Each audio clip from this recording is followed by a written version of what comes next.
This is Audible.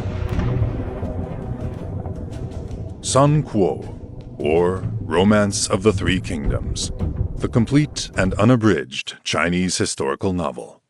Tales of epic battles, legendary heroes, and power struggles of ancient China, written by Luo Guanzhong, narrated by James Francis Margaret. Historical Introduction to Luo Guanzhong and Charles Henry Brewitt-Taylor. Luo Guanzhong, circa 1330 to 1400. Luo Guanzhong, the author traditionally credited with Romance of the Three Kingdoms, was a Chinese novelist and playwright of the late Yuan and early Ming dynasties. While details about his life remain sparse and speculative, Luo is celebrated as a foundational figure in Chinese literature. He was likely born in Taiwan or Huangzhou, and his era was characterized by significant political instability and transitions, which deeply influenced his writing. Contributions and Works 1. Romance of the Three Kingdoms, San Guo Yan Yi. Published in the 14th century, this epic historical novel is a dramatized and semi-fictional account of the Three Kingdoms period, 220 to 280 A.D. Luo Guanzhong masterfully blended historical records from the Records of the Three Kingdoms by Chen Shou, with folklore, legend, and his own creativity to craft a story that explores themes of loyalty, betrayal, strategy, and heroism. Written in vernacular Chinese, it made the history of the Three Kingdoms accessible to a wider audience and remains one of China's four great classical novels. 2. Other works. Attributions. Luo is also believed to have co-authored or influenced other classic texts, including Water Margin, or Shui Hu Xuan, A Tale of Outlaw Heroes. However, his authorship of these works remains debated.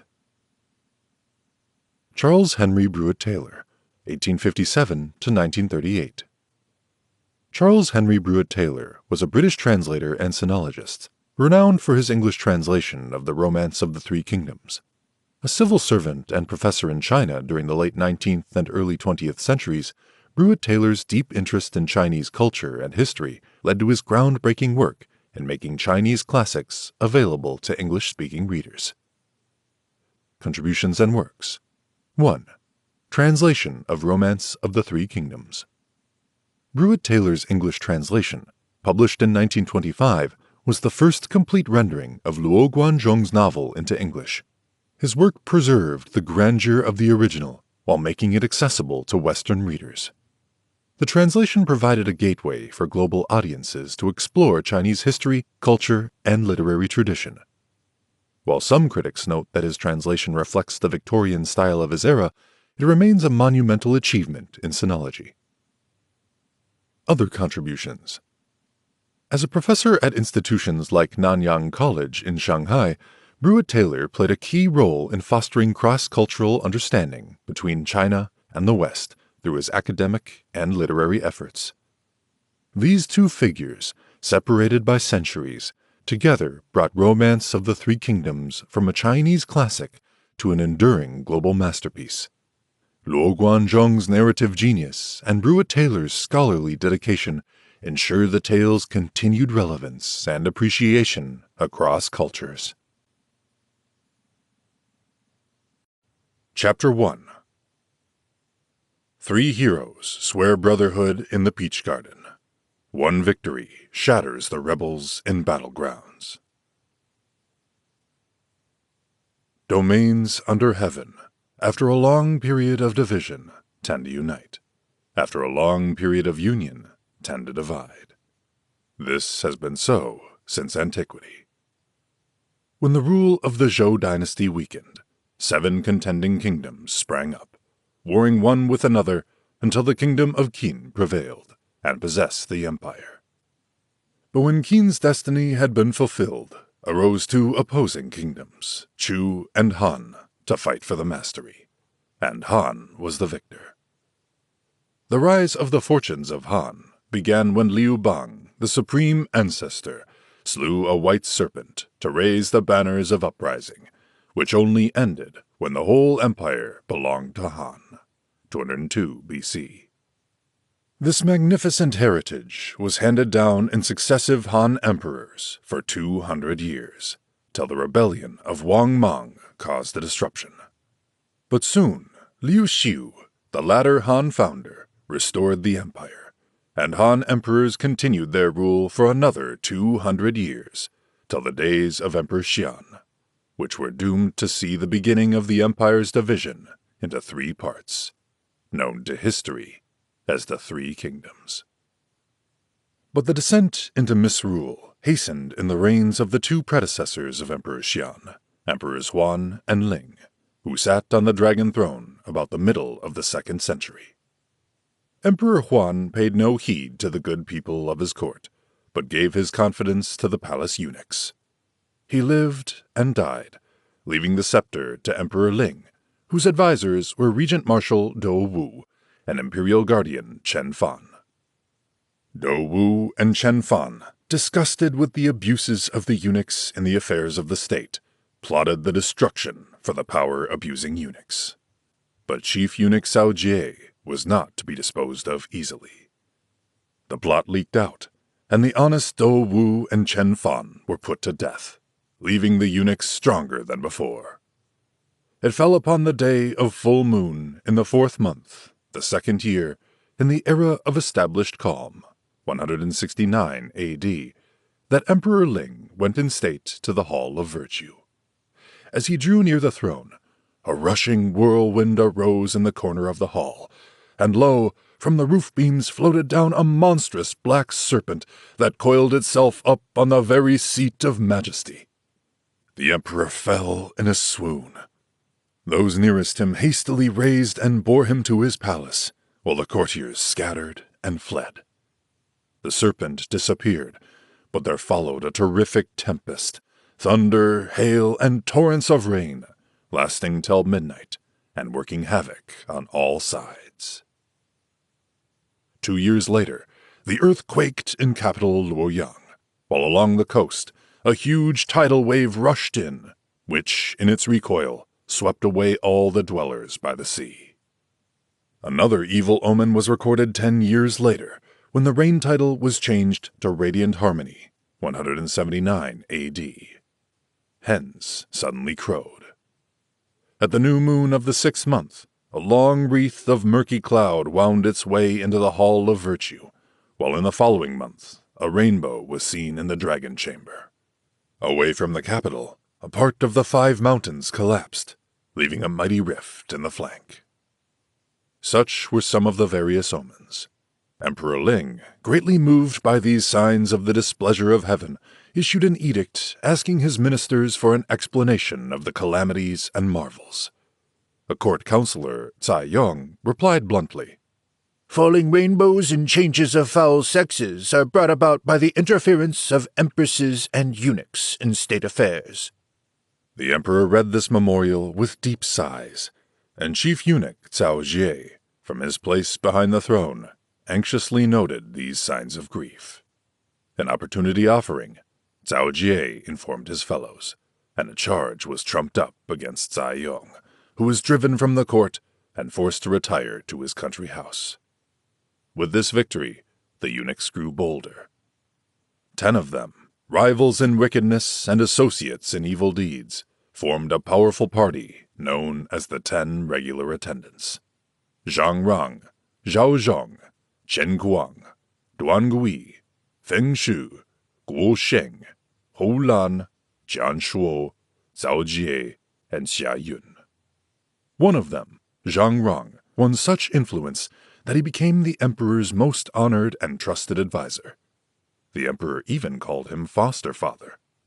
So, the corrupt state administration went quickly from bad to worse, till the country was ripe for rebellion and buzzed with a brigandage.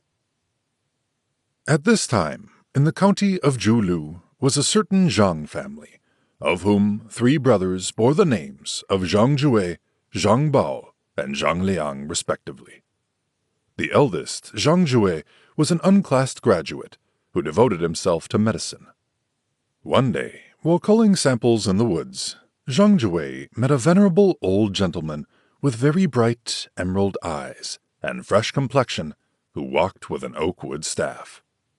The old man beckoned Zhang Jue into a cave, and there gave him 3 volumes of the Book of Heaven. "This book," said the old gentleman, "is the way of peace. With the aid of these volumes, you can convert the world and rescue humankind. But you must be single-minded, or, rest assured, you will greatly suffer." With a humble obeisance, Zhang Jue took the book and asked the name of his benefactor. "I am Saint Hermit of the Southern Land," was the reply, as the old gentleman disappeared in thin air. Zhang Jue studied the wonderful book eagerly and strove day and night to reduce its precepts to practice. Before long, he could summon the winds and command the rain, and he became known as the mystic of the Way of Peace. In the first month of the first year of central stability, 184 A.D., there was a terrible pestilence that ran throughout the land, whereupon Zhang Jue distributed charmed remedies to the afflicted. The godly medicines brought big successes, and soon he gained the title of the Wise and Worthy Master. He began to have a following of disciples, whom he initiated into the mysteries, and sent abroad throughout all the land. They, like their master, could write charms and recite formulas, and their fame increased his following. Zhang Jue began to organize his disciples. He established 36 circuits, the larger with 10,000 or more members, the smaller with about half that number. Each circuit had its chief, who took the military title of general. They talked wildly about the death of the blue heaven and the setting up of the golden one. They said a new cycle was beginning and would bring universal good fortune to all members, and they persuaded people to chalk the symbols for the first year of the new cycle on the main door of their dwellings.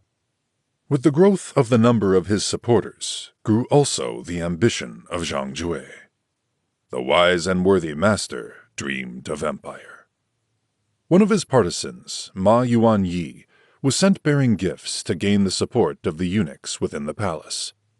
To his brothers, Zhang Jue said, "For schemes like ours, always the most difficult part is to gain the popular favor, but that is already ours. Such an opportunity must not pass." And they began to prepare.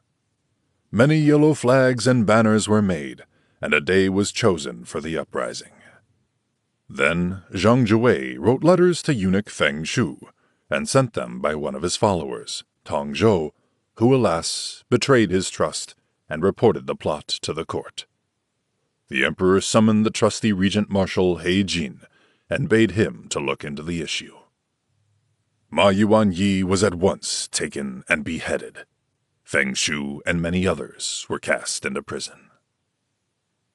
The plot having thus become known, the Zhang brothers were forced at once to take the field. They took up grandiose titles: Zhang Jue, the Lord of Heaven, Zhang Bao, the Lord of the Earth, and Zhang Liang, the Lord of Humans. And in these names they put forth this manifesto. "The good fortune of the Han is exhausted, and the wise and worthy man has appeared. Discern the will of heaven, O ye people, and walk in the way of righteousness, whereby alone ye may attain to peace." Support was not lacking. On every side, people bound their heads with yellow scarves and joined the army of the rebel Zhang Jue, so that soon his strength was nearly 500,000 strong, and the official troops melted away at a whisper of his coming. Regent-Marshal and Guardian of the Throne, He Jin, memorialized for general preparations against the Yellow Scarves, and an edict called upon everyone to fight against the rebels. In the meantime, 3 imperial commanders, Liu Ji, Wang Fusong, and Zhu Jun, marched against them in 3 directions with veteran soldiers. Meanwhile, Zhang Jue led his army into Youzhou, the northeastern region of the empire. The imperial protector of Youzhou was Liu Yan, a scion of the imperial house. Learning of the approach of the rebels, Liu Yan called in Commander Zhou Jing to consult over the position. Zhou Jing said, "They are many, and we few. We must enlist more troops to oppose them." Liu Yan agreed, and he put out notices calling for volunteers to serve against the rebels. One of these notices was posted up in the county of Zhuo, where lived one man of high spirit. This man was no mere bookish scholar, nor found he any pleasure in study, but he was liberal and amiable, albeit a man of few words, hiding all feeling under a calm exterior. He had always cherished a yearning for high enterprise, and had cultivated the friendship of humans of mark. He was tall of stature, his ears were long, the lobes touching his shoulders, and his hands hung down below his knees. His eyes were very big and prominent, so that he could see backward past his ears. His complexion was as clear as jade, and he had rich red lips. He was a descendant of Liu Sheng of Zhongshan, whose father was the Emperor Jing, the occupant of the Dragon Throne a century and a half B.C. His name was Liu Bei. Many years before, one of his forebears had been the governor of that very county, but had lost his rank for remissness in ceremonial offerings. However, that branch of the family remained on in the place, gradually becoming poorer and poorer as the years rolled on. His father, Liu Hong, had been a scholar and a virtuous official, but died young. The widow and orphan were left alone, and Liu Bei, as a lad, won a reputation for filial piety. At this time, the family had sunk deep in poverty, and Liu Bei gained his living by selling straw sandals and weaving grass mats. The family home was in a village near the chief city of Zhuo. Near the house stood a huge mulberry tree, and seen from afar, its curved profile resembled the canopy of a wagon. Noting the luxuriance of its foliage, a soothsayer had predicted that one day a man of distinction would come forth from the family.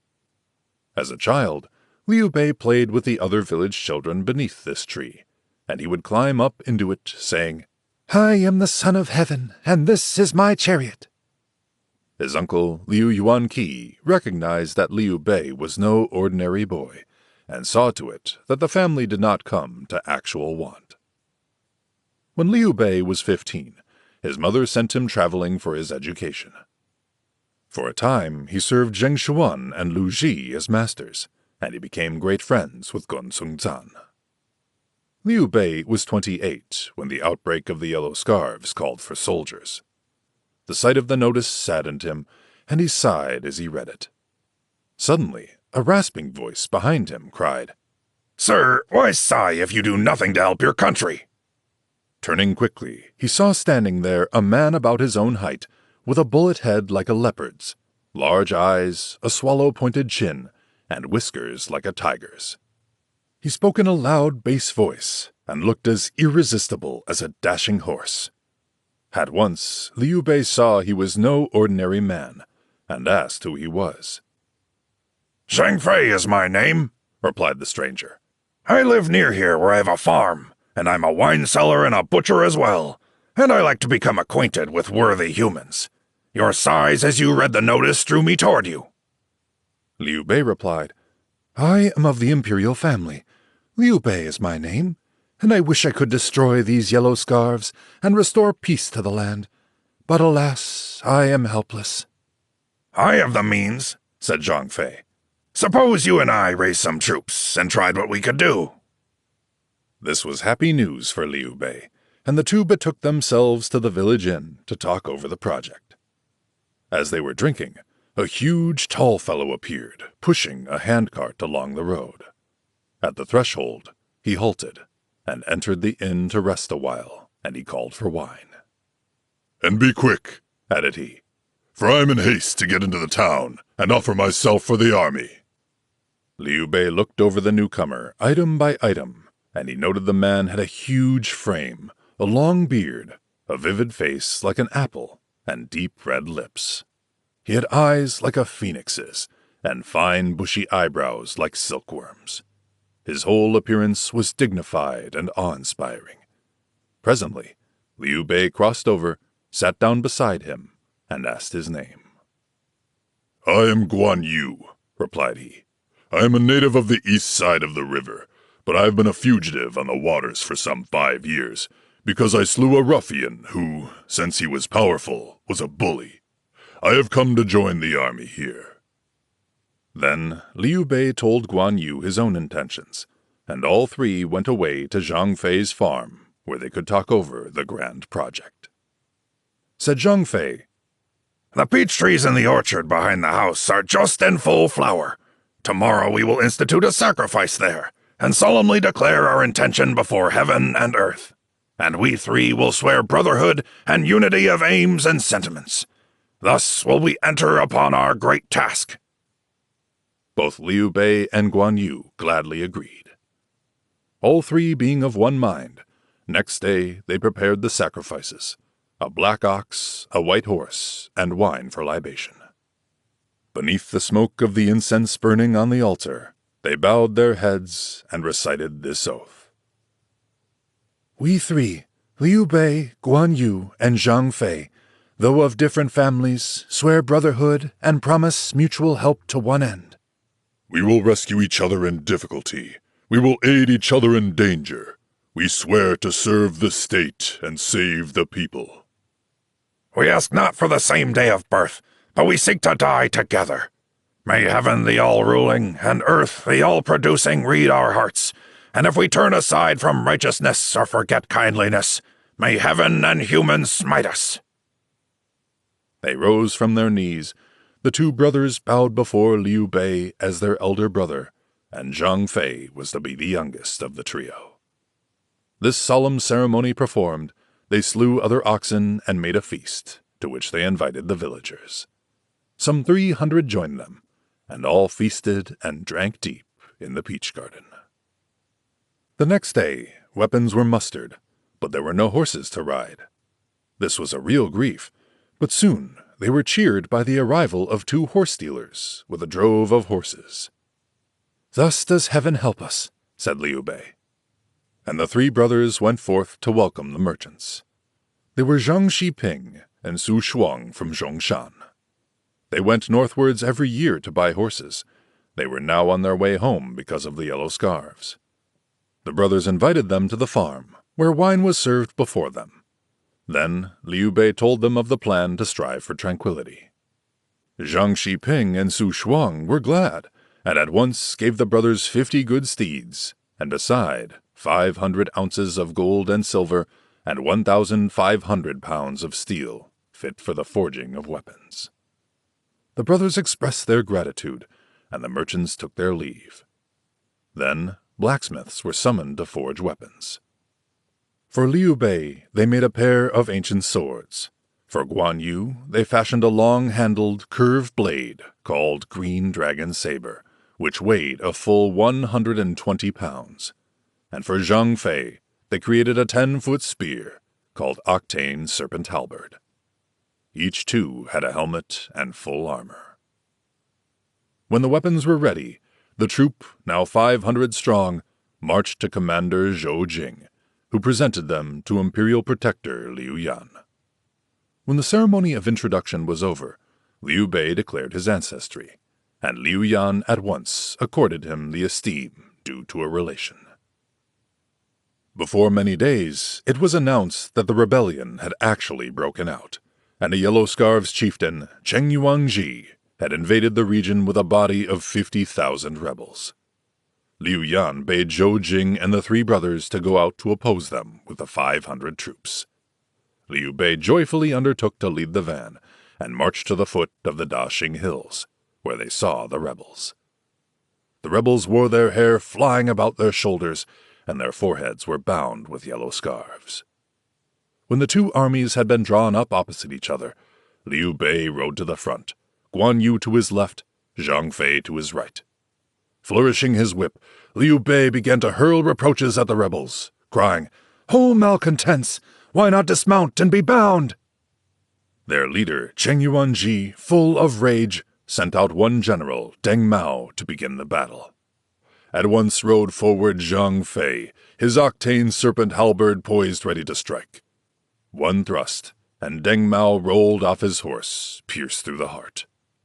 At this, Cheng Yuanji himself whipped up his steed and rode forth with sword raised, ready to slay Zhang Fei. But Guan Yu swung up his ponderous green dragon saber and rode at Cheng Yuanji. At the sight, fear seized upon Cheng Yuanji, and before he could defend himself, the great saber fell, cutting him in halves. Two heroes, new to war's alarms, ride boldly forth to try their arms. Their doughty deeds 3 kingdoms tell, and poets sing how these befell. Their leader fallen, the rebels threw away their weapons and fled. The official soldiers dashed in among them. Many thousands surrendered, and the victory was complete. Thus, this part of the rebellion was broken up. On their return, Liu Yan personally met them and distributed rewards. But the next day, letters came from Imperial Protector Gongjing of Qingzhou, saying that the rebels were laying siege to the chief city, and it was near falling. Help was needed quickly. "I will go," said Liu Bei as soon as he heard the news. And he set out at once with his own soldiers, reinforced by a body of 5,000 under Zhou Jing. The rebels, seeing help coming, at once attacked most fiercely. The relieving force, being comparatively small, could not prevail, and retired some 10 miles, where they made a camp. "They are many, and we are but few," said Liu Bei to his brothers. "We can only beat them by superior strategy." So they prepared an ambush. Guan Yu and Zhang Fei, each with a goodly party, went behind the hills, right and left, and there hid. When the gongs beat, they were to move out and support the main army. These preparations made, the drums rolled noisily for Liu Bei to advance. The rebels also came forward, but Liu Bei suddenly retired. Thinking this was their chance, the rebels pressed forward and were led over the hills. Then, suddenly, the gongs sounded for the ambush. Guan Yu and Zhang Fei poured out from right and left as Liu Bei faced around to meet the rebels. Under 3-sided attack, the rebels lost heavily and fled to the walls of Qingzhou City. But Imperial Protector Gongjing led out an armed body to attack them, and the rebels were entirely defeated and many slain. Qingzhou was no longer in danger. Though fierce as tigers soldiers be, battles are won by strategy. A hero comes, he gains renown, already destined for a crown. After the celebrations in honor of victory were over, Commander Zhou Jing proposed to return to Youzhou. But Liu Bei said, "We are informed that Imperial Commander Liu Ji has been struggling with a horde of rebels led by Zhang Jue at Guanzhong. Liu Ji was once my teacher, and I want to go help him." So Liu Bei and Zhou Jing separated, and the 3 brothers with their troops made their way to Guanzhong. They found Liu Ji's camp, were admitted to his presence, and declared the reason for their coming. The commander received them with great joy, and they remained with him while he made his plans. At that time, Zhang Jue's 150,000 troops and Liu Ji's 50,000 troops were facing each other. Neither had had any success. Liu Ji said to Liu Bei, "I am able to surround these rebels here, but the other 2 brothers, Zhang Bao and Zhang Liang, are strongly entrenched opposite Huangfu Song and Zhu Jun at Yingchuan. I will give you 1,000 more troops, and with these you can go to find out what is happening, and we can then settle the moment for concerted attack." So Liu Bei set off and marched as quickly as possible to Yingchuan. At that time, the imperial troops were attacking with success, and the rebels had retired upon Changshe. They had encamped among the thick grass. Seeing this, Huangfu Song said to Zhu Jun, "The rebels are camping in the field. We can attack them by fire." So the imperial commanders bade every man cut a bundle of dry grass and laid an ambush. That night, the wind blew a gale, and at the second watch, they started a blaze. At the same time, Huangfu Song and Zhu Jun's troops attacked the rebels and set their camp on fire. The flames rose to the very heaven. The rebels were thrown into great confusion.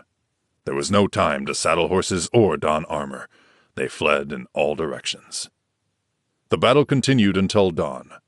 Zhang Liang and Zhang Bao, with a group of flying rebels, found their way of escape. But suddenly, a troop of soldiers with crimson banners appeared to oppose them. Their leader was a man of medium stature, with small eyes and a long beard. He was Cao Cao, a Beizhuo man, holding the rank of general of the flying cavalry. His father was Cao Song, but he was not really a Cao. Cao Song had been born to the Xiaohu family, but he had been brought up by eunuch Cao Teng and had taken his family name. As a young man, Cao Cao had been fond of hunting and delighted in songs and dancing. He was resourceful and full of guile. An uncle, seeing the young fellow so unsteady, used to get angry with him and told his father of his misdeeds. His father remonstrated with him. But Cao Cao made equal to the occasion. One day, seeing his uncle coming, he fell to the ground in a pretended fit. The uncle, alarmed, ran to tell his father, who came, and there was the youth in most perfect health. "But your uncle said you were having a fit. Are you better?" said his father. "I have never suffered from fits or any such illness," said Cao Cao, "but I have lost my uncle's affection, and he has deceived you." Thereafter, whatever the uncle might say of his faults, the father paid no heed. So the young man grew up licentious and uncontrolled. A man of the time named Qiao Shuan said to Cao Cao, "Rebellion is at hand, and only a man of the greatest ability can succeed in restoring tranquility. That man is yourself." And Ho Yo of Nanyang said of him, "The dynasty of Han is about to fall. He who can restore peace is this man, and only he." Cao Cao went to inquire his future of a wise man of Runan named Shu Shao. "What manner of man am I?" asked Cao Cao. The seer made no reply, and again Cao Cao pressed the question. Then Shu Shao replied, In peace, you are an able subject. In chaos, you are a crafty hero. Cao Cao greatly rejoiced to hear this. Cao Cao graduated at 20 and earned a reputation of piety and integrity. He began his career in a county near capital Luoyang. In the 4 gates of the city he ruled, he hung up clubs of various sorts, and he would punish any breach of the law whatever the rank of the offender. Now an uncle of eunuch Jian Shuo was found one night in the streets with a sword and was arrested. In due course, he was beaten. Thereafter, no one dared to offend again, and Cao Cao's name became heard. Soon, he became a magistrate of Dunqiu. At the outbreak of the Yellow Scarves, Cao Cao held the rank of general and was given command of 5,000 horse and foot to help fight at Yingchuan. He just happened to fall in with the newly defeated rebels, whom he cut to pieces. Thousands were slain, and endless banners and drums and horses were captured, together with huge sums of money. However, Zhang Bao and Zhang Liang got away, and after an interview with Huang Fusong, Cao Cao went in pursuit of them. Meanwhile, Liu Bei and his brothers were hastening toward Yingchuan when they heard the din of battle and saw flames rising high toward the sky. However, they arrived too late for the fighting. They saw Huang Fusong and Zhu Jun, to whom they told the intentions of Liu Ji. "The rebel power is quite broken here," said the commanders, "but they will surely make for Guanzhong to join Zhang Shui. You can do nothing better than to hasten back." The 3 brothers thus retraced their steps. Halfway along the road, they met a party of soldiers, escorting a prisoner in a cage cart. When they drew near, they saw the prisoner was no other than the man they were going to help. Hastily dismounting, Liu Bei asked what had happened. Liu Ji explained, "I had surrounded the rebels and was on the point of smashing them when Zhang Jue employed some of his supernatural powers and prevented my victory. The court sent down eunuch Zhuo Feng to inquire into my failure, and that official demanded a bribe. I told him how hard-pressed we were and asked him where in the circumstances I could find a gift for him. He went away in wrath and reported that I was hiding behind my ramparts and would not give battle, and that I disheartened my army. So I was superseded by Dong Zhuo and have to go to the capital to answer the charge." This story put Zhang Fei into a rage. He was for slaying the escort and setting free Liu Ji, but Liu Bei checked him. "The government will take the proper course," said Liu Bei. "You must not act hastily." And the escort and the three brothers went two ways. It was useless to continue on that road to Guanzhong, so Guan Yu proposed to go back to Zhuo, and they retook the road. 2 days later, they heard the thunder of battle behind some hills. Hastening to the top, they beheld the government soldiers suffering great loss, and they saw the countryside was full of yellow scarves. On the rebels' banners were the words, "Zhang Jue, the Lord of Heaven," written large. "We will attack this Zhang Jue," said Liu Bei to his brothers, and they galloped out to join in the battle. Zhang Jue had worsted Dong Zhuo and was following up his advantage. He was in hot pursuit when the three brothers dashed into his army, threw his ranks into confusion, and drove him back 15 miles. Then the brothers returned with the rescued general to his camp. "What offices have you?" asked Dong Zhuo when he had leisure to speak to the brothers. "None," replied they, and Dong Zhuo treated them with disrespect. Liu Bei retired calmly, but Zhang Fei was furious. "We have just rescued this menial in a bloody fight," cried Zhang Fei. "And now he is rude to us? Nothing but his death can slake my anger." Zhang Fei stamped toward Dong Zhuo's tent, holding firmly a sharp sword. As it was in olden time, so it is today. The simple white may merit well. Officialdom holds sway. Zhang Fei, the blunt and hasty, where can you find his peer? But slaying the ungrateful would mean many deaths a year. Dong Zhuo's fate will be unrolled in later chapters. Chapter 2. Zhang Fei whips the government officer. He Jin plots to kill the eunuchs. Dong Zhuo was born in the far northwest at Lintao in Longxi. As the governor of Hedong, Dong Zhuo himself was arrogant and overbearing. But the day he had treated Liu Bei with contumely had been his last, had not Liu Bei and Guan Yu restrained their wrathful brother Zhang Fei. "Remember, he has the government commission," said Liu Bei. "Who are we to judge and slay?" "It is bitter to take orders from such a wretch. I would rather slay him. You may stay here if you wish to, but I will seek some other place," said Zhang Fei. "We three are one in life and in death. There is no parting for us. We will all go hence." So spoke Liu Bei, and his brother was satisfied. Wherefore all three set out and lost no time in traveling, until they came to Zhu Jun, who received them well and accepted their aid in attacking Zhang Bao. At this time, Cao Cao had joined himself to Huang Fusong, and they were trying to destroy Zhang Liang, and there was a great battle at Kuyang. Zhang Bao was commanding some 80,000 troops. The rebel had led his army to a strong position in the rear of the hills. An attack being decided upon, Liu Bei was the van leader. On the rebel side, a general of Zhang Bao, Gao Sheng, came out to offer battle. Liu Bei sent Zhang Fei to smite Gao Sheng. Out rode Zhang Fei at full speed, his spear ready set. After a few bouts, Zhang Fei wounded Gao Sheng, who was unhorsed. At this, Liu Bei signaled the main army to advance. Then Zhang Bao, while still mounted, loosened his hair, grasped his sword, and uttered his incantations. Thereupon began the wind to howl and the thunder to roll, while a dense black cloud from the heavens settled upon the field. And therein seemed to be horsemen and footmen innumerable, who swept to attack the imperial troops. Fear came upon them, and Liu Bei led off his troops, but they were in disorder and returned defeated. Zhu Jun and Liu Bei considered the matter.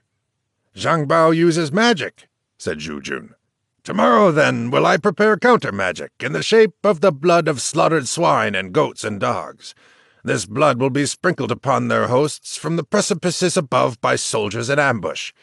Thus shall we be able to break the power of their shamanic art. So it was done. Guan Yu and Zhang Fei took each 1,000 troops and hid them on the high cliffs behind the hills, and they had a plentiful supply of the blood of swine and goats and dogs, and all manners of filthy things. And so, next day, when the rebels with fluttering banners and rolling drums came out to challenge, Liu Bei rode forth to meet them. At the same moment that the armies met, again Zhang Bao began his magic, and again the elements began to struggle together. Sand flew in clouds, pebbles were swept along the ground, black masses of vapor filled the sky, and rolling masses of foot and horse descended from on high. Liu Bei turned as before to flee, and the rebels rushed on. But as they pressed through the hills, the trumpets blared, and the hidden soldiers exploded bombs, threw down filth and spattered blood.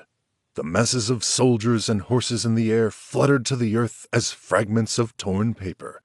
The wind ceased to blow, the thunder subsided, the sand sank, and the pebbles lay still upon the ground. Zhang Bao quickly saw his magic had been countered, and turned to retire. Then he was attacked on the flanks by Guan Yu and Zhang Fei, and in the rear by Liu Bei and Zhu Jun. The rebels were routed. Liu Bei, seeing from afar the banner of Zhang Bao, the Lord of the Earth, galloped toward it, but only succeeded in wounding Zhang Bao with an arrow in the left arm. Wounded though he was, Zhang Bao got away into the city of Yangcheng, where he fortified himself and was besieged by Zhu Jun. Scouts sent out to get the news of Huang Fu-song reported, Commander Huang Fu-song has been very successful, and Dong Zhuo had suffered many reverses. Therefore, the court put Huang Fu-song in the latter's place. Zhang Zhuwei had died before Huang Fu-song's arrival. Zhang Liang had added his brother's army to his own, but no headway could be made against Huang Fu-song, whose army gained 7 successive victories, and Zhang Liang was slain at Kuyang. Beside this, Zhang Zhuwei's coffin was exhumed, the corpse beheaded, and the head, after exposure, was sent to capital Luoyang. The common crowd had surrendered. For these services, Huang Fu-song was promoted to General of the Flying Cavalry, and the Imperial Protector of Jizhou. Huang Fu-song did not forget his friends. His first act after he had attained power was to memorialize the throne concerning the case of Liu Ji, who was then restored to his former rank for his meritorious conducts. Cao Cao also received advancement for his services and was preparing to go to Jinan to his new post. Hearing these things, Zhu Jun pressed harder yet upon Yangcheng, and the approaching breakup of the rebellion became evident. Then one of Zhang Bao's officers, Yan Cheng, killed his leader and brought out the head in token of submission. Thus, rebellion in that part of the country was stamped out, and Zhu Jun made his report to the government. However, the embers of the yellow scarves still smoldered. 3 other rebels, Zhao Hong, Han Zhong, and Sun Zhong, gathered some 30,000 rebels and began to murder and rob and burn, calling themselves the Avengers of Master Zhang Jue. The court commanded the successful Zhu Jun to lead his veteran and successful troops to destroy the rebels. He at once marched toward the city of Wancheng, which the rebels were holding. When Zhu Jun arrived, Han Zhong went to oppose him. Zhu Jun sent Liu Bei and his brothers to attack the southwest corner of the city. Han Zhong at once led the best of his troops to defend the city.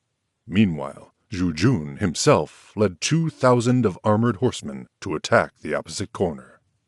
The rebels, thinking the city being lost, abandoned the southwest and turned back into the city to help the defenders. Liu Bei pressed hotly in their rear, and when they were routed, they took refuge in the city, which was then invested. When famine pressed upon the besieged, they sent a messenger to offer surrender, but Zhu Jun refused the offer. Said Liu Bei to Zhu Jun, "Seeing the founder of the Han dynasty, Liu Bang, the supreme ancestor, could welcome the submissive and receive the favorable, why reject these?" "The conditions are different," replied Zhu Jun. "In those days, disorder was universal, and the people had no fixed lord. Wherefore submission was welcomed and support rewarded to encourage people to come over.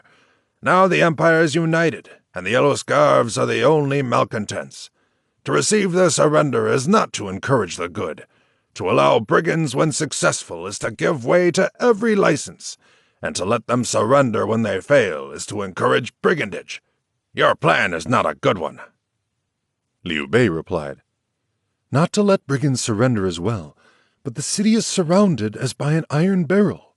If the rebels' request be refused, they will be desperate and fight to the death, and we can hardly withstand a myriad of such men. Moreover, in the city there are many times that number, all doomed to death. Let us withdraw from one corner, and only attack the opposite. They will all assuredly flee and have no desire to fight. We shall take them." Zhu Jun saw that the advice was good and followed it. As predicted, the rebels ran out, led by Guanzhong. The besiegers fell upon them as they fled, and Guanzhong was slain. The rebels scattered in all directions. The other two rebel chieftains, Zhao Hong and Sun Zhong, came with large reinforcements, and as they appeared very strong, the imperial soldiers retired, and the new body of rebels re-entered Wancheng. Zhu Jun encamped 3 miles from the city and prepared to attack. Just then, there arrived a body of horse and foot from the east. At the lead was one general with a broad, open face, a body as an alert tiger's, and a torso as a lofty bear's. His name was Sun Jian. He was a native of Fuchun in the old state of Wu, a descendant from the famous Sun Tzu, the strategist. When he was 17, Sun Jian was with his father on the river Qiantang and saw a party of pirates who had been plundering a merchant, dividing their booty on the riverbank. "We can capture these," said he to his father. So, gripping his sword, he ran boldly up the bank and cried out to this side and that, as if he was calling his men to come on. This made the pirates believe the soldiers were on them, and they fled, leaving their booty behind them. He actually killed one of the pirates. In this way, he became known and was recommended for office. Then, in collaboration with the local officials, he raised a band of 1,000 and helped to quell the rebellion of one of Zhu Chang, who called himself the Sun Emperor and had 10,000 supporters. The rebel son Zhu Shao was also slain with his father.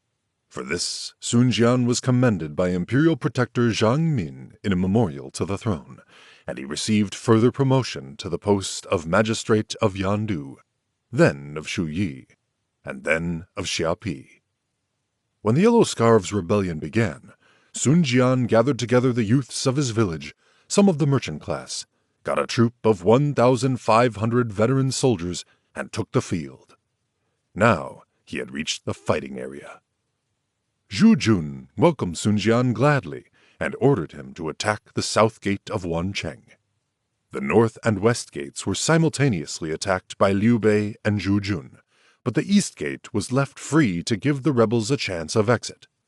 Sun Jian was the first to mount the wall and cut down more than 20 rebels with his own sword.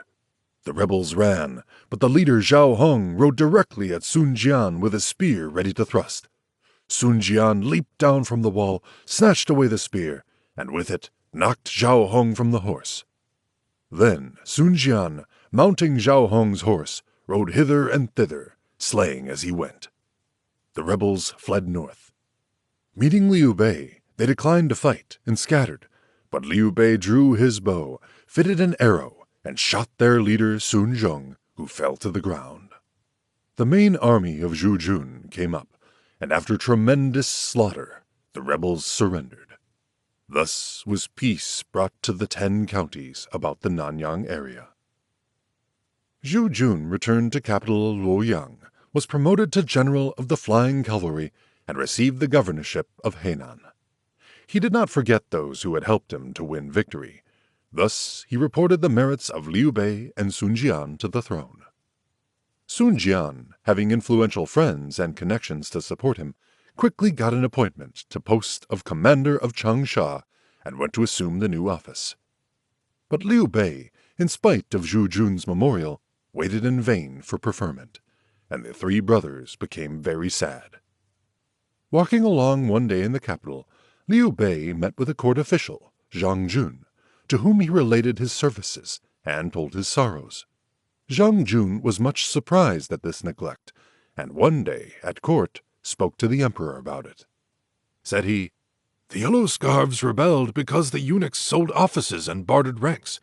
There was employment only for their friends, punishment only for their enemies. This led to rebellion. Wherefore it would be well to slay the 10 eunuchs and expose their heads and proclaim what had been done throughout the whole empire. Then reward the worthy. Thereby the land would be wholly tranquil." But the eunuchs fiercely opposed this, and said Zhang Jun was insulting the emperor, and the emperor bade the guards thrust Zhang Jun out. However, the eunuchs took counsel together and said, "Surely someone who rendered some service against rebels resents being passed over." So they caused a list of unimportant people to be prepared for preferment by and by.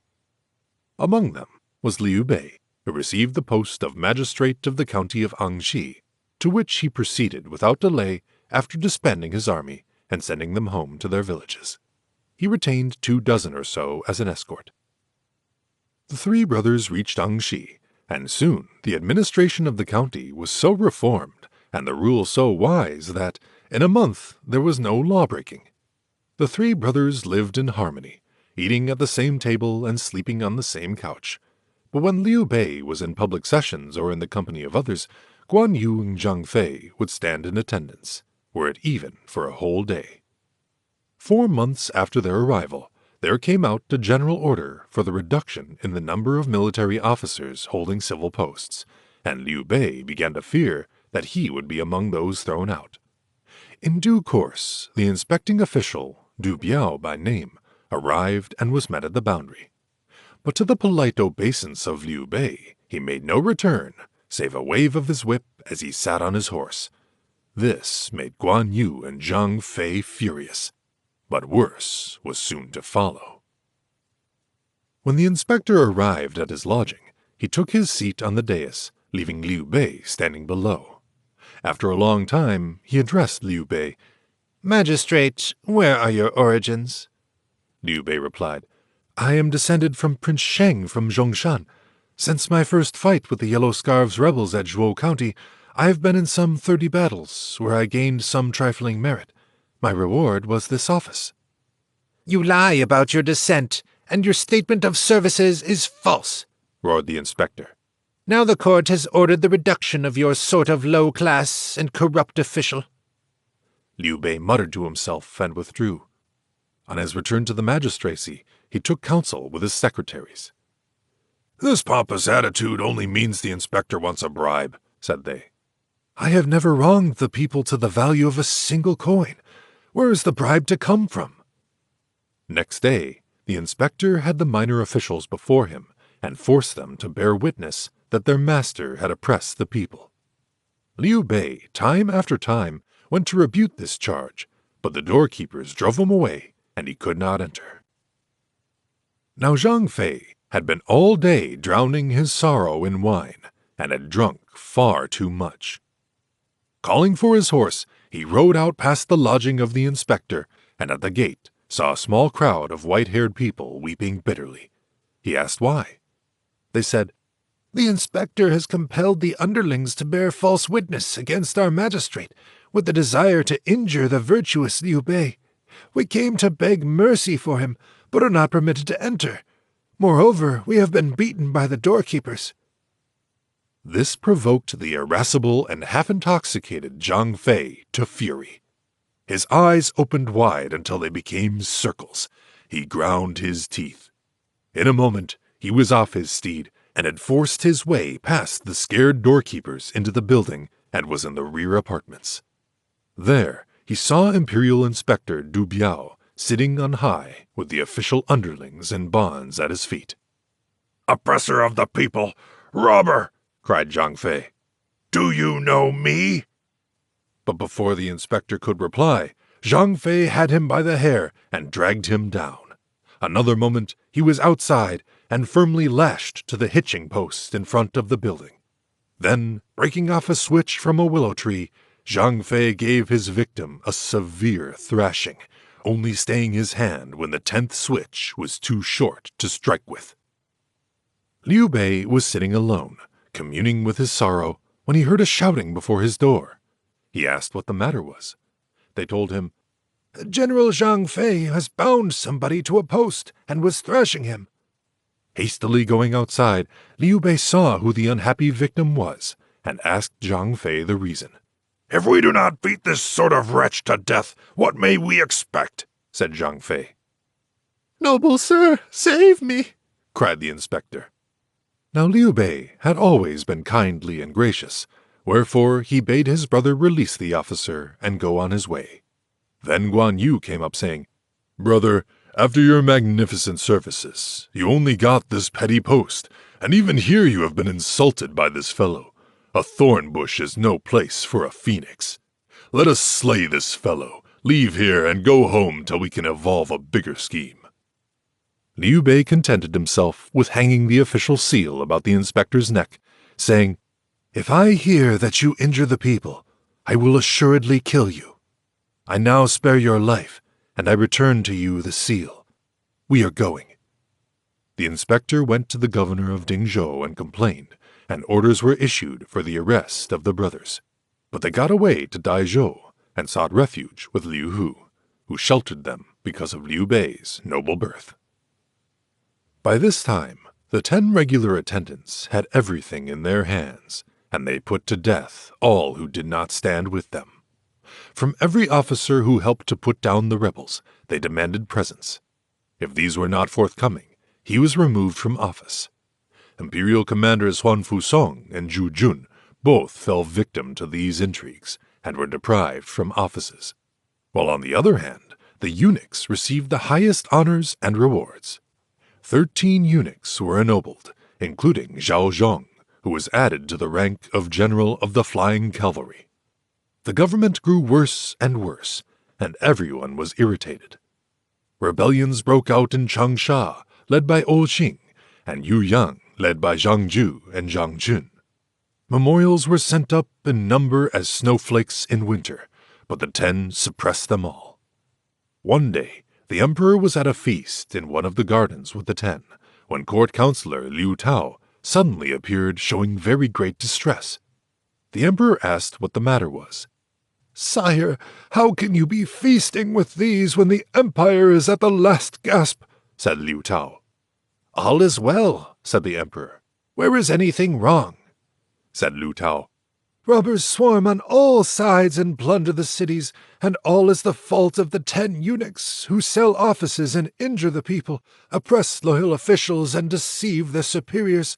All virtuous ones have left the services and returned to their places. Misfortune is before our very eyes." At this, the eunuchs pulled off their hats and threw themselves at their master's feet.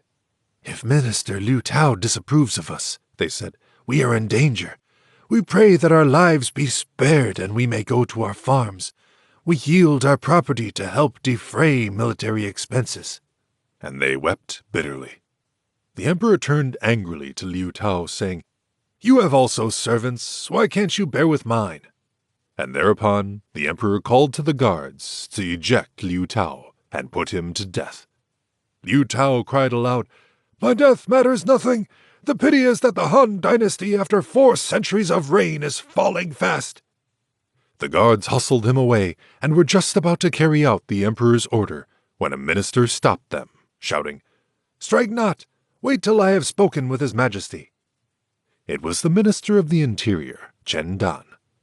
He went in to the emperor, to whom he said, "For what fault is Counselor Liu Tao to be put to death?" "He has vilified my servants and has insulted me," said the emperor. "All the empire would eat the flesh of the eunuchs if they could, and yet, sire, you respect them as if they were your parents. They have no merit, but they are created nobles. Moreover, Feng Shu was in league with the Yellow Scarves. Unless your majesty looks to it, the state will crumble." "There was no proof against Feng Shu," replied the emperor. "As for the 10 eunuchs, are there none faithful among them?" Chen Dan beat his forehead on the steps of the throne and did not desist from remonstrance. Then the emperor grew angry and commanded his removal and imprisonment with Liu Tao. That night, Liu Tao and Chen Dan were murdered. Then the eunuchs sent a forged edict to Sun Jian, making him the governor of Changsha, with orders to suppress the rebellion of Oxing. In less than 2 months, Sun Jian reported the county all tranquil. For this, he was created Lord of Wucheng.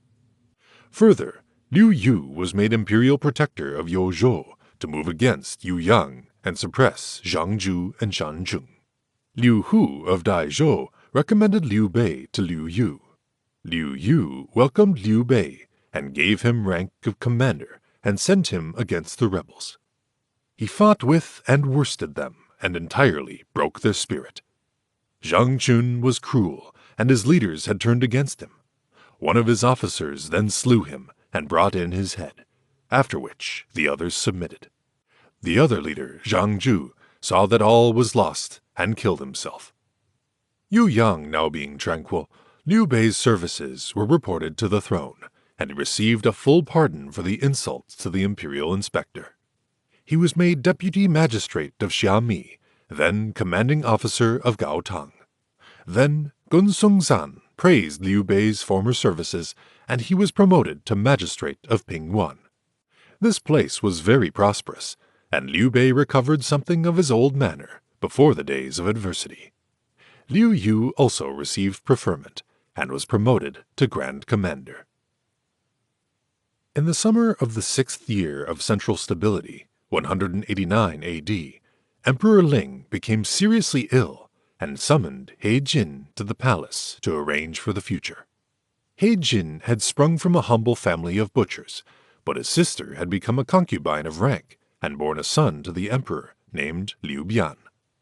After this, she became Empress He, and He Jin became the powerful regent marshal.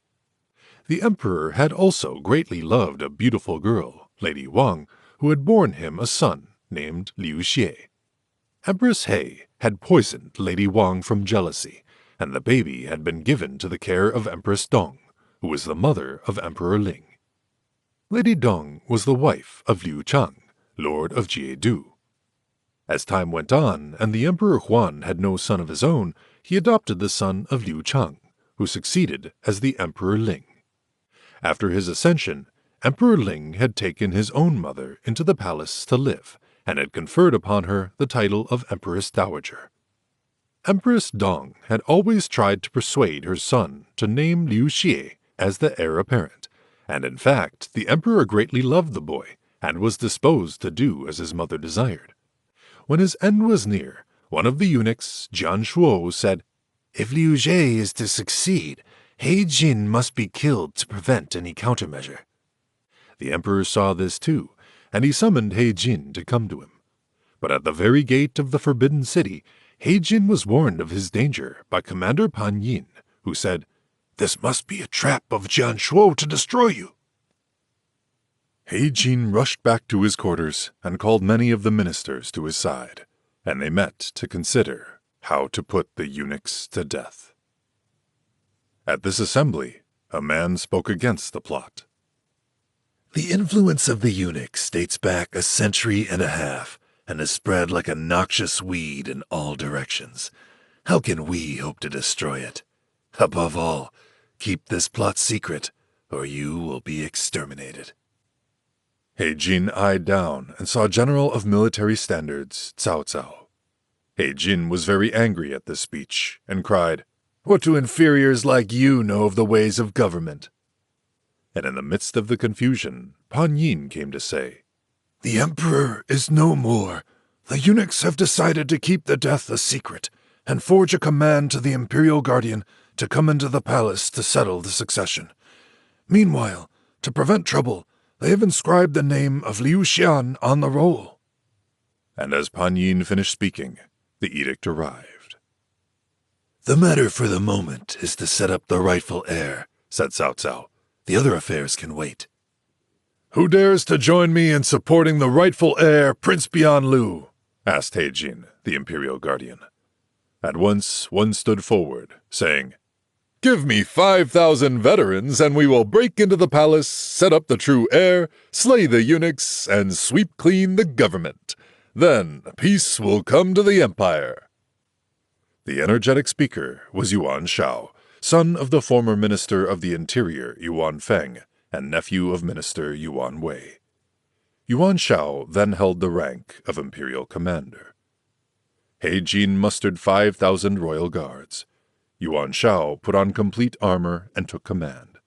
He Jin, supported by He Yu, Shun You, Zheng Tai, and more than 30 other ministers and high-rank officials, went into the palace. And in the hall where lay the coffin of the late emperor, they placed Bian Liu on the throne. After the ceremony was over, and all had bowed before the new emperor, Yuan Shao went in to arrest eunuch Jian Shuo. Jian Shuo in terror fled into the palace garden and hid among the shrubs, where he was discovered and murdered by Guo Sheng, one of the 10 eunuchs. The guards under Jian Shuo's command all surrendered. Yuan Shao said, "Their gangs have broken. The most opportune moment is now to slay all the eunuchs." But Zhang Rang and the eunuchs of the 10 scented danger and rushed to see Empress He. They said, "The originator of the plan to injure your brother was Jian Shuo. Only he was concerned and no other. Now the imperial guardian, on Yuan Shao's advice, wishes to slay every one of us. We implore your pity, O your majesty." "Fear not," said Empress He, whose son had just become emperor. "I will protect you." She sent for her brother and said, "You and I are of lowly origin, and we owe our good fortune to the eunuchs. The misguided Jian Shuo is now dead, and need you really put all the others to death as Yuan Shao advises?" And He Jin obeyed her wish. He explained to his party, saying, "The real offender, Jian Shuo, has met his fate, and his clan will be punished. But we need not exterminate the whole party, nor injure his colleagues." "Slay them, root and branch," cried Yuan Shao, "or they will ruin you." "I have decided," said He Jin coldly. "Say no more." Within a few days, He Jin became chair of the secretariat, and his associates received high offices.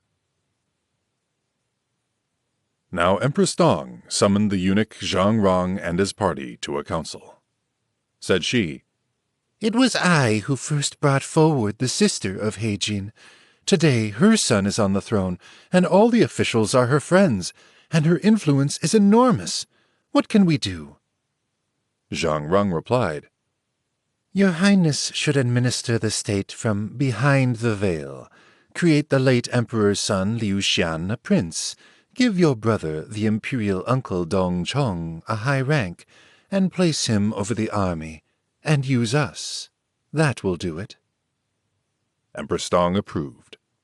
Next day, she held a court and issued an edict in the sense proposed. She made Liu Xian Prince of Chenliu and Dong Chong General of the Flying Cavalry, and she allowed the eunuchs again to participate in state affairs. When Empress He saw this, she prepared a banquet to which she invited her rival, Empress Dong. In the middle of the feast, when all were well warmed with wine, Empress He rose and offered a cup to her guest, saying, "It is not fitting that we two should meddle in state affairs. In the beginning of the Han dynasty, when Empress Liu laid hands upon the government, all her clans were put to death. We ought to remain content, immured in our palaces, and leave state affairs to the state officials. That would be well for the country, and I trust you will act thus." But Empress Dong only got angry, saying, "You poisoned Lady Wang out of jealousy. Now, relying upon the fact that your son sits on the throne and your brother is powerful, you speak these wild words.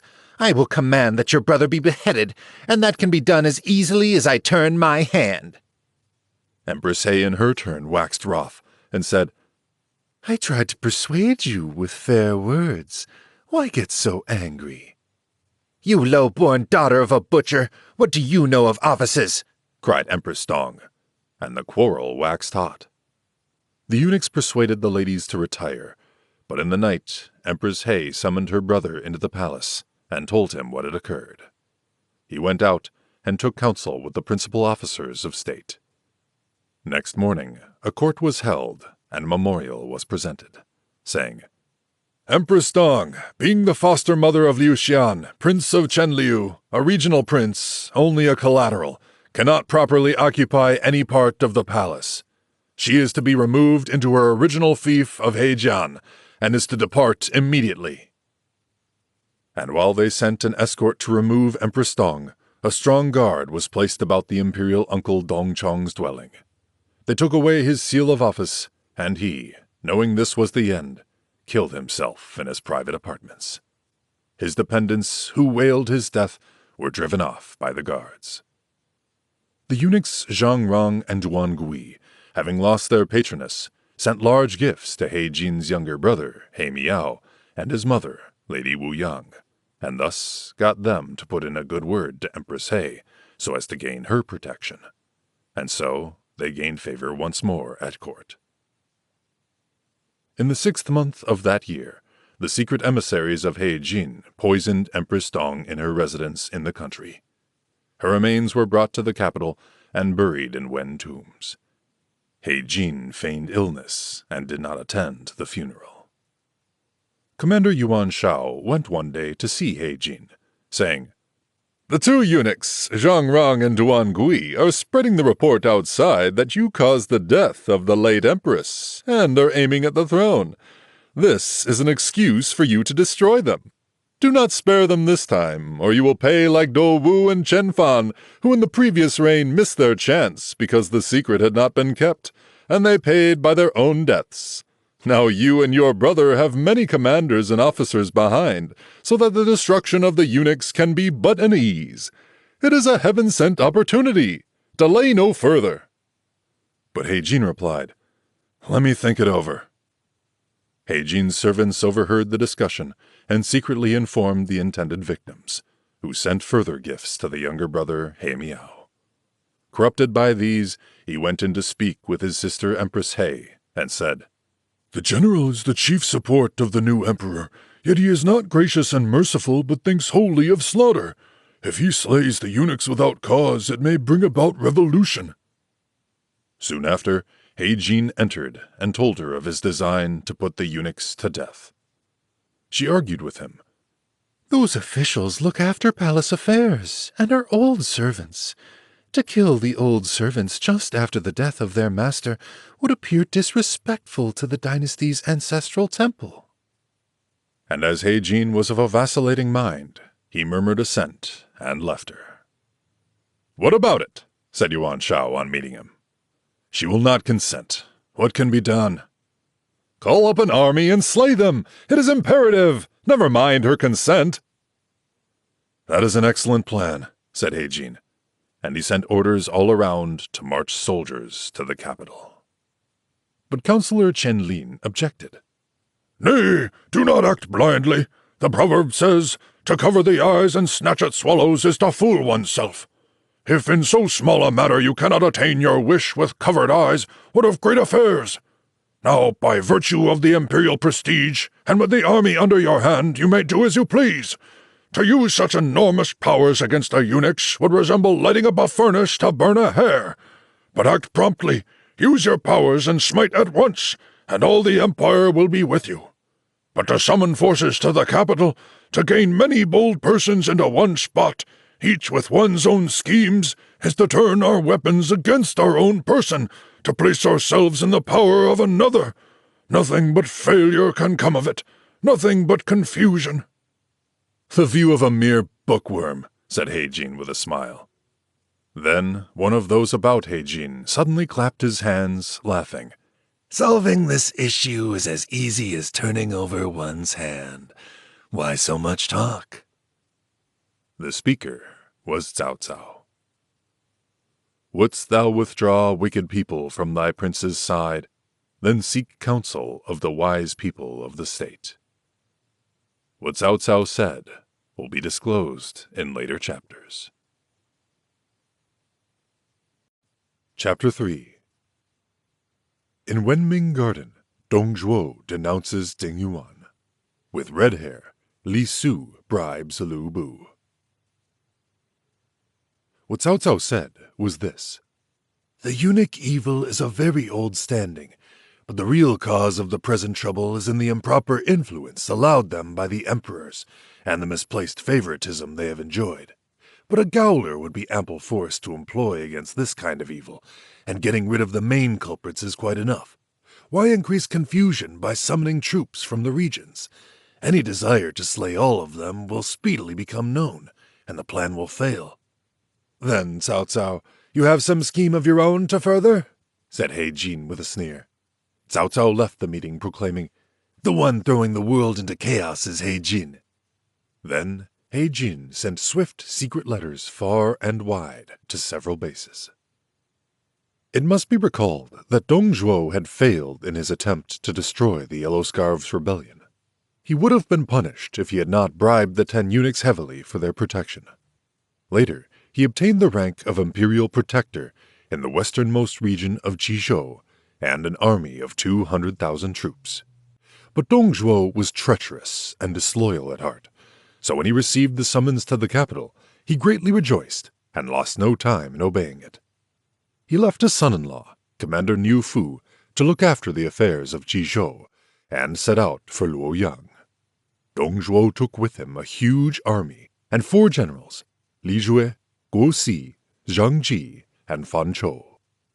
Dong Zhuo's advisor and son-in-law, Li Ru, said, "Though a formal summons has come, there are many obscurities in it. It would be well to send up a memorial stating plainly our aims and intentions. Then we can proceed." So Dong Zhuo composed something like this: "Thy servant knows that the continual rebellions owe their origin to the eunuchs, who act counter to all recognized precepts. Now, to stop the ebullition of a pot, the best way is to withdraw the fire. To cut out an abscess, though painful, is better than to nourish the evil. I have dared to undertake a military advance on the capital, with thy permission, and now pray that Zhang Rang and the other eunuchs be removed for the happiness of the dynasty and of the empire." He Jin read this memorial and showed it to his partisans. Then said Minister Zheng Tai, "A fierce wild beast. If he comes, his prey will be humans." He Jin replied, "You are too timorous. You are unequal to great schemes." But Lu Ji also said, "Long have I known this man. In appearance he is innocent. He is a very wolf at heart. Let him in, and calamity enters with him. Stop him. Do not let him come, and thus you will avoid chaos." He Jin was obstinate, and both Zheng Tai and Lu Ji gave up their posts and retired, as did more than half the ministers of state, while He Jin sent a warm welcome to Dong Zhuo, who soon camped at Shengqi Lake and stationed there without further action. The eunuchs knew this move was directed against them, and recognized that their only chance for safety was to strike the first blow. So they first hid a band of 50 armed ruffians at the Gate of Grand Virtue in the Palace of Happiness. Then they went to see Empress He. They said, "The general, feigning to act under command, has called up armies to the capital to destroy us. We pray you, your majesty, pity and save us." "Go to the general and confess your faults," said the empress. "If we did, then we should be cut to mincemeat. Rather summon the general into your presence and command him to cease. If he will not, then we will pray but die in your presence." The empress issued the requisite command, and He Jin was just going to her when Councillor Chen Lin advised him not to enter, saying, "The eunuchs are certainly behind the order, and mean you harm." But He Jin could only see the command of the empress, and was blind to all else. "Our plot is no longer a secret," said Yuan Shao. "Still, you may go if you are ready to fight your way in." "Get the eunuchs out first," said Cao Cao. "Silly children," said He Jin. "What can they do against the man who holds the forces of the empire in the palm of his hand?" Yuan Shao said, "If you will go, then we will come as a guard, just as a precaution." Whereupon both Yuan Shao and Cao Cao chose 500 best men under their command, at whose head they placed the brother of Yuan Shao, named Yuan Shu. Yuan Shu, clad in mail, drew up his troops outside the palace entrance, while Yuan Shao and Cao Cao, holding swords, went as escort. When He Jin neared the palace, the eunuchs said, "The orders are to admit the imperial guardian and none other." So the escort was detained outside. He Jin went in proudly. At the gate of grand virtue, he was met by Zhang Rong and Duan Gui, and their followers quickly closed in around him. He Jin began to feel alarmed. Then Zhang Rong, in a harsh voice, began to revile him. What crime had Empress Dong committed that she should have been put to death? And when the mother of the country was buried, who feigned sickness and did not attend?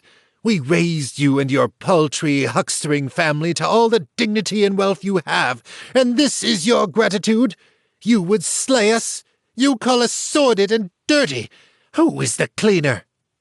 He Jin was panic-stricken and looked about for a way of escape, but the eunuchs closed him in, and then the assassins appeared and cut He Jin into halves. Closing the days of the Hans, and the years of their rule were near spent, stupid and tactless was He Jin, yet he stood the highest in office. Many were they who advised him, but he was deaf as he heard not, wherefore fell he a victim under the swords of the eunuchs. So He Jin died. Yuan Shao and Cao Cao waited long. By and by, impatient at the delay, they called through the gate, "The carriage awaits, O General!" For the reply, the head of He Jin was flung over the wall. A decree was proclaimed. He Jin has contemplated treachery, and therefore has been slain. It pardons his adherents. Yuan Shao shouted, "The eunuchs have slain the High Minister! Let those who would slay this wicked party come and help me!" Then one of He Jin's generals, Wu Kuang, set fire to the gate. Yuan Shao, at the head of his guards, burst in and fell to slaying the eunuchs without regard to age or rank. Yuan Shao and Cao Cao broke into the inner part of the palace. 4 of the eunuchs, Zhao Zhong, Chen Kuang, Xia Yun, and Gao Sheng, fled to the Blue Flower Lodge, where they were hacked to pieces. Fire raged, destroying the buildings.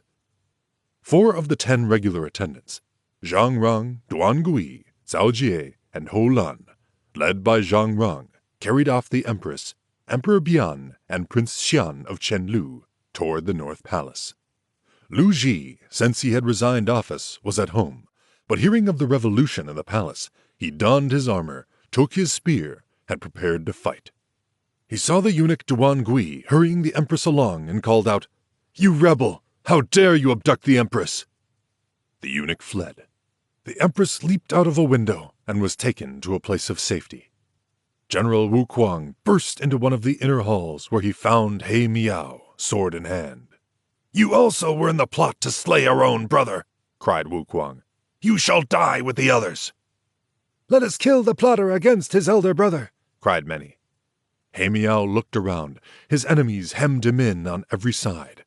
He was hacked to pieces.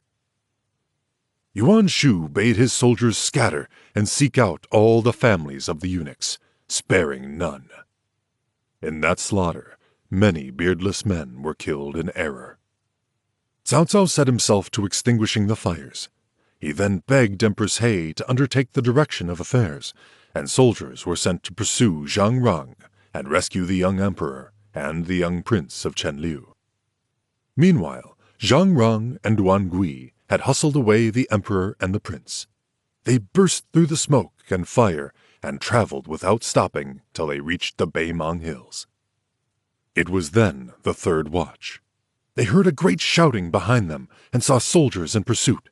Their leader, Min Gong, a commander in Hainan, was shouting, "Traitors! Stop! Stop!" Zhang Rong, seeing that he was lost, jumped into the river, where he was drowned. The 2 boys, ignorant of the meaning of all this confusion and terrified out of their senses, dared not utter a cry. They crept in among the rank grass on the riverbed and hid. The soldiers scattered in all directions, but failed to find them. So they remained till the 4th watch, shivering with cold from the drenching dew and very hungry. They lay down in the thick grass and wept in each other's arms, silently, lest anyone should discover them. "This is no place to stay in," said Prince Xian. "We must find some way out." So the two children knotted their clothes together and managed to crawl up the bank. They were in a thicket of thorn bushes, and it was quite dark. They could not see any path. They were in despair when, all at once, millions of fireflies sprang up all about them and circled in the air in front of the emperor. "God is helping us," said Prince Xian. They followed whither the fireflies led and gradually got into a road. They walked till their feet were too sore to go further, when, seeing a heap of straw near the road, they crept to it and lay down. This heap of straw was close to a farmhouse. In the night, as the farmer was sleeping, he saw in a vision 2 bright suns drop behind his dwelling. Alarmed by the portent, he hastily dressed and went forth to look about him. Then he saw a bright light shooting up from a heap of straw. He hastened thither, and then saw 2 youths lying behind it. "To what household do you belong, young gentleman?" asked the farmer. The emperor was too frightened to reply, but his companions said, "He is the emperor. There was a revolution in the palace, and we ran away. I am his brother, Prince of Chenliu." The farmer bowed again and again and said, "My name is Sui Lie. My brother Sui Yi is the former minister of the interior. My brother was disgusted with the behavior of the eunuchs and so resigned and hid away here." The 2 lads were taken into the farm, and their host, on his knees, served them with refreshment. It has been said that Min Gong had gone in pursuit of eunuch Duan Gui. By and by, Min Gong overtook Duan Gui and cried, "Where is the emperor?" He disappeared. I do not know where he is. Min Gong slew Duan Gui and hung the bleeding head on his horse's neck. Then he sent his troops searching in all directions, and he rode off by himself on the same quest. Presently he came to the farm. Sui Lie, seeing what hung on his horse's neck, questioned him and, satisfied with his story, led him to the emperor. Their meeting was affecting. All were moved to tears. "The state cannot be without its ruler," said Min Gong. "I pray your majesty return to the city." At the farm they had but one sorry nag, and this they saddled for the emperor. The young prince was taken on Min Gong's charger, and thus they left the farm. Not beyond 1 mile from the farm, they fell in with other officials and several hundred guards and soldiers, and made up an imposing cavalcade. In the cavalcade were Wang Yun, Minister of the Interior, Yang Biao, Regent Marshal, Chun Yu Kyong, Commander of the Left Army, Zhao Meng, Commander of the Right Army, Bao Xin, Commander of the Rear Army, and Yuan Shao, Commander of the Central Army. Tears were shed freely as the ministers met their emperor. A man was sent on in front to the capital, there to expose the head of eunuch Duan Gui. As soon as they could, they placed the emperor on a better steed, and the young prince had a horse to himself. Thus the emperor returned to Luoyang. And so it happened after all, as the street children's ditty ran. Though the emperor doesn't rule, though the prince no office fills, yet a brilliant cavalcade comes along from the Beimang hills. The cavalcade had not proceeded far when they saw coming towards them a large body of soldiers with fluttering banners hiding the sun and raising a huge cloud of dust. The officials turned pale, and the emperor was greatly alarmed. Yuan Shao rode out in advance. "Who are you?" said Yuan Shao. From under the shade of an embroidered banner rode out a general, saying, "Do you have the emperor?" The emperor was too panic-stricken to respond, but the Prince of Chenliu rode to the front and cried, "Who are you?" "Dong Zhuo, Imperial Protector of Qizhou." "Have you come to protect the chariot or to steal it?" said Prince Xian. "I have come to protect," said Dong Zhuo. "If that is so, the emperor is here. Why do you not dismount?" Dong Zhuo hastily dismounted and made obeisance on the left side of the road. Then Prince Xian spoke graciously to him. From first to last, the prince had carried himself most perfectly, so that Dong Zhuo in his heart admired his behavior.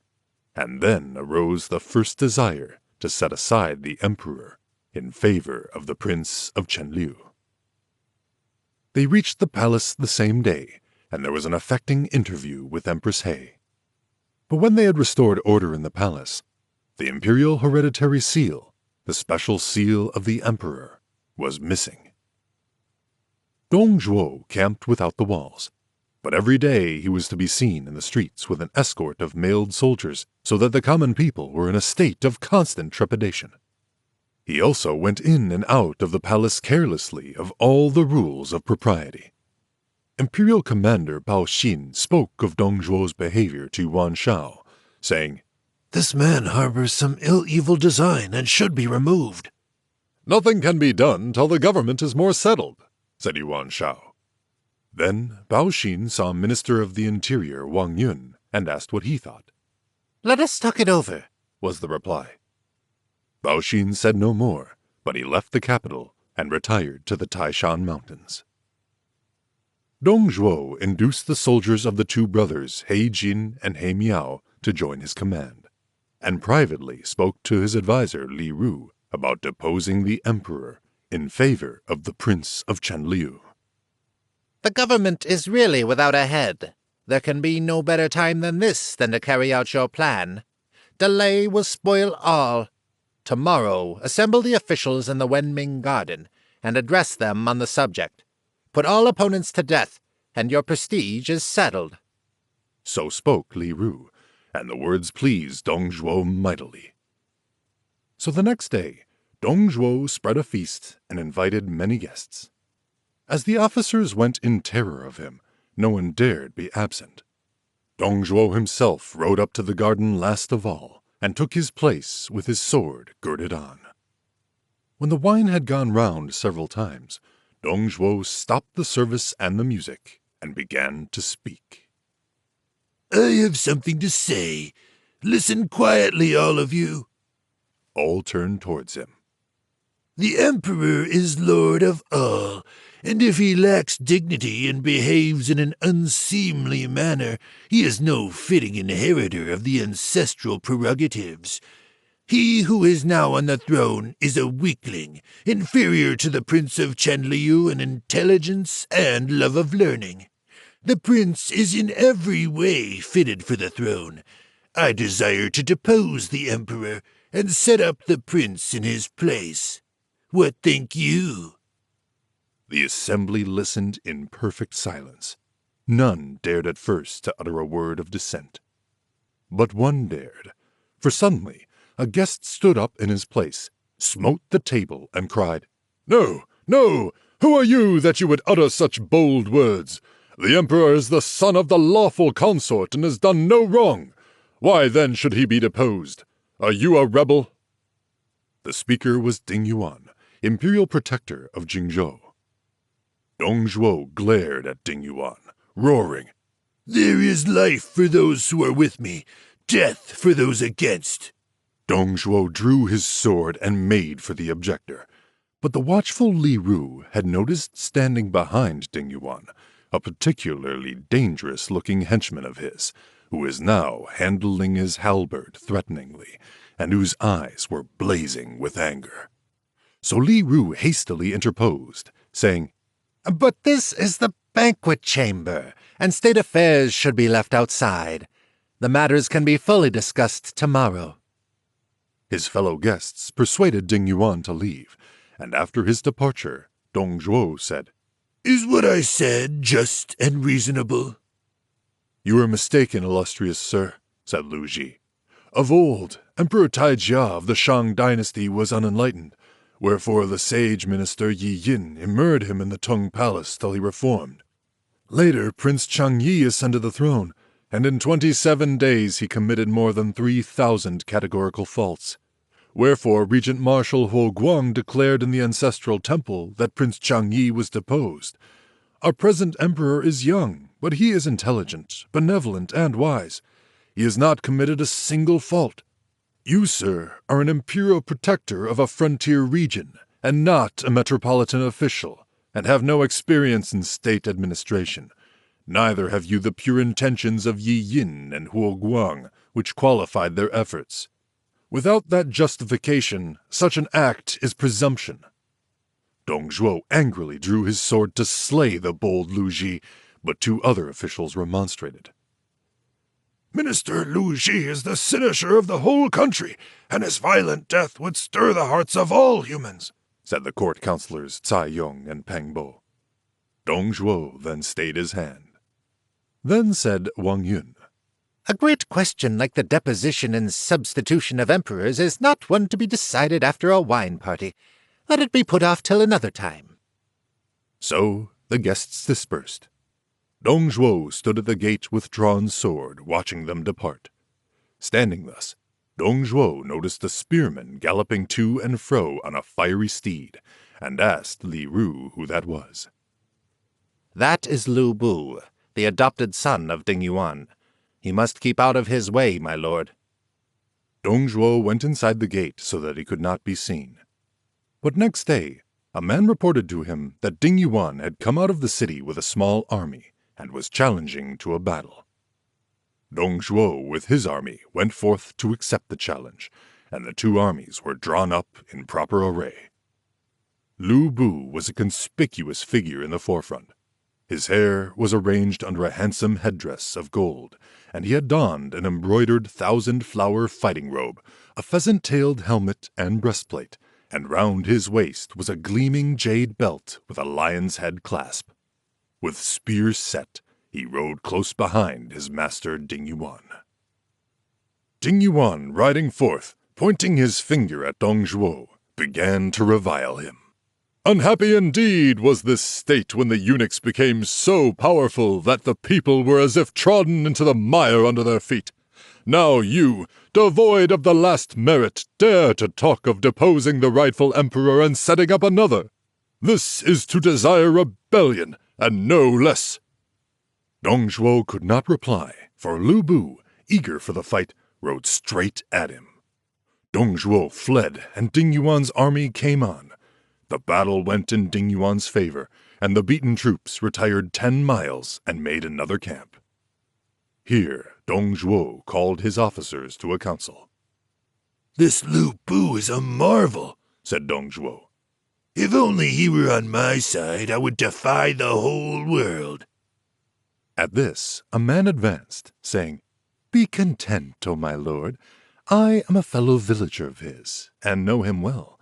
His bravery, his prowess, his cupidity, and his unscrupulousness. With this little blarneying tongue of mine, I can persuade him to put up his hands and come over to your side. Dong Zhuo was delighted, and gazed admiringly at the speaker. It was Li Su, a general in the Imperial Tiger Army. What arguments will you use with him? asked Dong Zhuo. You have a fine horse, red hair, one of the best ever bred, and I must have the steed and gold and pearls to win his heart. Then I will go and persuade him. He will certainly abandon Ding Yuan's service for yours. What think you? said Dong Zhuo to his adviser Li Ru. One cannot grudge a horse to win an empire, was the reply. So they gave Li Su what he demanded, 1,000 ounces of gold, 10 strings of beautiful pearls, a jeweled belt, and red hair, and these accompanied Li Su on his visit to his fellow villager. Li Su reached the camp and said to the guard, Please tell General Lu Bu that a very old friend has come to visit him. And he was admitted forthwith. Worthy brother, have you been well since our last meeting? Greeted Li Su while bowing. How long has it been since last we saw each other? Replied Lu Bu, bowing in return. And where are you now? I am a general in the Imperial Tiger Army. When I learned you were a strong supporter of the throne, I could not say how I rejoiced. I have come now to present to you a really fine horse, a 500-mile-a-day horse, one that crosses rivers and goes up mountains as if they were the level plain. Its name is Red Hair. It will be a fitting aid to your valor." Liu Bei bade his guards lead out the horse. It was of a uniform color, like glowing sun red, not a hair of another color. It measured 10 spans from head to tail, and from hoof to neck 8 spans. When it neighed, the sound filled the Empyrean and shook the ocean. Mark ye the steed swift and tireless, see the dust spurned by his hoofs rising in clouds. Now it swims the river, anon climbs the hill, rending the purple mist asunder. Scornful it breaks the rein, shakes from its head the jeweled bridle. It is a fiery dragon, descending from the highest heaven. Liu Bei was delighted with the horse, and said, "What return can I hope to make for such a creature?" "What return can I hope for? I came to you out of a sense of what is right," replied Li Su. Wine was brought in, and they drank. "We have seen very little of each other, but I am constantly meeting your honorable father," said Li Su. "You're drunk," said Liu Bei. "My father's been dead for years." "Not so. I spoke of Ding Yuan, the man of the day." Liu Bei started. "Yes, I am with him, but only because I can do no better." "Sir, your talent is higher than the heavens, deeper than the seas. Who in all the world does not bow before your name?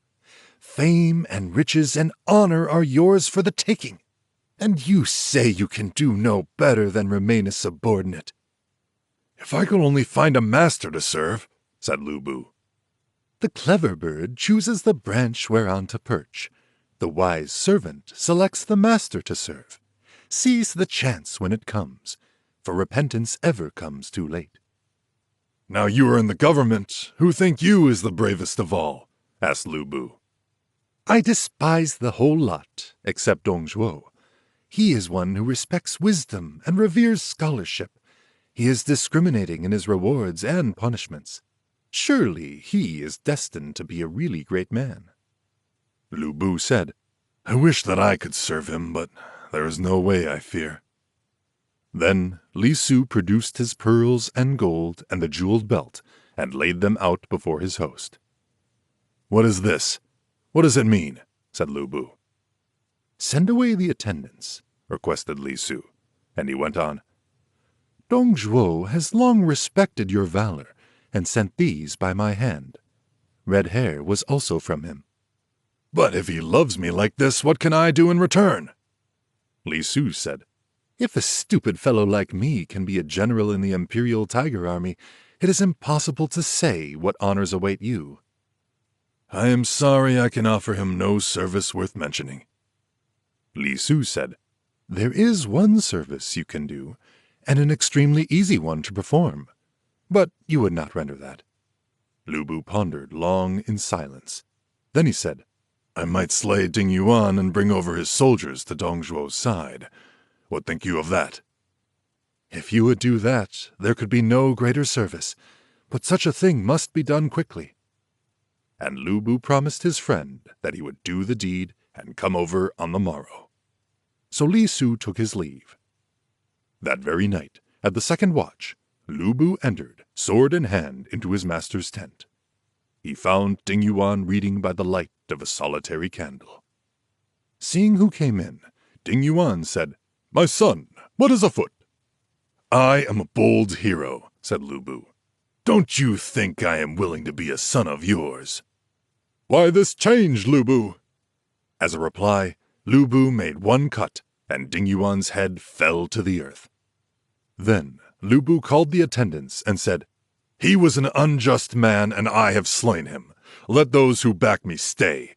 The others may depart." Most ran away. Next day, with the head of the murdered man as his gift, Liu Bei betook himself to Li Su, who led him to Dongzhuo. Dongzhuo received him with a warm welcome, and had wine set before him. "Your coming is welcome as the gentle dew to the parched grass," said Dongzhuo. Liu Bei made Dongzhuo seat himself, and then made an obeisance, saying, "Pray, let me bow to you as my adopted father." Dong Zhuo gave his newly won ally gold and armor and silken robes and spread the feast of welcome. Then they separated. Thence, Dong Zhuo's power and influence increased rapidly. He gave the lordship of Hu, an ancient state, and the rank commander of the left army to his brother Dong Min. He appointed Liu Bu, lord of Luoyang, commander of the capital district, and commander of the right army. Dong Zhuo made himself commander of the central army. The advisor Li Ru never ceased from urging him to carry out the design of deposing the young emperor. The now all-powerful Dong Zhuo prepared a banquet in the capital, at which all the officers of state were guests. He also bade Liu Bu post a company of armed men right and left, ready for action. The feast began, and several courses were served, with nothing to distinguish that banquet from any other. Then, suddenly, the host arose and drew his sword, saying, "He who is above us, being weak and irresolute, is unfit for the duties of his high place. Wherefore I, as of old did Yi Yin and Huo Guang, will set aside this emperor, giving him the title of Prince of Hong Nong, and I will place on the throne the present Prince of Chen Liu, and those who do not support me will suffer death." Fear seized them in its grip, and they were silent. All but Yuan Shao, who said, "The emperor was innocent of any fault, and to set him aside in favor of a commoner was rebellion and nothing else." "The empire is in my hands," cried Dong Zhuo. "and when I choose to do this thing, who will dare say nay? You think my sword lacks an edge?" "If your sword is sharp, mine is never blunt," said Yuan Shao, as his sword flashed out of the sheath. The two men stood face to face amid the feasters. When Ding Yuan by treacherous murder died, the loss was great to Yuan Shao's side. The fate of Yuan Shao will be disclosed in later chapters. Chapter 4. The deposition of the emperor. The prince of Chenliu becomes emperor. Schemes against Dong Zhuo. Cao Cao presents a sword. Dong Zhuo was on the point of slaying Yuan Shao, but Li Ru checked him, saying, "You must not kill rashly while the business hangs in the balance." Yuan Shao, his sword still unsheathed, left the assembly. He hung up the seals of his office at the east gate and went to Jizhou region. Dong Zhuo said to Imperial Guardian Yuan Wei, "Your nephew behaved improperly, but I pardon him for your sake. What think you of my scheme?" "What you think is right," was the reply. "If anyone opposes the great scheme, he will be dealt with by military law," said Dong Zhuo. The ministers, thoroughly dreaded, promised obedience, and the feast came to an end. Dong Zhuo asked Councillor Zhou Bei and Commandant Wu Qiong what they thought of the flight of Yuan Shao. Zhou Bei said, "He left in a state of great anger.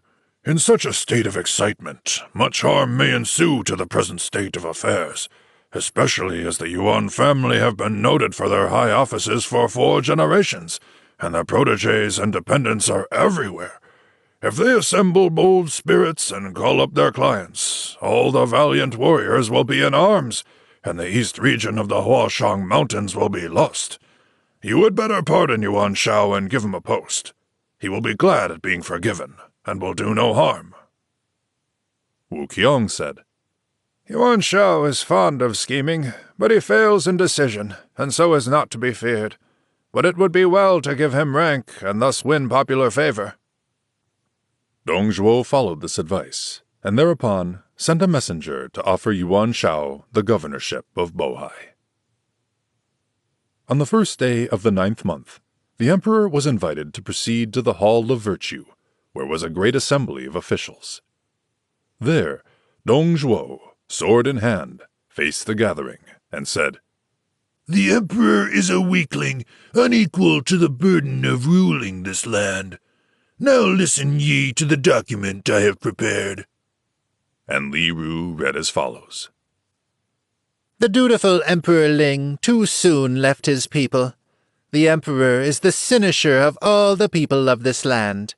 Upon the present Emperor Bian, the heaven has conferred but small gifts. In dignity and deportment he is deficient, and in mourning he is remiss. Only the most complete virtue can grace imperial dignity. Empress He has trained him improperly, and the whole state administration has fallen into confusion. Empress Dong died suddenly, and no one knew why.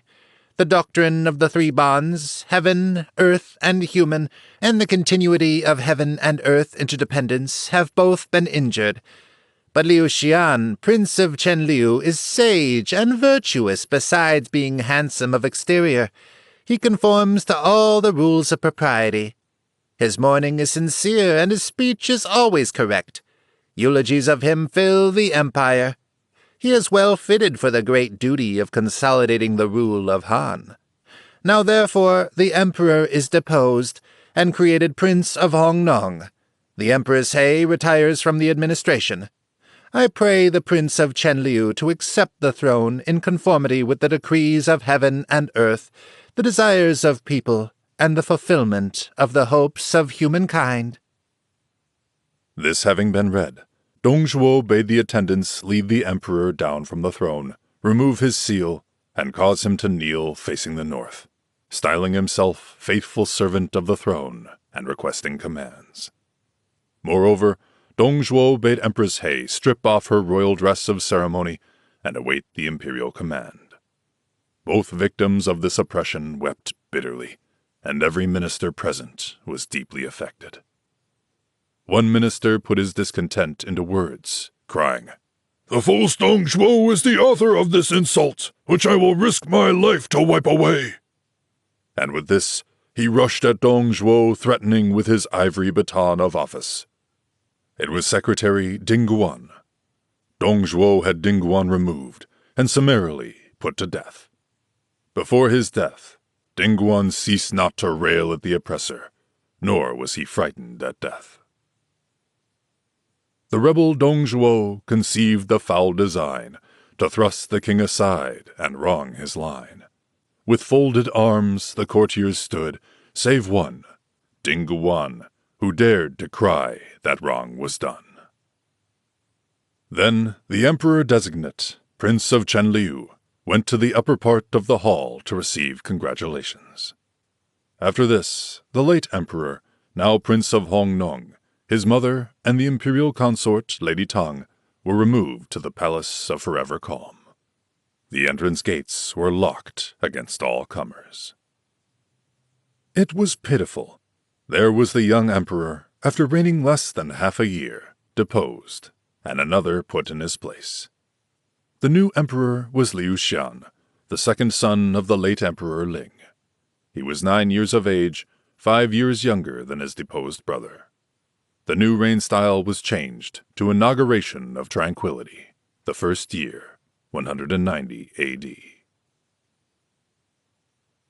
Becoming the prime minister, Dongzhuo was most powerful and arrogant. When he bowed before the throne, he did not declare his name. In going to court, he did not hasten.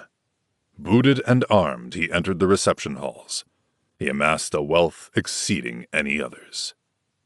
His adviser, Li Ru, impressed upon Dongzhuo constantly to employ people of reputation, so that he should gain public esteem. So when they told him that Cai Yong was a man of talent, Dongzhuo summoned him, but Cai Yong would not go. Dongzhuo sent a message to him that if he did not come, he and his whole clan should be exterminated. Then Cai Yong gave in and appeared. Dongzhuo was very gracious to him and promoted him thrice in a month. Cai Yong became high minister. Such was the generosity of the tyrant. Meanwhile, the deposed ruler, his mother, and his consort were immured in the palace of Forever Calm and found their daily supplies gradually diminishing. The deposed emperor wept incessantly. One day, a pair of swallows gliding to and fro moved him to verse. Spring and the green of the tender grass flushes with joy as the swallows pass. The wayfarers pause by the rippling stream, and their eyes will new-born gladness gleam. With lingering gaze the roofs I see of the palace that one time sheltered me. But those whom I sheltered in all righteousness, let's not stay in silence when the days pass useless. The messenger, sent by Dongzhuo from time to time to the palace for news of the prisoners, got hold of this poem and showed it to his master. So he shows his resentment by writing poems, eh? A fair excuse to put them all out of the way, said Dongzhuo. Li Ru was sent with 10 men into the palace to consummate the deed. The 3 were in one of the upper rooms when Li Ru arrived. The emperor shuddered when the maid announced the visitor's name. Presently, Li Ru entered and offered a cup of poisoned wine to the emperor. The emperor asked what this meant. Spring is the season of blending and harmonious interchange, and the Prime Minister sends a cup of the wine of longevity, said Li Ru. If it be the wine of longevity, you may share it too, said Empress He. Then Li Ru became brutally frank. You will not drink? Said he. He called the men with daggers and cords, and bade the emperor look at them. The cup or these? Said he. Then said Lady Tang, Let the handmaid drink in place of her lord. Spare the mother and her son, I pray. And who may you be to die for a prince? Said Li Ru. Then he presented the cup to the empress once more, and bade her drink. She railed against her brother, the feckless He Jin, the author of all this trouble. She would not drink. Next, Li Ru approached the emperor. Let me say farewell to my mother, begged he, and he did so in these lines. The heaven and earth are changed. Alas, the sun and the moon leave their courses. I, once the center of all eyes, am driven to the farthest confines. Oppressed by an arrogant minister, my life nears its end. Everything fails me, and vain are my falling tears. Lady Tang sang, Heaven is to be rent asunder, earth to fall away. I, handmaid of an emperor, would grieve if I followed him not. We have come to the parting of ways. The quick and the dead walk not together. Alas, I am left alone with the grief in my heart. When they had sung these lines, they fell weeping into each other's arms. The Prime Minister is awaiting my report, said Li Ru, and you delay too long. Think you that there is any hope of succor? The Empress broke into another fit of railing. The rebel forces us to death, mother and son, and heaven has abandoned us. But you, the tool of this crime, will assuredly perish. Thereupon, Li Ru grew more angry, laid hands on the Empress, and threw her out of the window. Then he bade the soldiers strangle Lady Tang, and forced the lad to swallow the wine of death. Li Ru reported the achievement to his master, who bade them bury the victims without the city. After this, Dongzhuo's behavior was more atrocious than before. He spent his nights in the palace, defiled the imperial concubines there, and even slept on the dragon couch. Once he led his soldiers out of the city to Yangcheng, when the villagers, men and women, were assembled from all sides for the annual spring festival. His troops surrounded the place and plundered it. They took away booty by the cartload, and women prisoners, and more than 1,000 severed heads. The procession returned to capital Luoyang and published a story that they had obtained a great victory over some rebels. They burned the heads beneath the walls, and the women and jewelry were shared out among the soldiers. A general named Wu Fu was disgusted at this ferocity, and sought a chance to slay Dongzhuo. Wu Fu constantly wore a breastplate under his court dress, and carried in conceal a sharp dagger. One day, when Dongzhuo came to court, Wu Fu met him on the steps and tried to stab him. But Dongzhuo was a very powerful man, and held Wu Fu off till Liu Bu came to his help. Liu Bu struck down the assailant. "Who told you to rebel?" said Dong Zhuo. Wu Fu glared at him and cried, You are not my prince. I am not your minister. Where is the rebellion? Your crimes fill the heavens, and every man would slay you. I am sorry I cannot tear you asunder with chariots to appease the wrath of the world. Dong Zhuo bade the guards take him out and hack him to pieces. Wu Fu only ceased railing as he ceased to live. That loyal servant of the latter days of Han, his valor was high as the heavens, in all ages unequaled. In the court itself would he slay the rebel, great his fame. Throughout all time will people call him a hero. Thereafter, Dong Zhuo always went well guarded. At Bohai, Yuan Shao heard of Dong Zhuo's misuse of power and sent a secret letter to Minister of the Interior, Wang Yun. That rebel Dong Zhuo outrages heaven and has deposed his ruler. Common people dare not speak of him, that is understandable, yet you suffer his aggressions as if you knew not of them. How then are you a dutiful and loyal minister? I have assembled an army and desire to sweep clean the royal habitation, but I dare not lightly begin the task. If you are willing, then find an opportunity to plot against this man. If you would use force, I am at your command. The letter arrived, but Wang Yun could see no chance to plot against Dong Zhuo.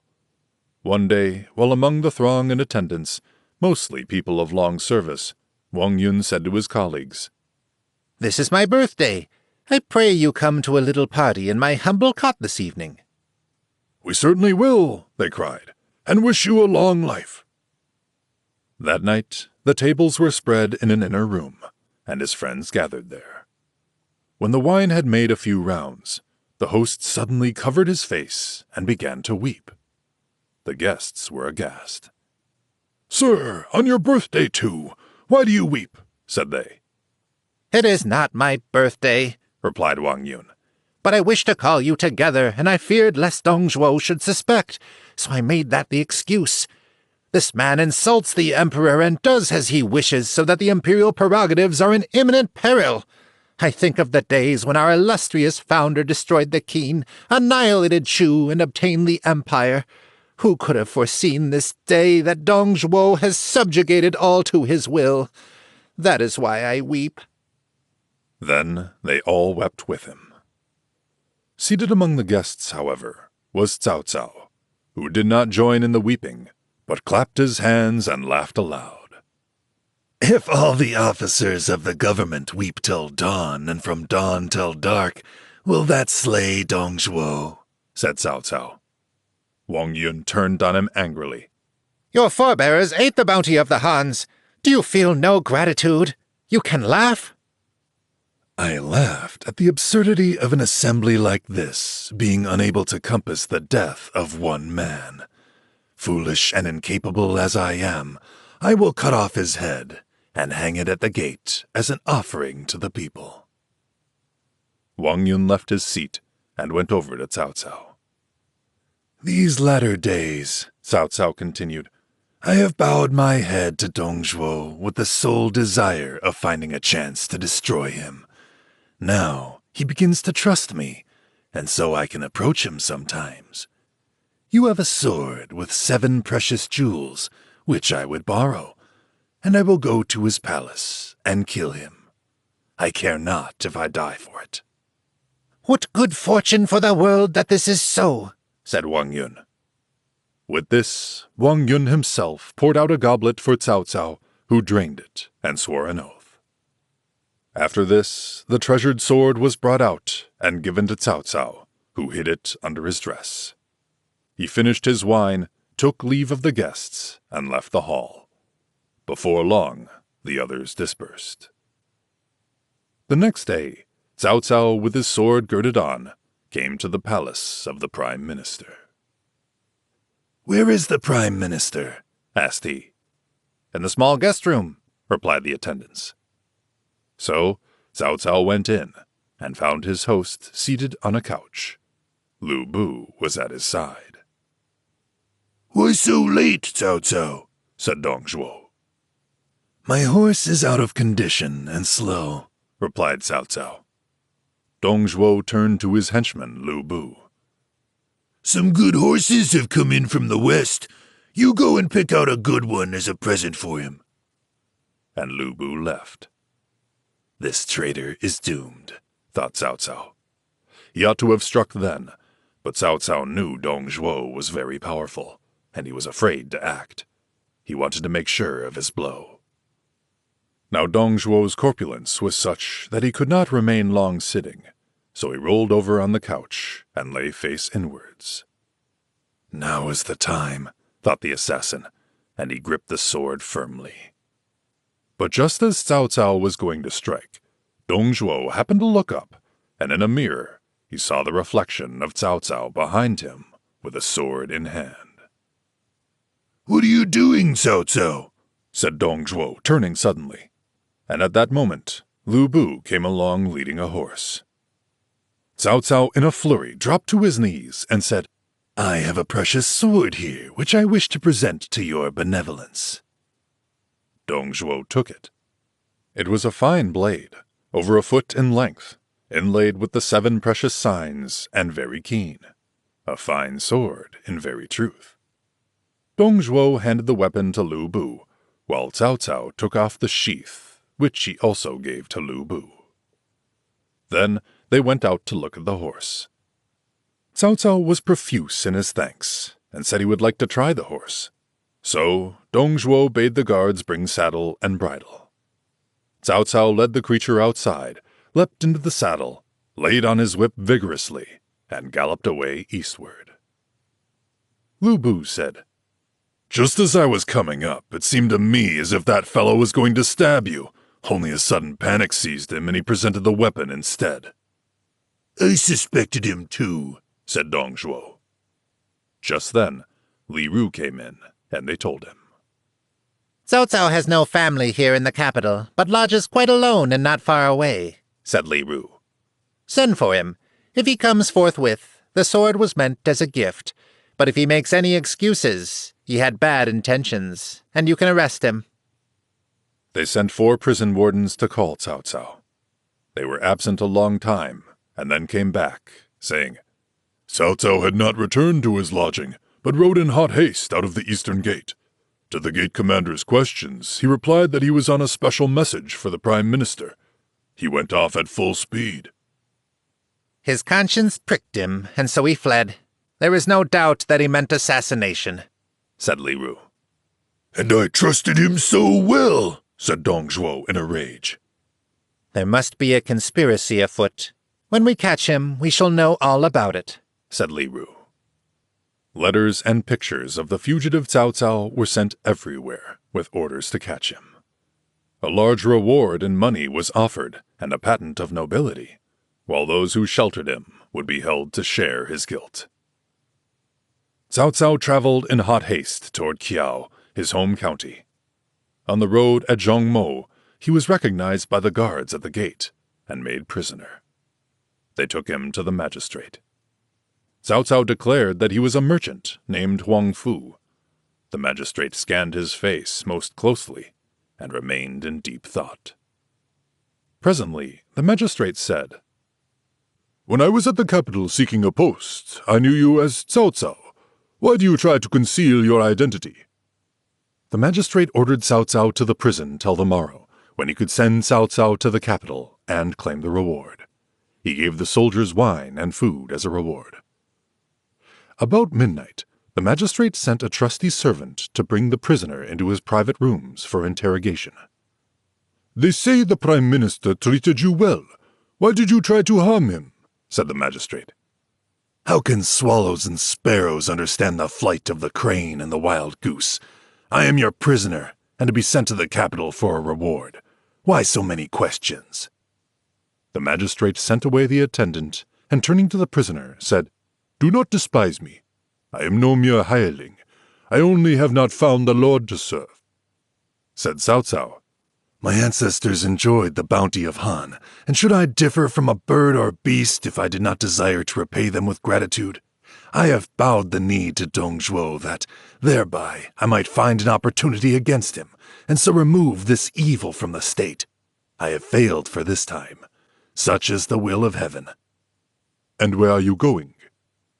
Home to my county. Thence I shall issue a summons calling all the bold spirits to come with forces to kill the tyrant. This is my desire. Thereupon, the magistrate himself loosened the bonds of the prisoner, led him to the upper seat, and bowed, saying, I am called Chen Gong. My aged mother and family are in the east county of Dongjun. I am deeply affected by your loyalty and uprightness, and I will abandon my office and follow you. Cao Cao was delighted with this turn of affairs.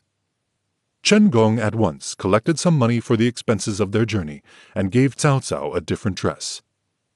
Then each took a sword and rode away toward Kiao. 3 days later, at eventide, they reached Chen Gao. Cao Cao pointed with his whip to a hamlet in the woods and said, There lives my uncle, Liu Bei, a sworn brother of my father. Suppose we go and ask news of my family and seek shelter for the night. Excellent, said his companion Chen Gong, and they rode over, dismounted at the farm gate, and entered. Liu Bei greeted them and said to Cao Cao, I hear the government has sent stringent orders on all sides to arrest you.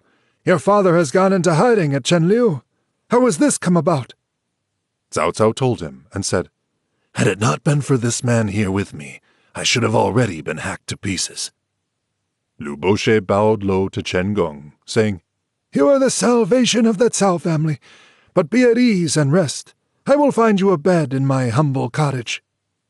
Liu Bei then rose and went to the inner chamber, where he stayed a long time. When he came out, he said, There is no good wine in the house. I am going over to the village to get some for you. And he hastily mounted his donkey and rode away. The two travelers sat a long time. Suddenly, they heard at the back of the house the sound of sharpening a knife. Cao Cao said to Chen Gong, He is not my real uncle. I am beginning to doubt the meaning of his going off. Let us listen. So they silently stepped out into a straw hut at the back. Presently, someone said, Bind before killing, eh? As I thought, said Cao Cao. Now unless we strike first, we shall be taken. Suddenly, Cao Cao and Chen Gong dashed in, sword in hand, and slew the whole household, male and female, in all 8 persons. After this, they searched the house. In the kitchen, they found a pig, bound, ready to kill. You have made a huge mistake, said Chen Gong, and we have slain honest folks. Cao Cao and Chen Gong at once mounted and rode away. Soon they met their host Liu Bei coming home, and over the saddle in front of him they saw 2 vessels of wine. In his hands he carried fruit and vegetables. Where are you going, sirs? Liu Bei called to them. Accused people dare not linger, said Cao Cao. But I have bidden them kill a pig. Why do you refuse my poor hospitality? I pray you ride back with me. Cao Cao paid no heed, urging his horse forward. But he suddenly drew his sword and rode back after Liu Bei. Who is that coming along? Cried Cao Cao.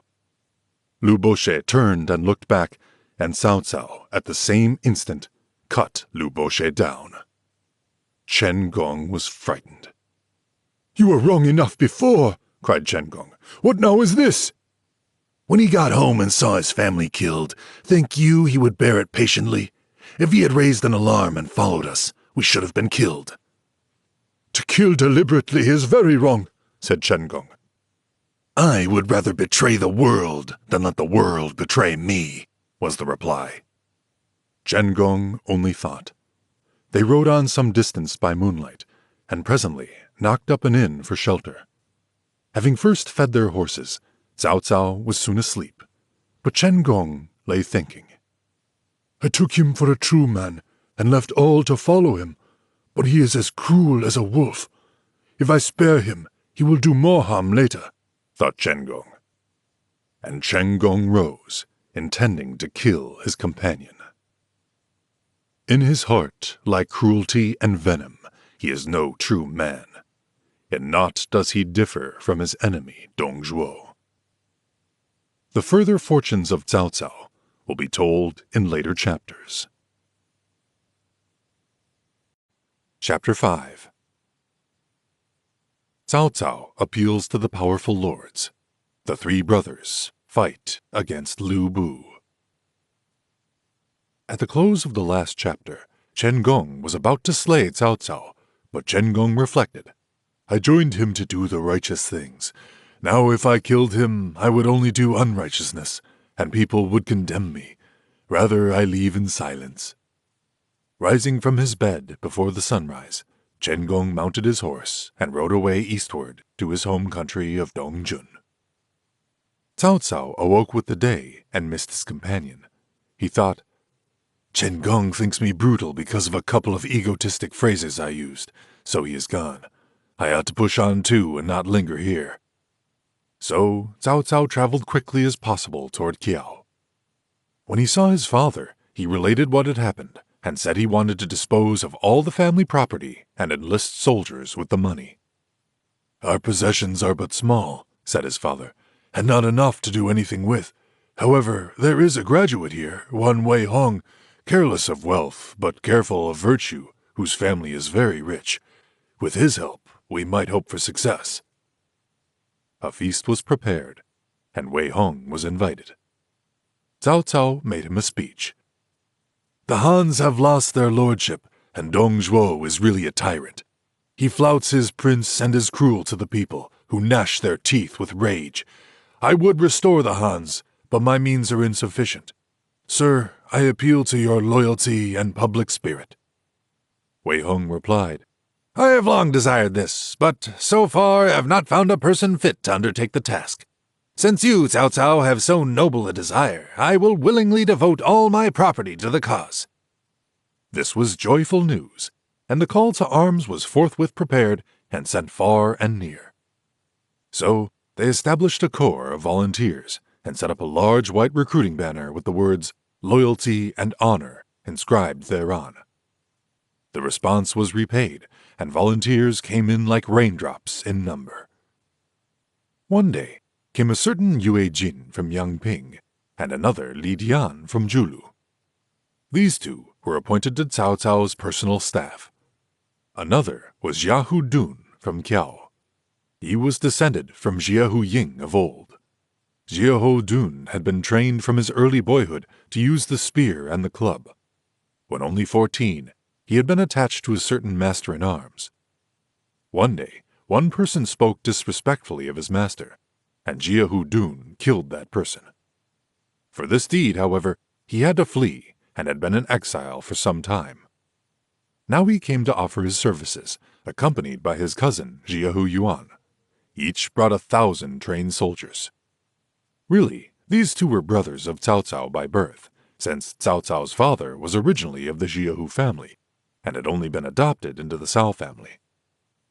A few days later came Cao Cao's two cousins, Cao Ren and Cao Hong, each with 1,000 followers. These two were accomplished horsemen and trained in the use of arms. Then drill began, and Wei Hong spent his treasure freely in buying clothing, armor, flags, and banners. From all sides poured in gifts of grain. When Yuan Shao received Cao Cao's call to arms, he collected all those under his command to the number of 30,000. Then he marched from Bohai to Kiao to take the oath to Cao Cao. Next, a manifesto was issued. Cao Cao and his associates, moved by a sense of duty, now make this proclamation. Dong Zhuo defies heaven and earth. He is destroying the state and injuring his prince. He pollutes the palace and oppresses the people. He is vicious and cruel. His crimes are heaped up. Now we have received a secret command to call up soldiers, and we are pledged to cleanse the empire and destroy the evildoers. We will raise a volunteer army and exert all our efforts to maintain the dynasty and succor the people. Respond to this, O nobles, by mustering your own soldiers. From every side answered the summons, as the following list shows. 1. Yuan Shu, governor of Nanyang. 2. Han Fu, Imperial Protector of Jizhou Region. 3. Kong Zhou, Imperial Protector of Yuzhou Region. 4. Liu Dai, Imperial Protector of Yanzhou Region. 5. Wang Kuang, Governor of Henai. 6. Zhang Miao, Governor of Chenliu. 7. Qiao Mao, Governor of Dongjun. 8. Yuan Yi, Governor of Shangyang. 9.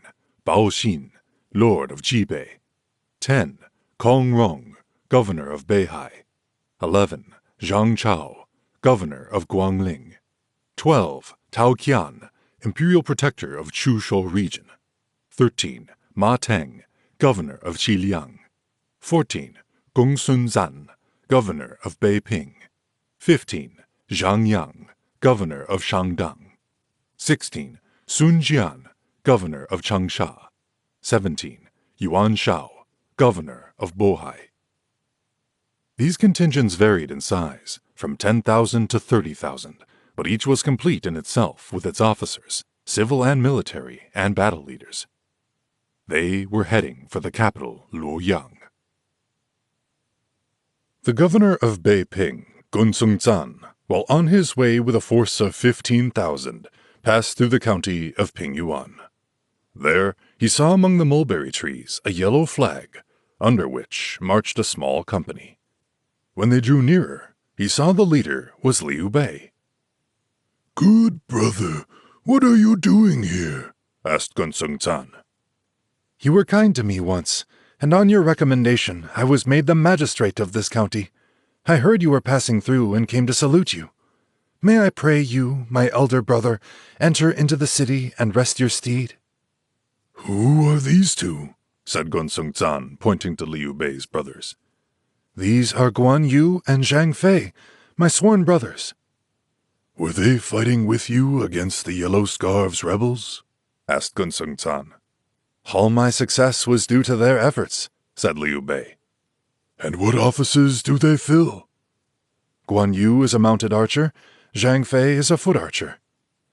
"Thus are able humans buried," said Gunsung Zan, sighing. Then he continued. "All the highest in the land are now going to destroy the rebellious Dongzhuo. My brother, you would do better to abandon this petty place and join us in restoring the House of Han. Why not?" I should like to go, said Liu Bei. "If you had let me kill him that other time, you would not have this trouble today," said Zhang Fei to Liu Bei and Guan Yu. "Since things are so, let us pack and go," said Guan Yu. So, without more ado, the three brothers, with a few horsemen, joined Gunsung Zan and marched with him to join the great army. One after another, the feudal lords came up and encamped. Their camps extended over 70 miles and more. When all had arrived, Cao Cao, as the head, prepared sacrificial bullocks and horses and called all the lords to a great assembly to decide upon their plan of attack. Then spoke the governor of Henei, Wang Kuang. "We have been moved by a noble sense of right to assemble here. Now must we first choose a chief and bind ourselves to obedience." Then said Cao Cao, For 4 generations, the highest offices of state have been filled by members of the Yuan family, and its clients and supporters are everywhere. As a descendant of ancient ministers of Han, Yuan Shao is a suitable man to be our chief lord. Yuan Shao again and again declined this honor, but they all said, "It must be he. There is no other." And then he agreed. So, the next day, a 3-story altar was built, and they planted about it the banners of all parties in 5 directions of space. And they set up white yak's tails and golden axes and emblems of military authority and the seals of leadership around about. All being ready, the chief lord was invited to ascend the altar. Clad in ceremonial robes and girded with a sword, Yuan Shao reverently ascended. There he burned incense, made obeisance, and recited the oath. The House of Han has fallen upon evil days. The bands of imperial authority are loosened. The rebel minister Dong Zhuo takes advantage of the discord to work evil, and calamity falls upon honorable families. Cruelty overwhelms simple folks. We, Yuan Shao and his confederates, fearing for the safety of the imperial prerogatives, have assembled military forces to rescue the state. We must now pledge ourselves to exert our whole strength and act in concord to the utmost limit of our powers. There must be no disconcerted or selfish action. Should any depart from this pledge, may he lose his life and leave no posterity. Almighty heaven and universal earth, and the enlightened spirits of our forefathers, be ye our witnesses. The reading finished, Yuan Shao smeared the blood of the sacrifice upon his lips, and upon the lips of those who shared the pledge. All were deeply affected by the ceremony, and many shed tears. This done, the chief lord was supported down from the high place, and led to his tent, where he took the highest place, and the others arranged themselves according to rank and age. Here, wine was served. Presently, Cao Cao said, "It behooves us all to obey the chief we have this day set up, and support the state. There must be no feeling of rivalry or superiority based upon numbers." Yuan Shao replied, "Unworthy as I am, yet as elected chief, I must impartially reward merit and punish offenses. Let each see to it that he obeys the national laws and the army precepts. These must not be broken." "Only thy commands are to be obeyed," cried all. Then Yuan Shao said, "My brother, Yuan Shu, is appointed chief of the commissariat. He must see to it that the whole camp is well supplied. But the need of the moment is a van leader who shall go to the River Sea Pass and provoke a battle. The other forces must take up strategic positions and support." Then the governor of Changsha, Sun Jian, offered himself for this service. "You are valiant and fierce, and equal to this service," said Yuan Shao. The force under Sun Jian set out, and presently came to River Sea Pass. The guard there sent a swift rider to the capital to announce to the prime minister the urgency of the situation. Ever since Dong Zhuo had secured his position, he had given himself up to luxury without stint. When the urgent news reached the adviser Li Ru, he at once went to his master, who, much alarmed, called a great council. Lu Bu stood forth and said, "Do not fear, my father. I look upon all the lords beyond the passes as so much stubble, and with the warriors of our fierce army, I will put every one of them to death and hang their heads at the gates of the capital." "With your aid, I can sleep secure," said Dong Zhuo. But someone behind Lu Bu broke in upon his speech, saying, "An ox cleaver to kill a chicken? There is no need for the general to go. I will cut off their heads as easily as I would take a thing out of my pocket." Dong Zhuo looked up, and his eyes rested on a stalwart man of fierce mien, lithe and supple as a beast. He had a round head like a leopard, and shoulders like an ape's. His name was Huaxiong of Guangxi. Dong Zhuo rejoiced at Huaxiong's bold words, and at once appointed him commander of royal cavaliers, and gave him 50,000 of horse and foot soldiers. Huaxiong and 3 other generals, Li Su, Hu Zhen, and Zhao Tsen, hastily moved toward River Sea Pass. Among the feudal lords, Bao Xin, the lord of Jibei, was jealous lest the chosen van leader Sun Jian should win 2 great honors. Wherefore, Bao Xin endeavored to meet the foe first, and so he secretly dispatched his brother, Bao Zhong, with 3,000 by a byroad. As soon as this small force reached the pass, they offered battle. Fast reacting, Huaxiong, at the head of 500 armored horsemen, swept down from the pass, crying, "Flee not, rebel!"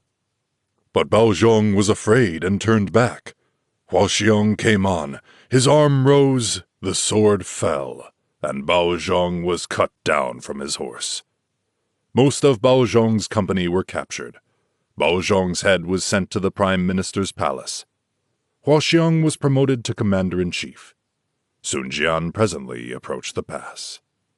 He had 4 generals, Cheng Pu of Tuyin, whose weapon was an iron-spined lance with a snake-headed blade, Huang Gai of Ling, who wielded an iron whip, Han Dong of Lingji, using a heavy saber, and Zhu Mao of Wu Jun, who fought with a pair of swords.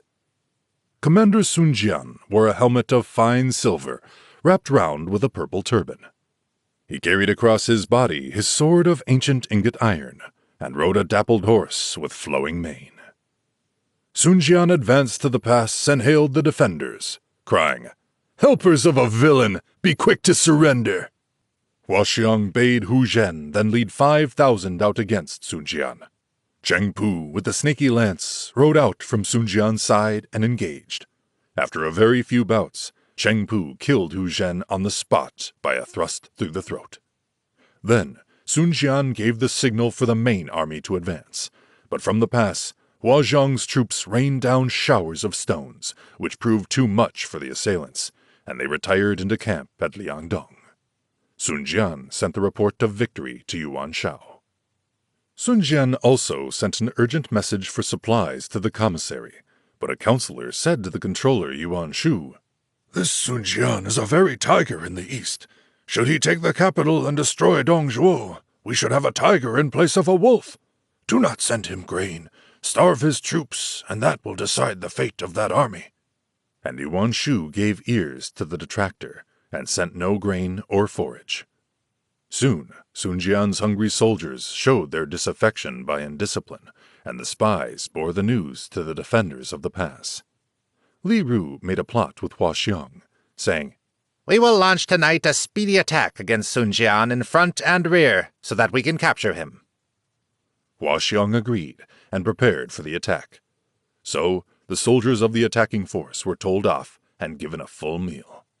At dark, they left the pass, and crept by secret paths to the rear of Sun Jian's camp. The moon was bright, and the wind cool. They arrived about midnight, and the drums beat an immediate attack. Sun Jian hastily donned his fighting gear and rode out. He ran straight into Huaxiang, and the 2 warriors engaged.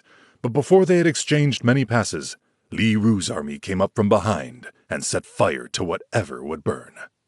Sun Jian's army was thrown into confusion and fled in disorder. A general melee ensued, and soon only Zhu Mao was left at Sun Jian's side. These 2 broke through the pass and fled. Huaxiang coming in hot pursuit, Sun Jian took his bow and let 2 arrows fly in quick succession, but both missed.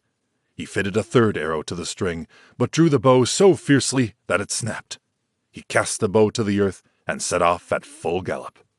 Then spoke Zhu Mao. "My lord's purple turban is a mark that the rebels will too easily recognize. Give it to me, and I will wear it." So Sun Jian exchanged his silver helmet with the turban for his general's headpiece, and the 2 men parted, riding different ways.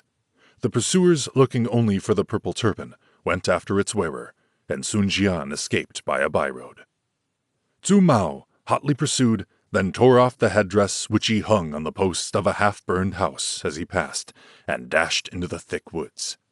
Huaxiang's troops, seeing the purple turban standing motionless, dared not approach, but they surrounded it on every side and shot at it with arrows.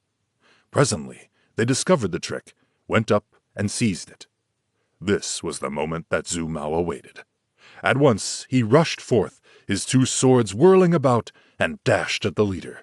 But Huaxiang was too quick, and with a loud yell, Huaxiang slashed at Zhu Mao and cut him down from the horse.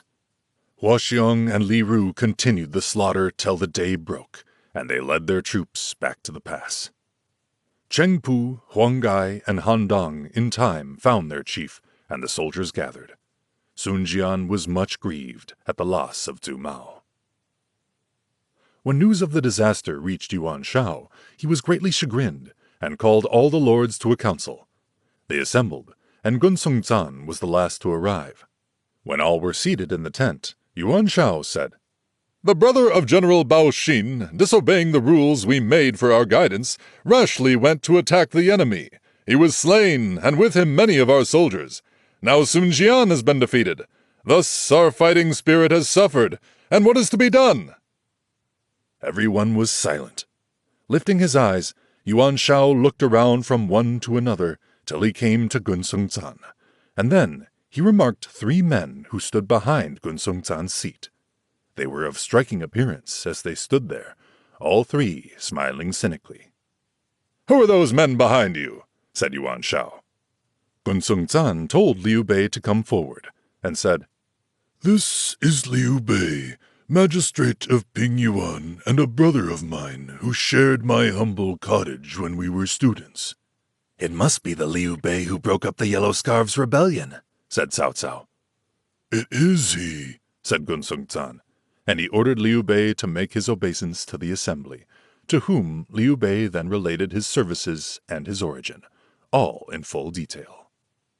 "Since he is of the Han line, he should be seated," said Yuan Shao, and he bade Liu Bei sit. Liu Bei modestly thanked him, declining. Said Yuan Shao, "This consideration is not for your fame and office. I respect you as a scion of the imperial family."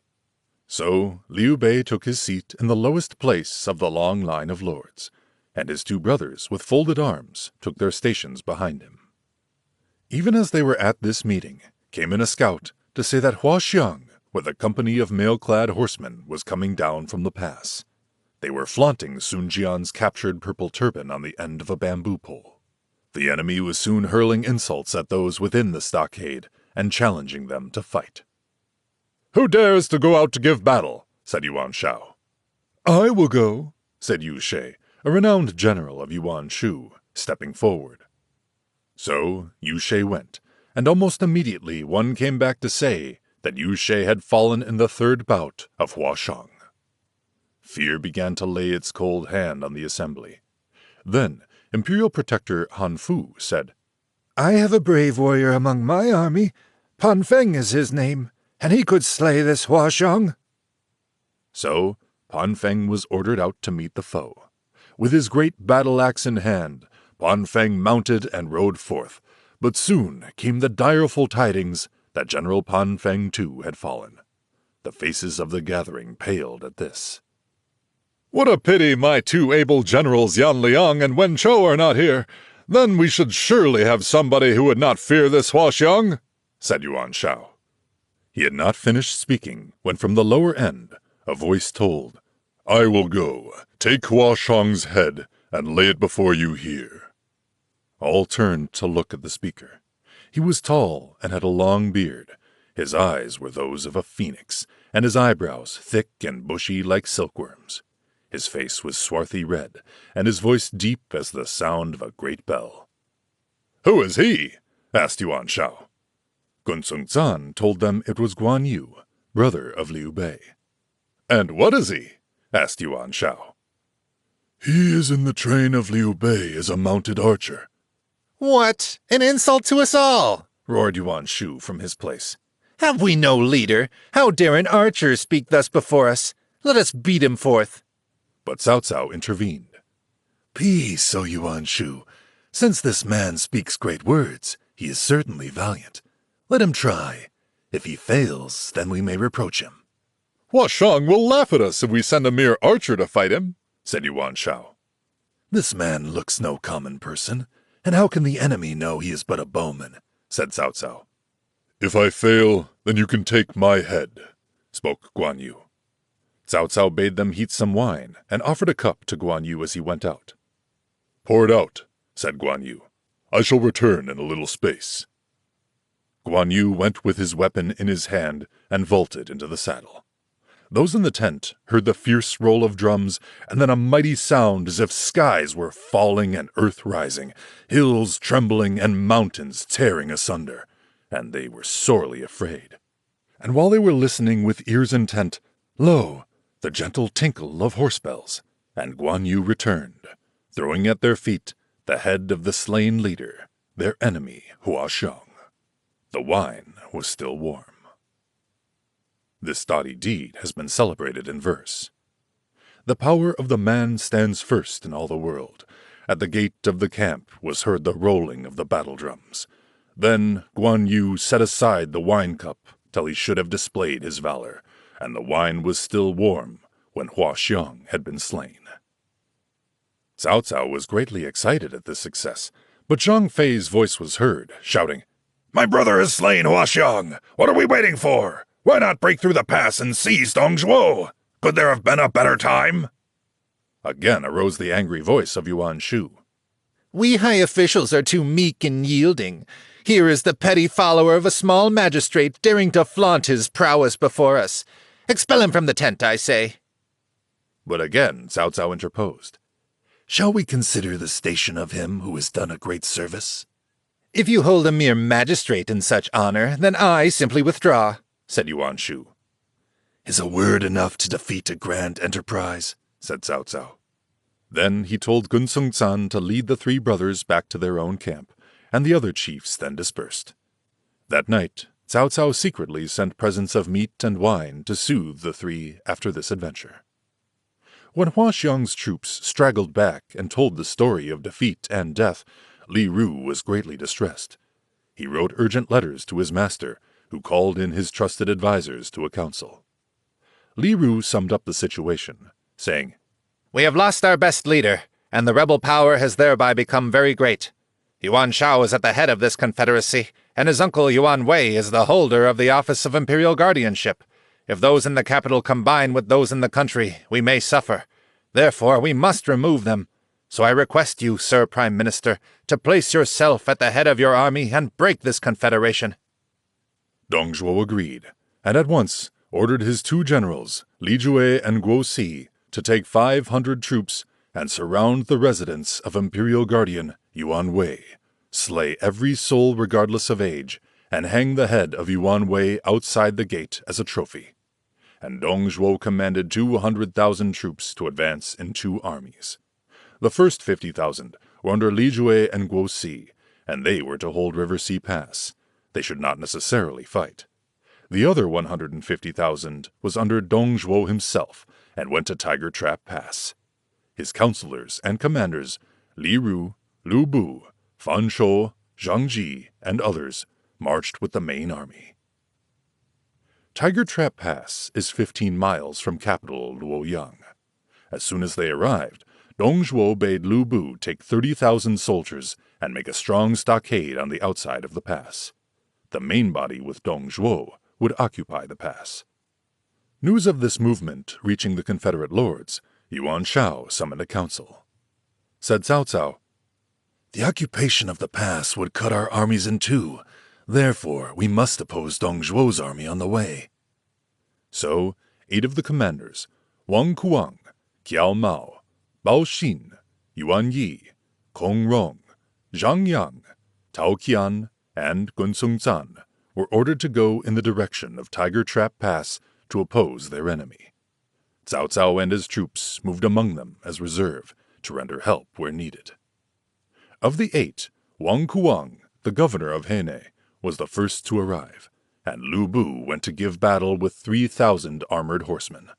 When Wang Kuang had ordered his army, horse and foot, in battle array, he took his station under the great banner and looked over at his foe. Lu Bu was a conspicuous figure in front of the line.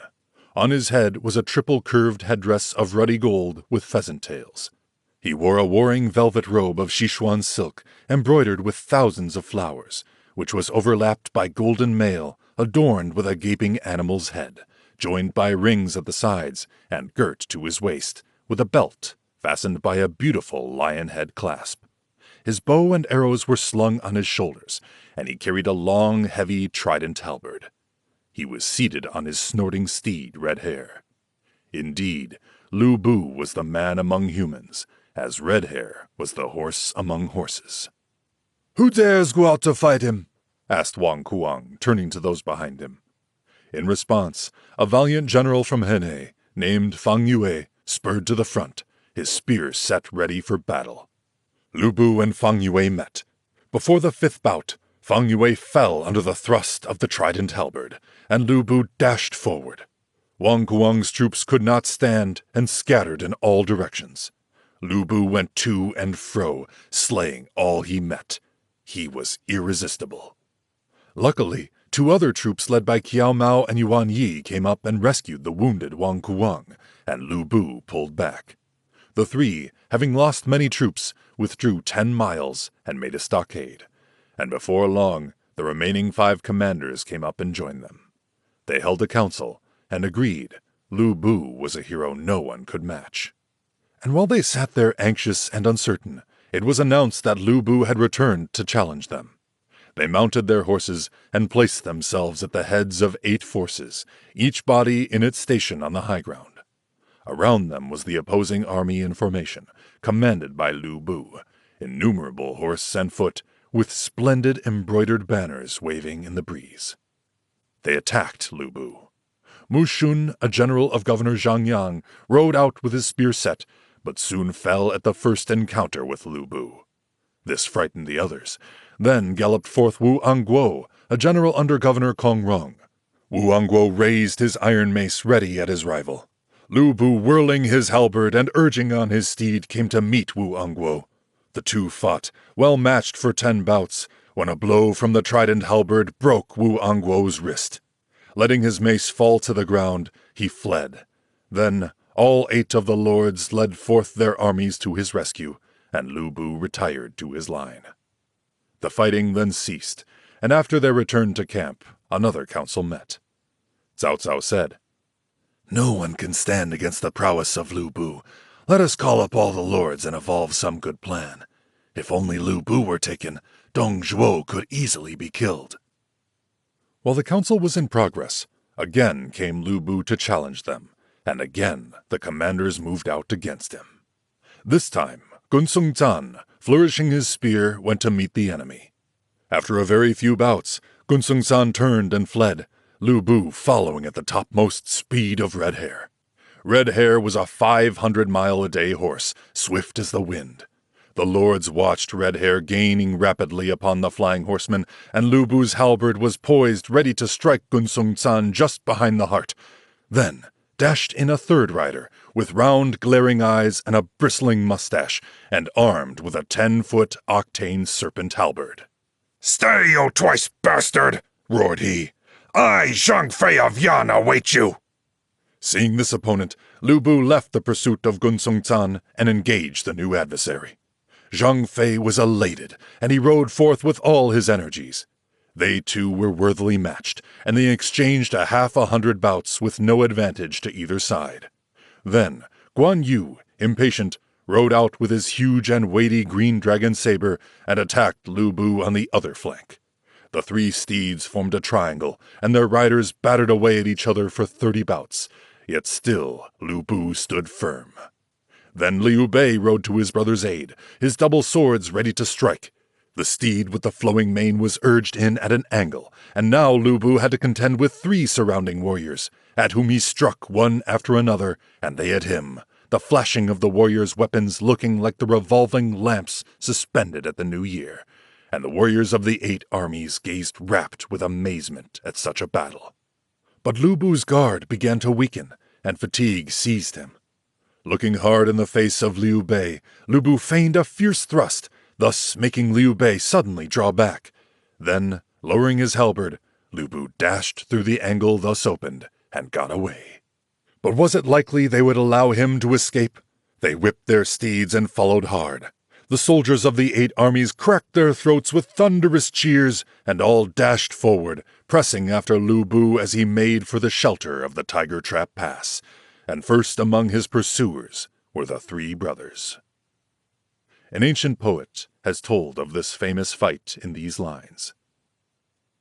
The fateful day of Han came in the reigns of Huan and Ling. Their glory declined as the sun sinks at the close of day. Dong Zhuo, infamous minister of state, pulled down the youthful Bian. It is true the new Xian was a weakling, too timid for his times. Then Cao Cao proclaimed abroad these wicked deeds, and the great lords, moved with anger, assembled their forces. In council met they, and chose as their oath chief Yuan Shao, pledged themselves to maintain the ruling house and tranquility. Of the warriors of that time, matchless Lu Bu was the boldest. His valor and prowess are sung by all within the 4 seas. He clothed his body in silver armor like the scales of a dragon. On his head was a golden headdress with pheasant tails. About his waist, a shaggy belt, the clasp, two wild beasts' heads with gripping jaws. His flowing embroidered robe fluttered about his form. His swift courser bounded over the plain, a mighty wind following. His terrible trident halberd flashed in the sunlight, bright as a placid lake. Who dared face him as he rode forth to challenge? The bowels of the Confederate lords were torn with fear, and their hearts trembled. Then leaped forth Zhang Fei, the valiant warrior of the North, gripped in his mighty hand the long octane serpent halberd. His mustache bristled with anger, standing stiff like wire. His round eyes glared, lightning flashes darted from them. Neither quailed in the fight, but the issue was undecided. Guan Yu stood out in front, his soul vexed within him. His green dragon saber shone white as frost in the sunlight. His bright-colored fighting robe fluttered like butterfly wings. Demons and angels shrieked at the thunder of his horse hoofs. In his eyes was fierce anger, a fire to be quenched only in blood. Next, Liu Bei joined the battle, gripping his twin sword blades. The heavens themselves trembled at the majesty of his wrath. These three closely beset Lu Bu, and long drawn out was the battle. Always he warded their blows, never faltering a moment. The noise of their shouting rose to the sky, and the earth re-echoed it. The heat of battle ranged to the frozen pole star. Worn out, feeling his strength fast ebbing, Lu Bu thought to flee. He glanced at the hills around, and thither would fly for shelter. Then, reversing his halberd and lowering its lofty point, hastily he fled, loosing himself from the battle. With head bent low, he gave rein to his courser, turned his face away, and fled to Tiger Trap Pass. The three brothers maintained the pursuit to the pass. Looking up, they saw an immense umbrella of black gauze fluttering in the wind. "Certainly there is Dong Zhuo," cried Zhang Fei. "What is the use of pursuing Lu Bu? Better far to seize the chiefest rebel, and so pluck up evil by the roots." And he whipped his steed toward the pass. To quell a rebellion, seize the leader if you can. If you need a wondrous service, then first find a wondrous man. The following chapters will unfold the results of the battle. Chapter 6. Burning the capital, Dong Zhuo commits an atrocity. Hiding the imperial hereditary seal, Sun Jian breaks faith. Zhang Fei rode hard up to the pass, but the defenders sent down stones and arrows like rain so that he could not enter, and he returned. The 8 lords all joined in felicitations to the 3 brothers for their services, and the story of victory was sent to Yuan Shao, who ordered Sun Jian to make an immediate advance. Thereupon, Sun Jian, with 2 trusty generals, Cheng Pu and Huang Gai, went over to the camp of Yuan Shu. Tracing figures on the ground with his staff, Sun Jian said, Dong Zhuo and I had no personal quarrel, yet now I have thrown myself into the battle, regardless of consequences, exposed my person to the risk of wounds, fought bloody battles to their bitter end. And why? That I might be the means of ridding my country of a rebel, and for the private advantage of your family. Yet you, heeding the slanderous tongue of a certain counselor, formerly withheld the supplies absolutely necessary to me, and so I suffered defeat. How can you explain, General? Yuan Shu, confused and frightened, had no words to reply. He ordered the death of the slanderer to placate Sun Jian. Then, suddenly, they told Sun Jian, Some officer has come riding down from the pass to see you, General. He is in the camp. Sun Jian therefore took his leave and returned to his own camp, where he found the visitor was Li Jue, one of the much-trusted commanders of Dong Zhuo. Wherefore come you? Said Sun Jian. Li Jue replied, You are the one person for whom my master has respect and admiration. He sends me to arrange a matrimonial alliance between the 2 families. He wishes that his daughter may become the wife of your son. What? Dongzhuo, that rebel and renegade, that subverter of the throne? I wish I could destroy his 9 generations as a thank offering to the Empire. Think you I would be willing to have an alliance with such a family? I will not slay you as I ought, but go and go quickly. Yield the pass, and I may spare your lives. If you delay, I will grind your bones to powder and make mincemeat of your flesh." Li Jue threw his arms over his head and ran out. He returned to his master and told him what a rude reception he had met with. Dongzhuo asked his adviser, Li Ru, how to reply to this. Li Ru said, Liu Bu's late defeat had somewhat blunted the edge of our army's desire for battle. It would be well to return to the capital and remove the emperor to Chang'an, as the street children had been lately singing, "A Han on the west, a Han on the east. The deer or the throne will be safe in Chang'an." Li Ru continued, If you think out this couplet, it applies to the present juncture. Half the first line refers to the founder of the dynasty, Liu Bei, the supreme ancestor, who became ruler in the western city of Chang'an, which was the capital during 12 reigns. The other half corresponds to Liu Xiu, the latter Han founder, who ruled from Luoyang, the eastern capital, during the 12 latter reigns. The revolution of the heavens brings us back to this starting moment. Thus, if you remove to Chang'an, there will be no need for anxiety. Dongzhuo was exceedingly pleased and said, Had you not spoken thus, I should not have understood. Then, taking Lu Bu with him, Dongzhuo started at once for capital Luoyang. Here he called all the officials to a great council in the palace and addressed them.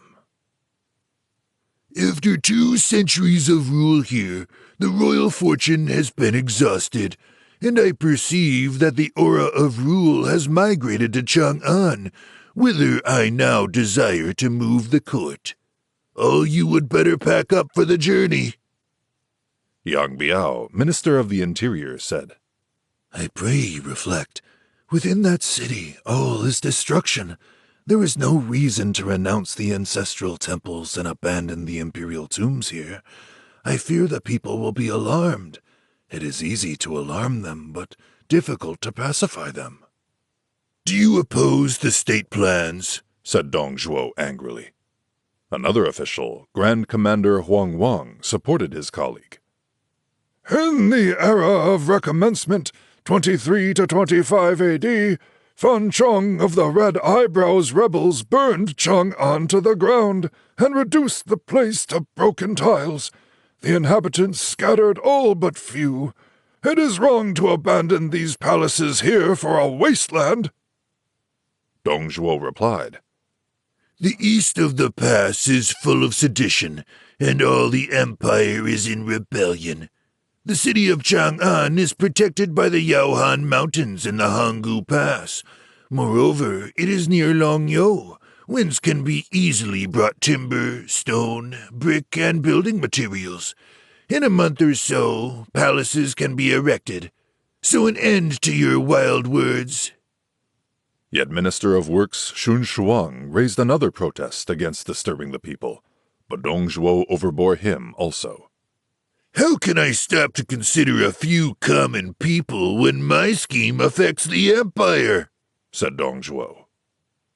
That day, the 3 objectors, Yang Biao, Huang Wan, and Shun Shuang, were removed from their offices and reduced to the rank of commoners. As Dongzhuo went out to get into his coach, he met 2 other officials who made obeisance. They were the Secretary-General Zhou Bei and the commander of the city gate, Wu Qiong. Dongzhuo stopped and asked them what they wanted. Said Zhou Bei, We venture to try to dissuade you from moving the capital to Chang'an. Dongzhuo replied, They used to say you 2 were supporters of Yuan Shao. Now he has already turned traitor, and you are of the same party. And without more ado, he bade his guards take both outside the city and put them to death. The command to remove to the new capital was immediately issued. Speaking to Dong Zhuo, Li Ru pointed out, "We are short of money and food, and the rich people of Luoyang could be easily plundered. This is a good occasion to link them to the rebels and confiscate their properties." Dong Zhuo sent out 5,000 troops to plunder and slay. They captured many thousands of wealthy householders, and having stuck flags on their heads saying they were traitors and rebels, drove them out of the city and put them to death. Their properties were all seized. The task of driving forth the inhabitants, some millions, was given to two of Dong Zhuo's commanders, Li Jue and Guo Si. The people were sent off in bands, each band between two parties of soldiers, who drove them forward to Chang'an.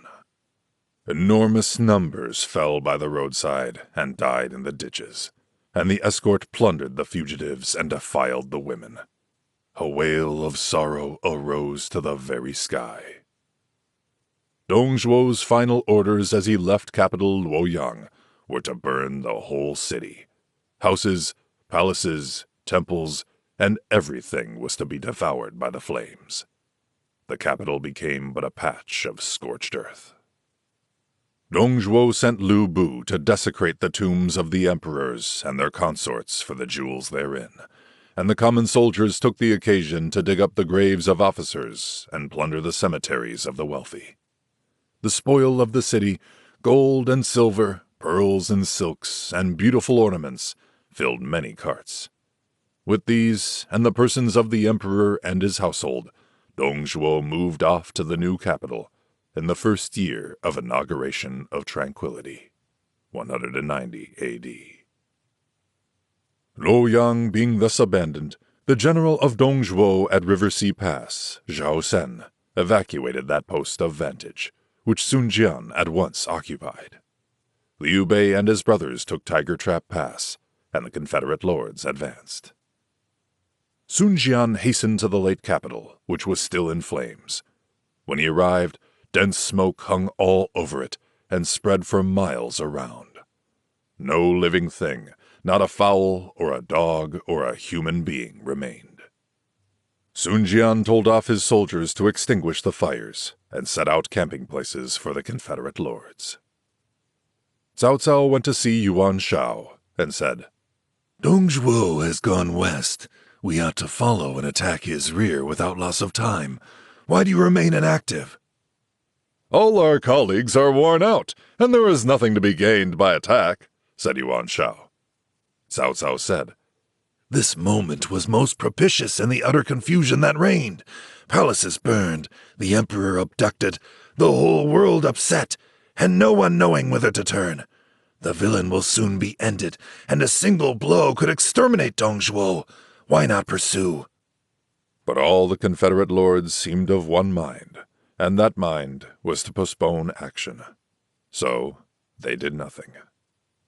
Those unworthy ones cannot discuss a worthy thing, cried Cao Cao. Then he and his 6 generals, Xiahou Dun, Xiahou Yuan, Cao Ren, Cao Hong, Li Dian, and Yue Jin, and 10,000 troops started in pursuit.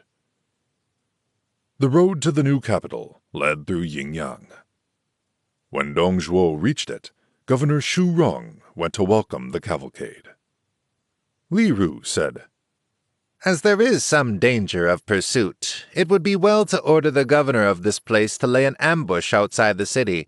He is to let the pursuers pass and be ready to cut off their retreat when our army beats them off. That will teach any others not to follow. Then Dong Zhuo ordered Liu Bei to command the rear guard. Very soon they saw Cao Cao coming up, and Liu Bei laughed at his colleague's foresight. He set out his troops in fighting order. Cao Cao rode forward, crying, Rebels, abductors, drovers of the people, where are you going?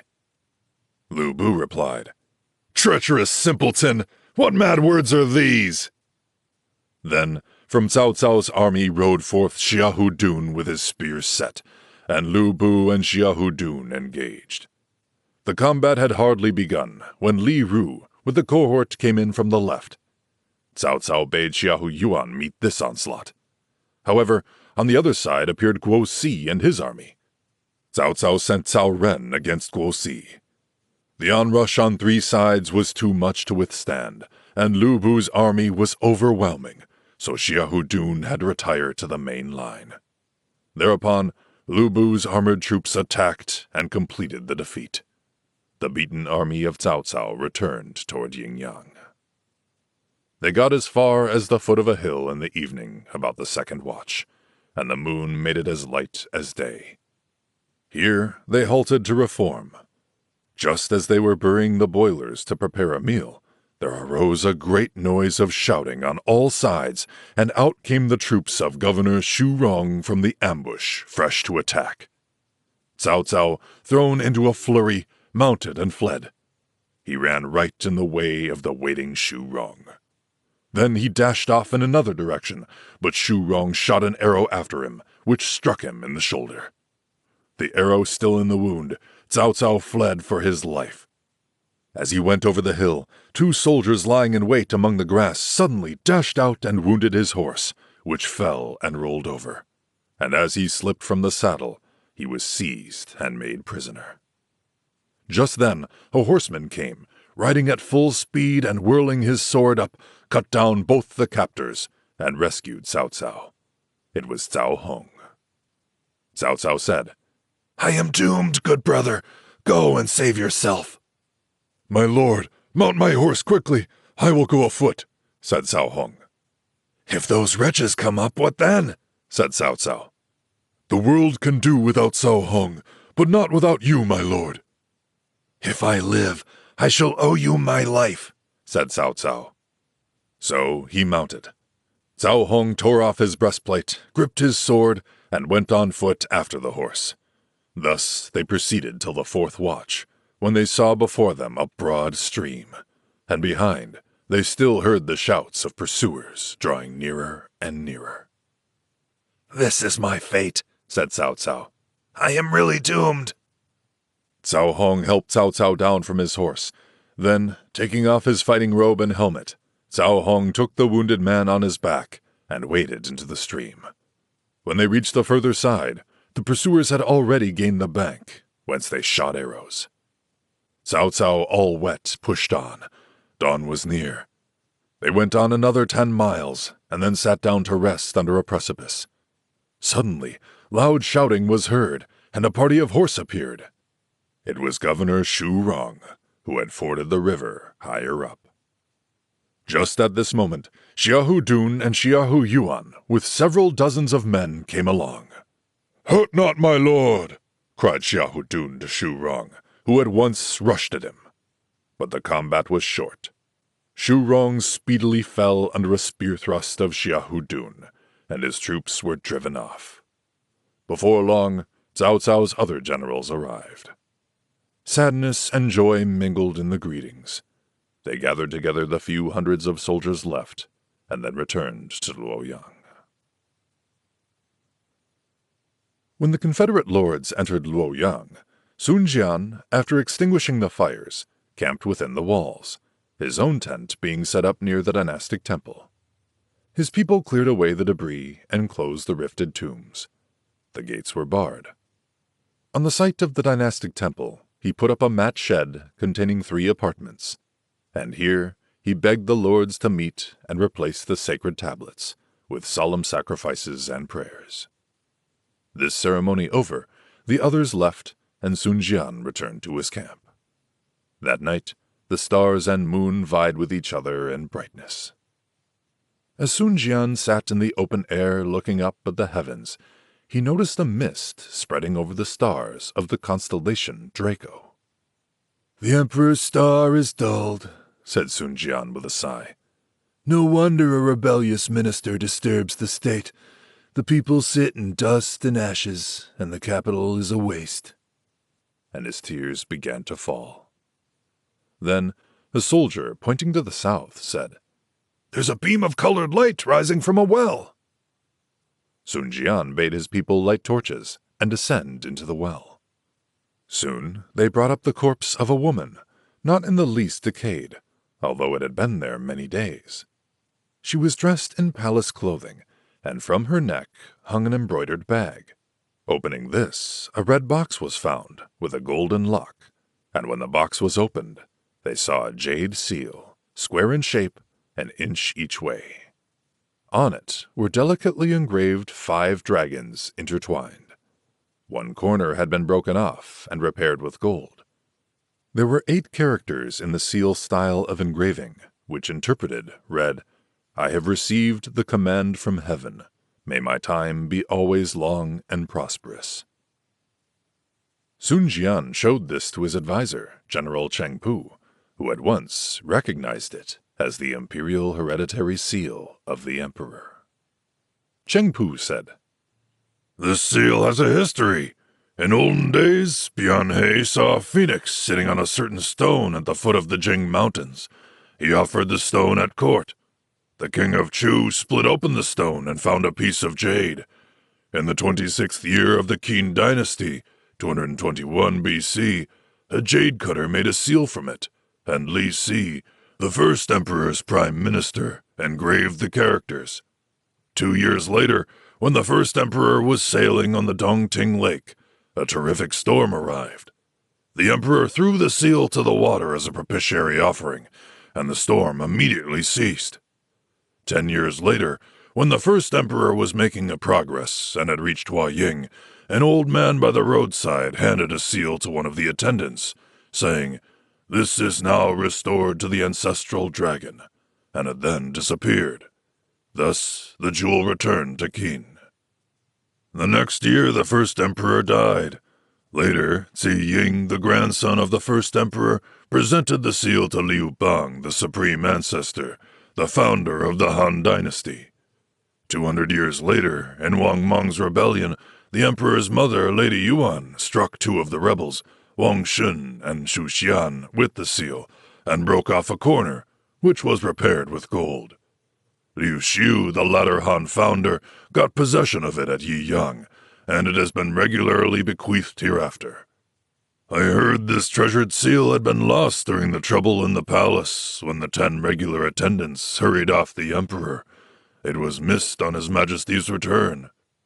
Now my lord has it, and certainly it will come to the imperial dignity.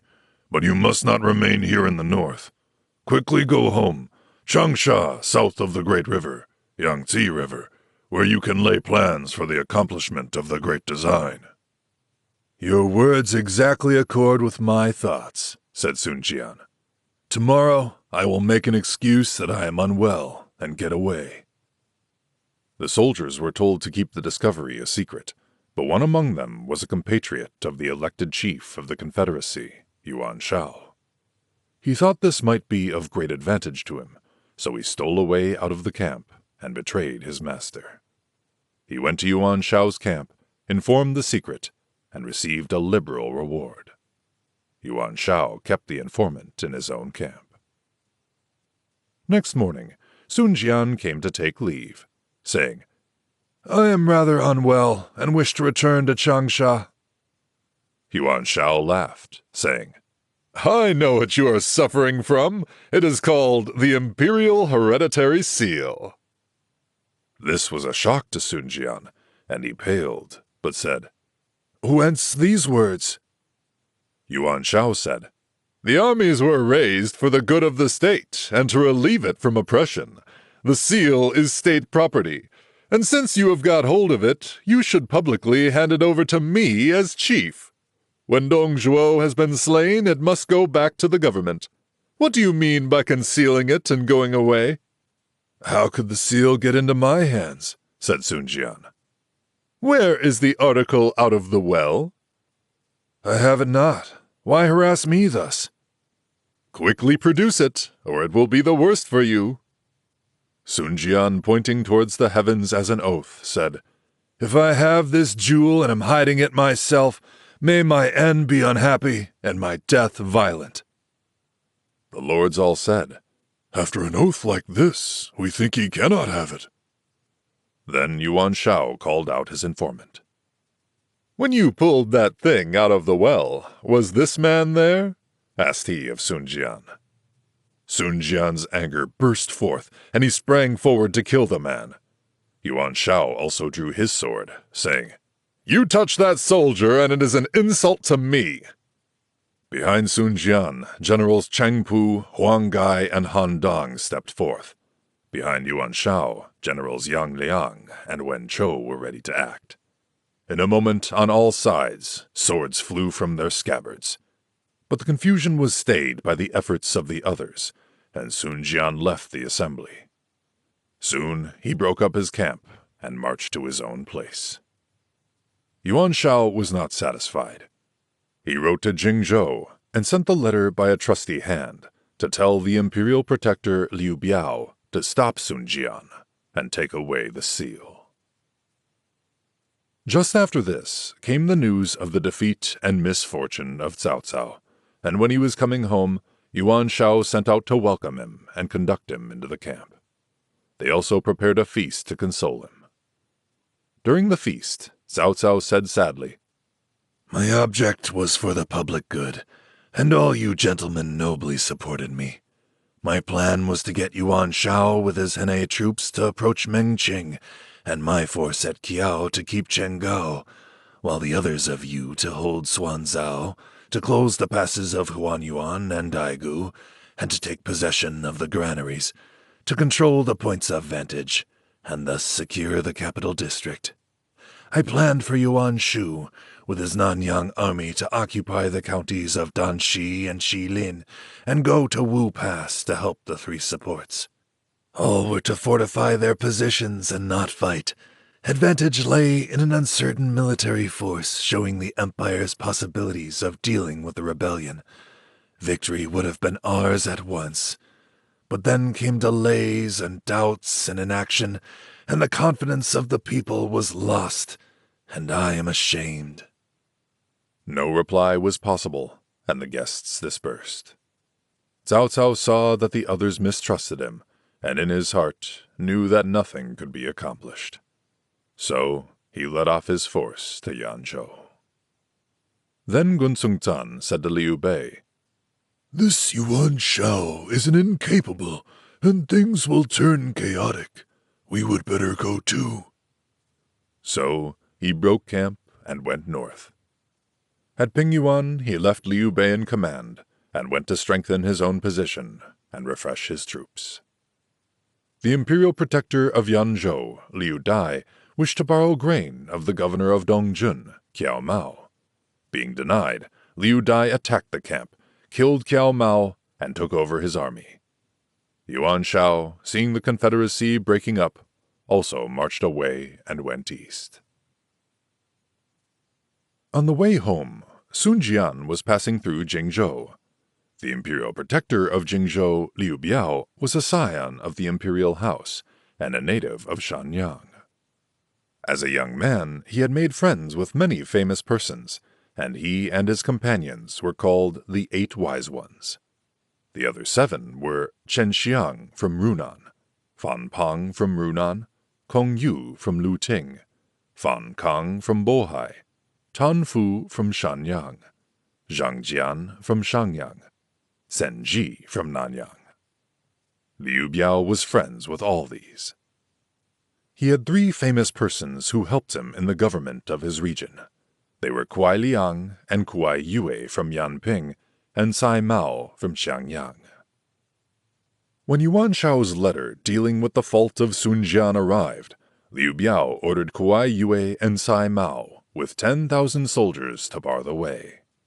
When Sun Jian drew near, the force was arranged in fighting order, and the leaders were in the front.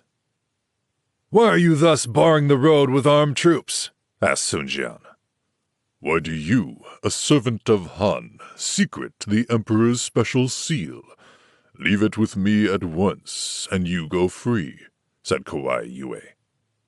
Sun Jian angrily ordered out General Huang Gai.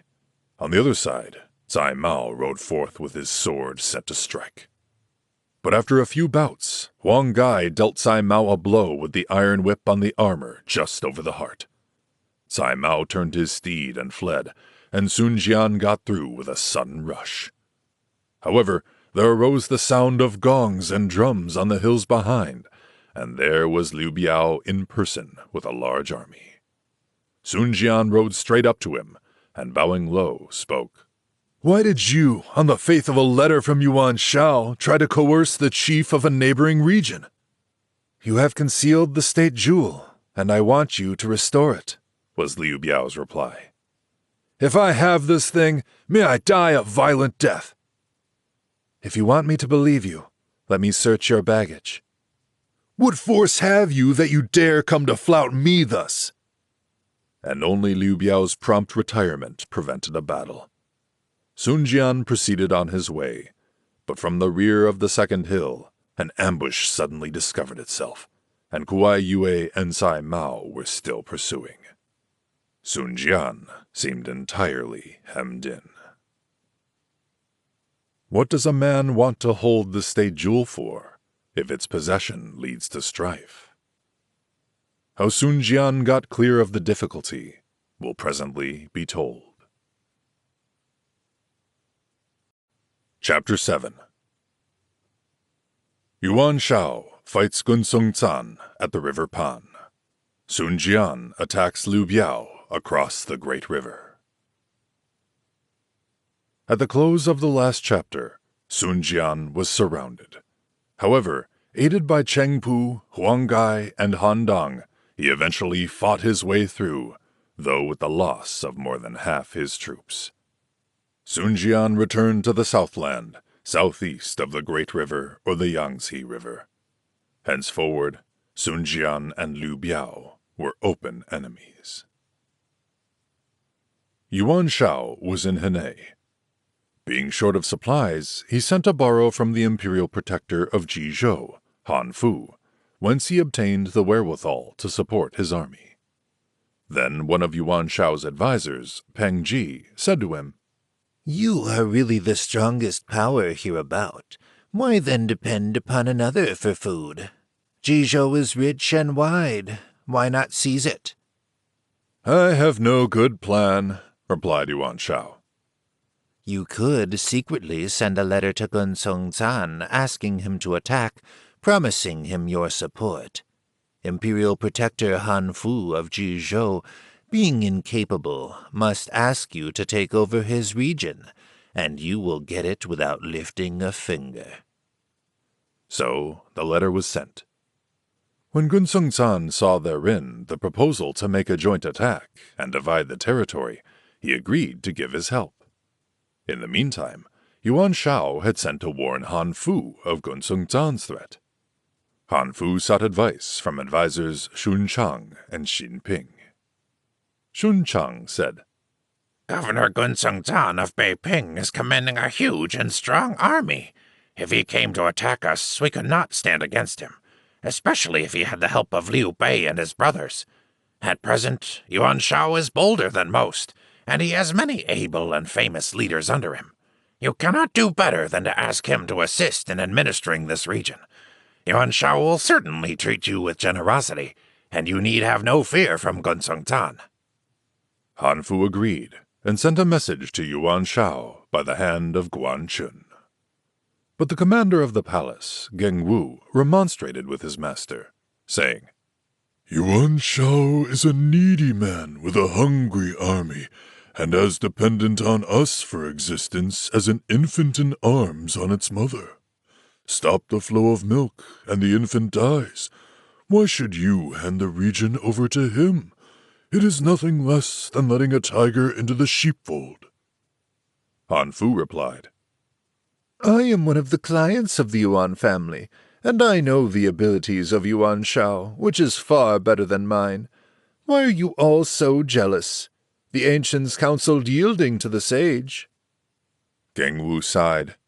Jizhou is lost. When the news got abroad, more than 30 officers of Jizhou left their employment and the city. However, Geng Wu and Guan Chun hid in the suburbs to await the arrival of Yuan Shao. They had not long to wait. Some days later, Yuan Shao with his soldiers came, and Geng Wu and Guan Chun tried to assassinate him with knives. This attempt failed. Yuan Shao's generals, Yan Liang and Wen Chou, beheaded Geng Wu and Guan Chun instantly. Thus, both of them died, and the object of their hatred entered Jizhou City. Yuan Shao's first act was to confer on Han Fu a high-sounding title, general who demonstrates grand and vigor courage in arms. But the administration was entrusted to 4 of Yuan Shao's confidants, Tianfeng, Zhu Shou, Shu You, and Peng Ji, who speedily deprived the imperial protector of all power. Full of chagrin, Han Fu soon abandoned all, even his family, and rode alone to take refuge with the governor of Chenliu, Zhang Miao. Hearing of Yuan Shao's invasion, Guanzhong Zan sent his brother Guanzhong Yue to see the usurper and demand his share of the region. "I want to see your elder brother himself. He and I have things to discuss," said Yuan Shao. Thus Guanzhong Yue was sent back. But after traveling some 15 miles on the homeward road, Guanzhong Yue saw a group of soldiers appear. "We are the guards of Prime Minister Dong Zhuo," cried the soldiers. Instantly, Guanzhong Yue was killed by a flight of arrows. Those of Guanzhong Yue's followers who escaped carried the news to their late master's brother. Guanzhong Zan was very angry and said, Yuan Shao prevailed on me to attack, and now he has taken possession. Also, he pretends the murderers of my brother were not his people. Shall I not avenge my brother's injury?" Guanzhong Zan brought up all his force to the attack. Learning of the movement, Yuan Shao sent out his army, and they met at River Pan. They halted on opposite sides of the river, over which was a bridge. Guanzhong Zan took his station on the bridge and cried to his enemy, "Renegade, how dared you mislead me?"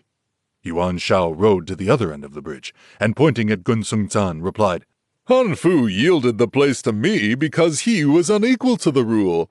What concern is it of yours?" Guanzhong Zan replied, "Formerly, you were regarded as loyal and public-spirited, and we chose you chief of the Confederacy.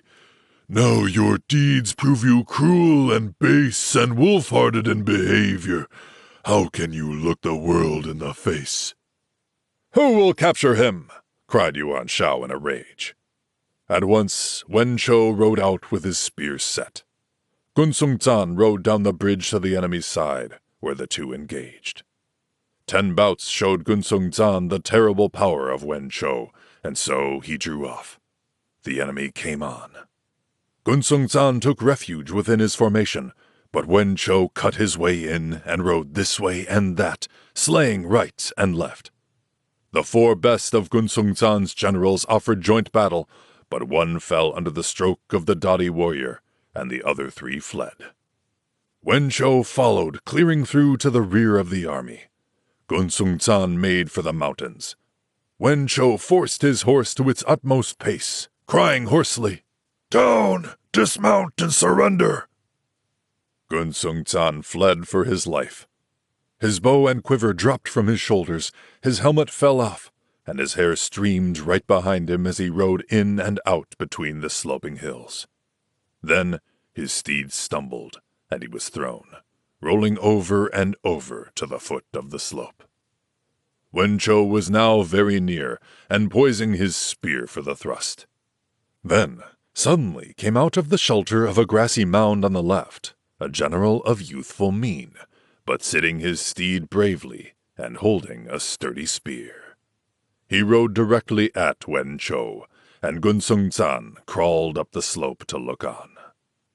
The new warrior was of middle height, with bushy eyebrows and large eyes, a broad face and heavy jowl, a youth of commanding presence. The two exchanged some 50 bouts, and yet neither had the advantage. Then Guanzhong Zan's rescue force came along, and Wen Chou turned and rode away. The youth did not pursue. Guanzhong Zan hurried down the hill and asked the fellow who he was. He bowed low and replied, "My name is Zhao Yun from Changshan. I first served Yuan Shao, but when I saw that he was disloyal to his prince and careless of the welfare of the people, I left him, and I was on my way to offer service to you. This meeting in this place is most unexpected." Gunsung-zan was very pleased, and the two went together to the camp, where they at once busied themselves with preparations for a new battle. Next day, Gunsung-zan prepared for a fight by dividing his army into two wings. He had 5,000 cavalry in the center, all mounted on white horses. General Gunsung-zan had formerly seen service against the frontier tribes, the Qiang peoples, where he always placed his white horses in the van of his army, and thus he had won the sobriquet of General who commands white horses. The tribes held him so much in fear that they always fled as soon as the white horses, their sacred creatures, appeared. On Yuan Shao's side, Yan Liang and Wen Chou were leaders of the van. Each had 1,000 of archers and crossbowmen. They were set out half on either side, those on the left to shoot at Gunsung-zan's right, and those on the right to shoot at his left. In the center was Ku Yi, with 800 bowmen and 10,000 horse and foot. Yuan Shao took command of the reserve force in the rear. In this fight, Gunsung-zan employed his new adherent, Zhao Yun, for the first time, and, as Gunsung-zan did not feel assured of Zhao Yun's good faith, put him in command of the company at the rear. The van leader was Yang Guang, and Gunsung-zan himself commanded the center. He took his place on horseback on the bridge beside an enormous red standard, on which was displayed the word Commanding General in gold embroidery. From sunrise to noon, the drums rolled for the attack, but Yuan Shao's army made no move. Ku Yi made his bowmen hide under their shields. They heard the roar of explosions, the whistling of arrows, and the rattle of the drums, as Yang Guang approached from the other side, but Ku Yi and his men lay closer than ever and never stirred. They waited till Yang Guang had got close on them, and then, as the sound of a bomb rent the air, the whole 800 men let fly their arrows in a cloud. Yan Guang was quite taken aback and would have retired, but Ku Yi rode furiously toward him, whirled up his sword, and cut him down. So, Gunsung-zan's army lost that battle. The two wings that should have come to the rescue were kept back by the bowmen under Yan Liang and Wen Chou. Yuan Shao's troops advanced right up to the bridge. Then, Ku Yi rode forward, slew the standard-bearer, and hacked through the staff on the embroidered banner. Seeing this, Gunsung-zan turned his steed and galloped away. Ku Yi followed, but just as he caught up to the fugitive, there came prancing forth Zhao Yun, who rode directly at him with spear ready to strike. After a few bouts, Ku Yi was laid in the dust. Then Zhao Yun attacked the soldiers and turned the tide. Plunging forward on this way, dashing in on that, he went through as if there were no antagonists. And seeing this, Gunsung-zan turned and came again into the fight. The final victory was on his side. From the scouts sent to find out how the battle went, Yuan Shao heard the good news of Ku Yi's success in slaying the standard-bearer, capturing the flag, and his pursuit. So Yuan Shao took no further care, but rode out with his general Tian Feng and a few guards to look on at the enemy and enjoy his victory. "Ha ha!" Yuan Shao laughed. "Gunsung-zan is incapable." But even as Yuan Shao spoke, he saw in front the redoubtable Zhao Yun. His guards hastened to prepare their bows, but before they could shoot, Zhao Yun was in their midst, and men were falling before him wherever he went. The others fled. Gunsung-zan's army then gathered around and hemmed in Yuan Shao. Tian Feng then said to his master, "Sir, take refuge in this empty building here." But Yuan Shao dashed his helmet to the ground, crying, "The brave man rather faces death in the battle than seeks safety behind a wall." This bold speech gave new courage to his soldiers, who now fought fiercely, and with such success that Zhao Yun could nowhere force his way in. Yuan Shao was soon reinforced by the arrival of his main body and Yan Liang, and the two armies pressed forward. Zhao Yun could only just get Gunsung-zan safe out of the press. Then they fought their way back to the bridge. But Yuan Shao's troops still came on and fought their way across the bridge, forcing multitudes of their adversaries into the water, where many were drowned. Yuan Shao was leading in person, and his troops still advanced, but not more than 2 miles, for soon a great shouting was heard behind some hills, when suddenly burst out a body of troops, led by Liu Bei, Guan Yu, and Zhang Fei. At Pingyuan, they had heard of the struggle between their protector and his enemy, Yuan Shao, and had at once set out to help. Now the 3 riders, each with his peculiar weapon, flew straight at Yuan Shao, who was so frightened that his soul seemed to leave his body and fly beyond the confines of heaven. His sword fell from his hand, and he fled for his life. He was chased across the bridge when Guanzhong Zan called in his army, and they returned to camp. After the usual greetings, Guanzhong Zan said, "If you had not come to our help, we should have been in very bad case." Liu Bei and Zhao Yun were made acquainted with each other, and a warm affection sprang up from the very first, so that they were always together. Yuan Shao had lost that battle, and Guanzhong Zan would not risk another. They strengthened their defenses, and the armies lay inactive for over a month. In the meantime, news of the fighting had reached capital Chang'an, and Dong Zhuo was told.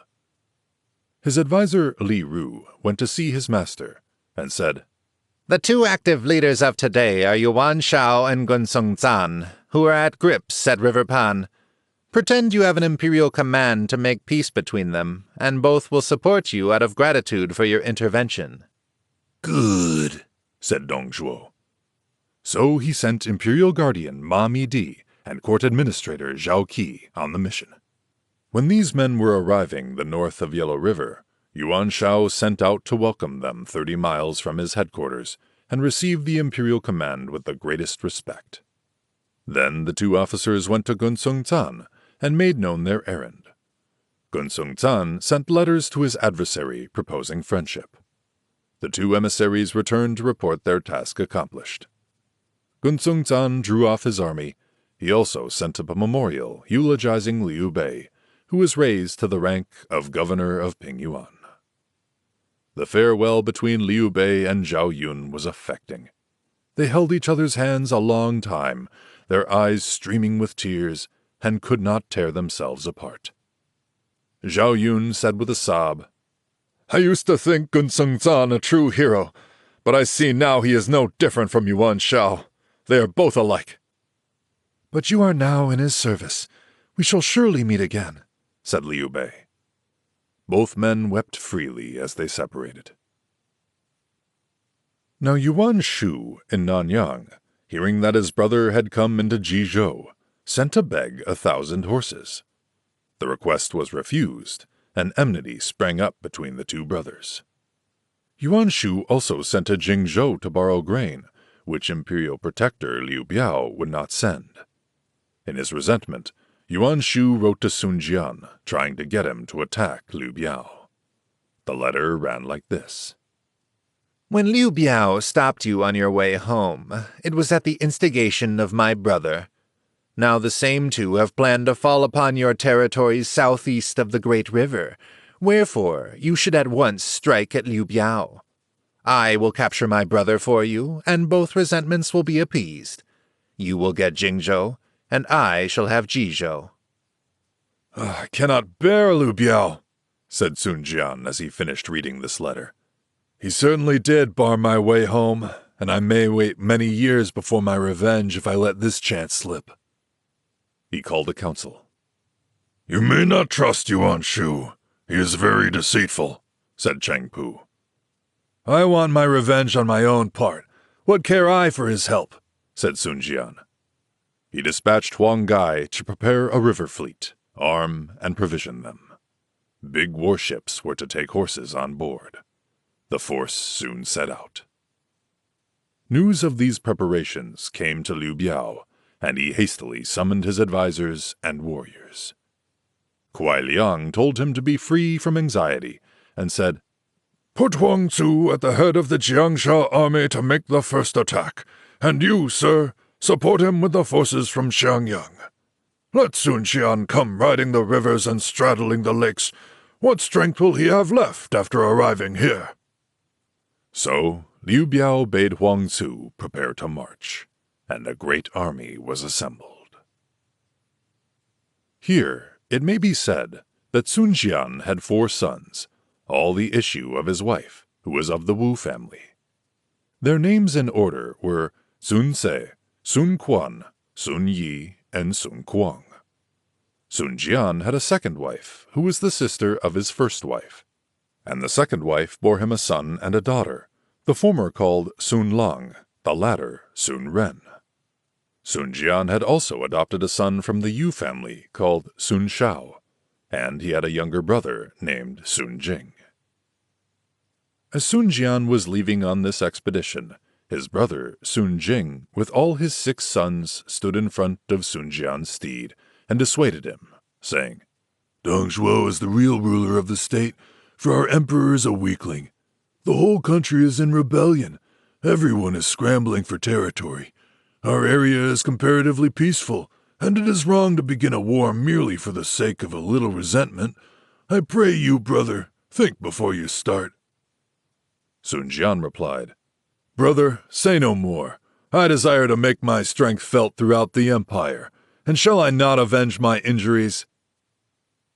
"Then, father, if you must go, let me accompany you," said the eldest Sun Ce. This request was granted, and father and son embarked to go to ravage the city of Fankou. Now Huang Zu had placed archers and crossbowmen along the riverbank. When the ships approached, a flight of arrows met them. Sun Jian ordered his troops to remain under cover in the ships, which then sailed to and fro, drawing the fire for 3 days. Several times the ships pretended to land, and this drew showers of arrows from the bank. At last the arrows of the defenders were all shot away, and Sun Jian, who collected them, found he had many myriads. Then, with a fair wind, Sun Jian's troops shot them back to the enemy. Those on the bank were thrown into great disorder and retired. The army then landed. 2 divisions led by Cheng Pu and Huang Gai set out for Huang Zu's camp along different roads, and between them marched Han Dong. Under this triple attack, Huang Zu was worsted. He left Fankou and hastened to Dengcheng. Leaving the ships under the command of Huang Gai, Sun Jian led the pursuing force. Huang Zu came out of his city and drew up for battle in the open country. When Sun Jian had disposed his army, he rode out to the standard. Sun Ce, clad in armor, placed himself beside his father. Huang Zu rode out with 2 generals, Zhang Hu from Jiangxia and Chen Sheng from Qianyang. Flourishing his whip, Huang Zu abused his enemy. "You swarm of rebels from Changsha! Why do you invade the land of a scion of the ruling house?" Zhang Hu challenged to combat, and Han Dong went out to accept. The 2 champions fought 30 bouts, and then Chen Sheng, seeing his fellow general becoming exhausted, rode to his aid. Sun Jian saw Chen Sheng coming, laid aside his spear, reached for his bow, and shot an arrow, wounding Chen Sheng in the face. He fell from his horse. Panic seized upon Zhang Hu at the fall of his comrade, and he could no longer defend himself. Then Han Dong, with a slash of his sword, clove Zhang Hu's skull in twain. Both having fallen, Cheng Pu galloped up to make prisoner of Huang Zu, who threw off his helmet, slipped from his steed, and mingled for safety among his troops. Sun Jian led on the attack and drove the enemy to the Han River, where he ordered Huang Gai to move the fleet upriver and moor there. Huang Zu led his defeated troops back and told Liu Biao, saying, "Sun Jian was too strong for my army." Kuai Liang was called in to advise, and he said, "Our newly defeated soldiers have no heart for fighting now. Therefore, we must fortify our position, while we seek help from Yuan Shao. Then we can extricate ourselves." "A stupid move," said Sai Mao. The enemy is at the city gates. Shall we fold our hands and wait to be slain? Give me troops, and I will go out and fight to the finish." So Zai Mao was placed in command of 10,000 troops and went out to the Xian Hills, where he drew up his battle line. Sun Jian led the invaders, now flushed with success. When Zai Mao approached, Sun Jian looked at him and said, "He is brother-in-law to Liu Bei. Who will capture him?" Cheng Pu set his iron-spined lance and rode out. After a few bouts, Zai Mao turned and fled. Sun Jian's army rode in and slaughtered till corpses filled the countryside, and Zai Mao took refuge in Xiangyang. Kuai Liang said, Zai Mao ought to be put to death by military law. This defeat was due to his obstinacy. But Liu Bei was unwilling to punish the brother of his newly wedded wife. Sun Jian surrounded Xiangyang and assailed the walls daily. One day, a fierce gale sprang up, and the pole bearing his standard was broken. "Very inauspicious," said Han Dang. "We ought to go back." Sun Jian said, "I have won every battle, and the city is on the point of falling. Shall I return because the wind breaks a flagstaff?" He flouted the advice and attacked the walls still more vigorously. Within the city, the defenders had seen an omen. Kuai Liang told Liu Bei, Last night, I saw that a great star fell into the sky corresponding to Shunjia's territory. I calculated that it inferred the fall of Shunjian. Then Kuai Liang advised Liu Bei to seek help from Yuan Shao as quickly as possible. So Liu Bei wrote. Then he asked who would undertake to fight his way through the blockade with the letter. One Lu Gong, a warrior of great strength, offered himself for this service. Kuai Liang said, If you undertake this service, listen to my advice. You will have 500 soldiers. Choose good bowmen. Dash through the enemy's formation and make for Xian Hills. You will be pursued, but send 100 soldiers up the hill to prepare large stones and place 100 archers in ambush in the woods. These are not to flee from the pursuers, but to beguile them along devious ways round to the place where the boulders have been prepared. There, stones will be rolled down and arrows shot. If you succeed, fire off a series of bombs as a signal, and the armies in the city will come out to help. If you are not pursued, get away as fast as possible. Tonight will be suitable, as there is very little moon. Start at dusk. Lu Gong, having received these directions, prepared his force to carry them out. As soon as day began to close in, he went quietly out at the east gate. Sun Jian was in his tent when he heard shouting, and a soldier came to report, There's a group of horsemen going out from the city. Sun Jian at once mounted and rode out with 30 horsemen to discover the cause. Lu Gong's troops had already hidden themselves in the thick woods. Sun Jian rode at the head of his escort, and soon he found himself alone and close to the enemy. He called out to them to halt. Lu Gong at once turned back and came as if to fight, but they had only exchanged a single pass when Lu Gong fled again, taking the road among the hills. Sun Jian followed, but soon lost sight of his foe. Sun Jian turned up the hill. Then the gongs clanged, and down the hills fell showers of stones, while from among the trees the arrows flew in clouds. Sun Jian was hit by several arrows, and a huge stone crushed in his head. Both he and his steed were killed. Sun Jian was only 37 years old at his death. His escort was overpowered, and every man of them slain. Then Lu Gong let off a series of bombs, the sign of success, as agreed. At this signal, Huang Zu, Kuai Yue, and Zai Mao led 3 armies out of the city and fell upon the Changsha troops, throwing them into the utmost confusion. When Huang Gai heard the sound of battle, he led up the troops from the ships. He met Huang Zu and took Huang Zu prisoner after a brief fight. Cheng Pu set out to bear the sad news to Sun Ce. While he was seeking a way out, he came across Lu Gong. Cheng Pu at once put his horse at full speed and engaged Lu Gong. After a few bouts, Lu Gong went down under a spear thrust. The battle became general and continued till daylight broke, when each drew off his army. Liu Biao withdrew into the city.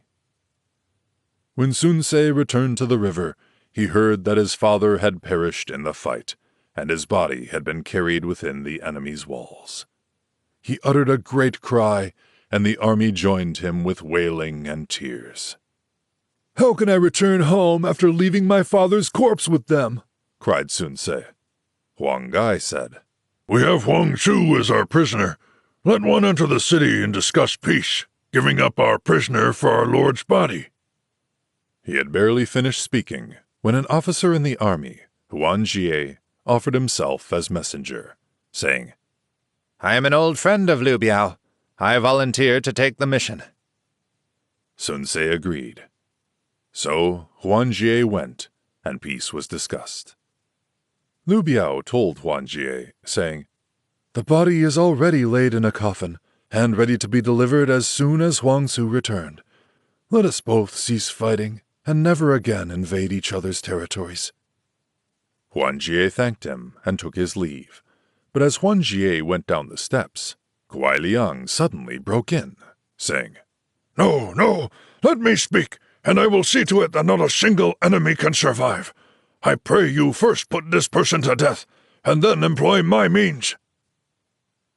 Pursuing his enemy, Sun Jian dies. On a peaceful mission, Huan Jie is threatened. The fate of the ambassador will be disclosed in a later chapter. Chapter 8. Wang Yun prepares the chaining scheme.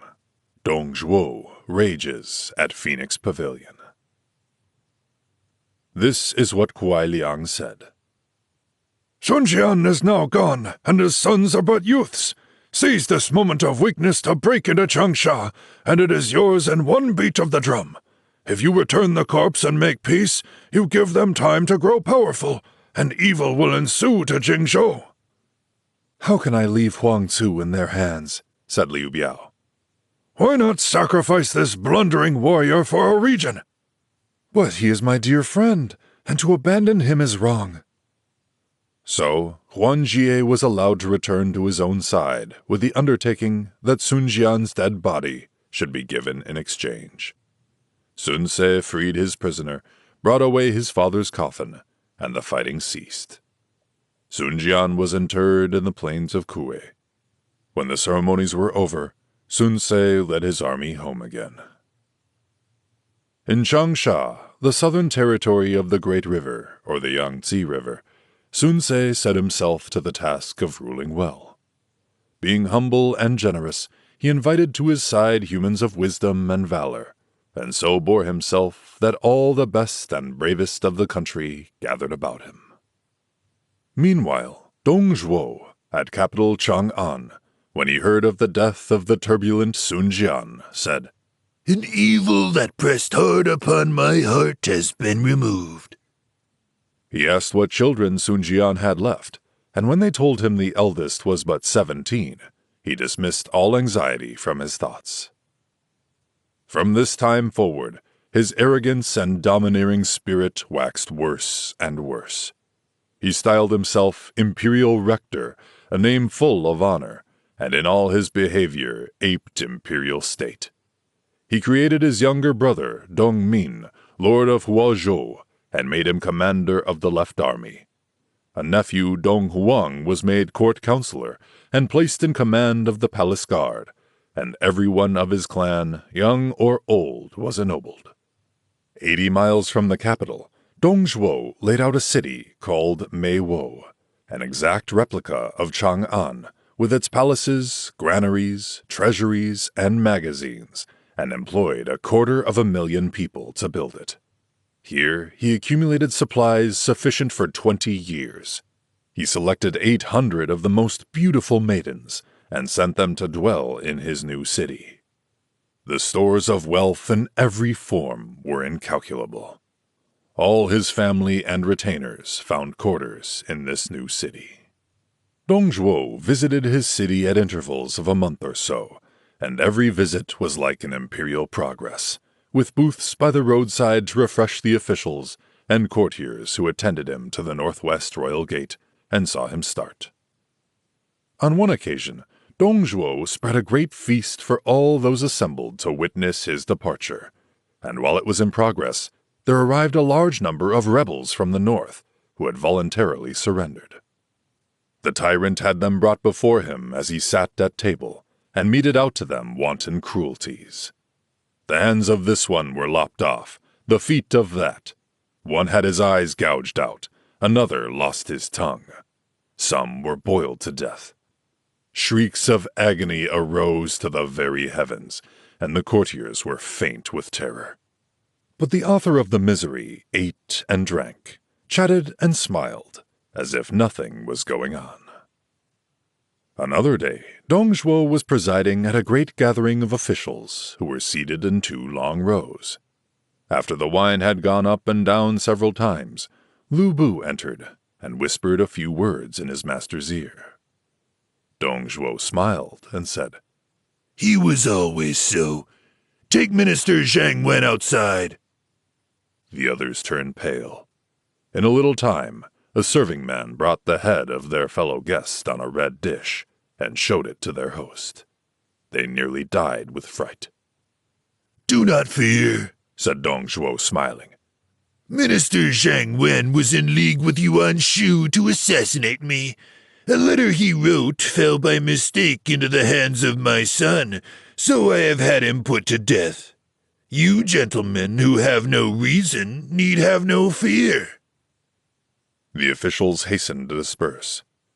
One of them, Minister of the Interior, Guan Yu, who had witnessed all this, returned to his palace very pensive and much distressed. The same evening, a bright moonlight night, he took his staff and went strolling in his private garden. Standing near one of the creeper trellises, he gazed up at the sky, and the tears rolled down his cheeks. Suddenly, he heard a rustle in the peony pavilion, and someone sighing deeply. Stealthily creeping near, he saw there one of the household singing girls, named Diao Chan. This maiden had been brought up in his palace, where she had been taught to sing and dance. At 21, she was just then bursting into womanhood, a pretty and clever girl whom Wang Yun regarded more as a daughter than a dependent. After listening for some time, Wang Yun suddenly called out, "What mischief are you up to, you naughty girl?" The maiden dropped on her knees in terror, saying, "Would thy unworthy handmaid dare do anything wrong?" "Then what are you sighing about here in the darkness?" "May thy handmaid speak from the bottom of her heart." "Tell me the whole truth. Do not conceal anything." And the girl said, "Thy handmaid has been the recipient of bountiful kindness. She has been taught to sing and dance, and been treated so kindly that were she torn to pieces for her lord's sake, it would not repay 1,000th part. She has noticed lately that her lord's brows have been knit in distress, and knows it is on account of the state troubles, but she has not dared to ask. This evening he seemed more sad than ever, and she was miserable on her lord's account. But she did not know that she would be seen. Could she be of any use, she would not shrink from a myriad deaths." A sudden idea came to Wang Yun, and he struck the ground with his staff, and said, "Who would think that the fate of the Han lay on your palm? Come with me." The girl followed him into the house. Then he dismissed all the waiting attendants, placed Diao Chan on a chair, and bowed before her. She was frightened and threw herself on the ground, asking in terror what it all meant. Said Wang Yun, "You can sympathize with the people of Han." And the fount of his tears opened afresh. "My lord, as thy handmaid said just now, use her in any way. Thy handmaid will never shrink," said the girl. Wang Yun knelt, saying, The people are on the brink of destruction. The prince and his officers are in jeopardy, and you are the only savior.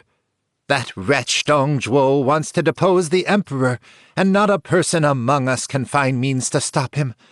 Now he has a son, a bold warrior, it is true, but both father and son have a weakness for beauty, and I am going to use what I may call the chaining plan.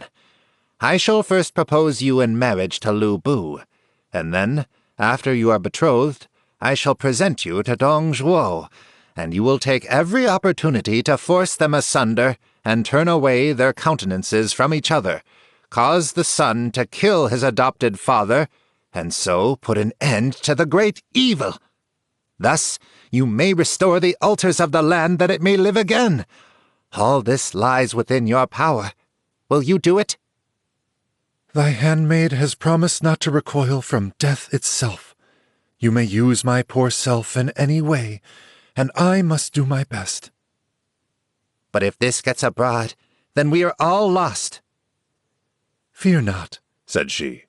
If thy handmaid does not show gratitude, may she perish beneath a myriad swords. Thank you, said Wang Yun. Then Wang Yun took from the family treasury many pearls, and bade a cunning jeweler make therewith a fine golden headdress, which was sent as a present to Liu Bei. He was delighted, and came to thank the donor. When Liu Bei arrived, he was met at the gate by Wang Yun himself, and within found a table full of dainties for his delectation. He was conducted into the private apartments, and placed in the seat of honor. Liu Bei said, I am but a simple officer in the palace of a minister. You are an exalted officer of state. Why am I treated thus? Because in the whole land there is no hero your equal. Poor Wang Yun bows not to an officer's rank. Poor Wang Yun bows to his ability. This gratified Liu Bei mightily, and his host continued to praise and flatter and ply him with wine, and to talk of the virtues of the prime minister and his henchmen. Liu Bei laughed and drank huge goblets. Presently, most of the attendants were sent away. Only a few kept to press the guest to drink. When the guest was very mellow, Wang Yun suddenly said, Let the child come in. Soon appeared two attendants, dressed in white, leading between them the exquisite and fascinating Diao Chan. Who is this? Said Liu Bei, startled into sobriety. This is my little girl, Diao Chan. You will not be annoyed at my familiarity, will you? But you have been so very friendly, I thought you would like to see her. Wang Yun bade Diao Chan present a goblet of wine, and her eyes met those of the warrior. Wang Yun, feigning intoxication, said, My little child begs you, General, to take a cup or two. We all depend upon you, all our house. Liu Bei begged Diao Chan to sit down. She pretended to wish to retire. Her master pressed her to remain, saying that she might do so since the guest was a dear friend. So she took a seat modestly near her master. Liu Bei kept his gaze fixed upon the maid, while he swallowed up cup after cup of wine. I should like to present to you as a handmaid. Would you accept? Said Wang Yun. The guest started up. If that is so, you may rely upon my abject gratitude, said Liu Bei. We will choose a propitious day ere long, and send her to the palace. Liu Bei was overjoyed. He could not keep his eyes off Diao Chan, and loving glances flashed from her liquid eyes. However, the time came for the guest to leave, and Wang Yun said, I would ask you to remain the night, but the Prime Minister might suspect something. Liu Bei thanked him again, and departed. Some few days later, when Wang Yun was at court and Liu Bei was absent, Wang Yun bowed low before Dong Zhuo and said, I wish that you would deign to come to dine at my lowly cottage. Could your noble thought bend that way? Should you invite me, I would certainly hasten, was the reply. Wang Yun thanked them. Then Wang Yun went home and prepared in the reception hall a feast, in which figured every delicacy from land and sea. Beautiful embroideries surrounded the chief seat in the center, and elegant curtains were hung within and without. At noon next day, when the Prime Minister arrived, Wang Yun met him at the gate in full court costume. Wang Yun stood by while Dong Zhuo stepped out of his chariot, and Dong Zhuo and a host of 100 armed guards crowded into the hall. Dong Zhuo took his seat at the top. His suite fell in 2 lines, right and left, while Wang Yun stood humbly at the lower end. Dong Zhuo bade his people conduct Wang Yun to a place beside himself. Said Wang Yun, "The great Prime Minister's abundant virtue is as the high mountains. Neither the ancient sages Yi Yin and Duke Zhou could attain thereto." Dong Zhuo smiled. They bore in the dishes and the wine, and the music began. Wang Yun plied his guest with assiduous flattery and studied deference. When it grew late and the wine had done its work, Dong Zhuo was invited to the inner chamber. So he sent his guards away and went.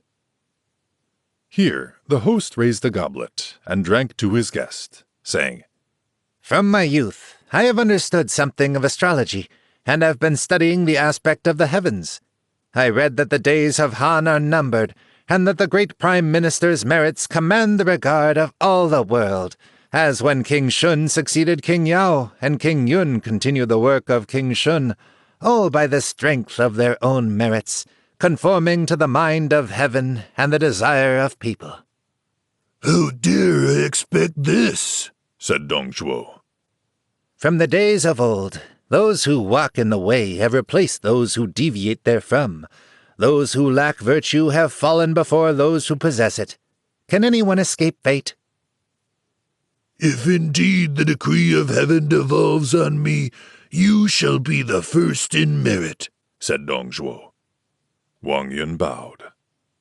Then lights were brought in, and all the attendants were dismissed, save the serving maids to hand the wine.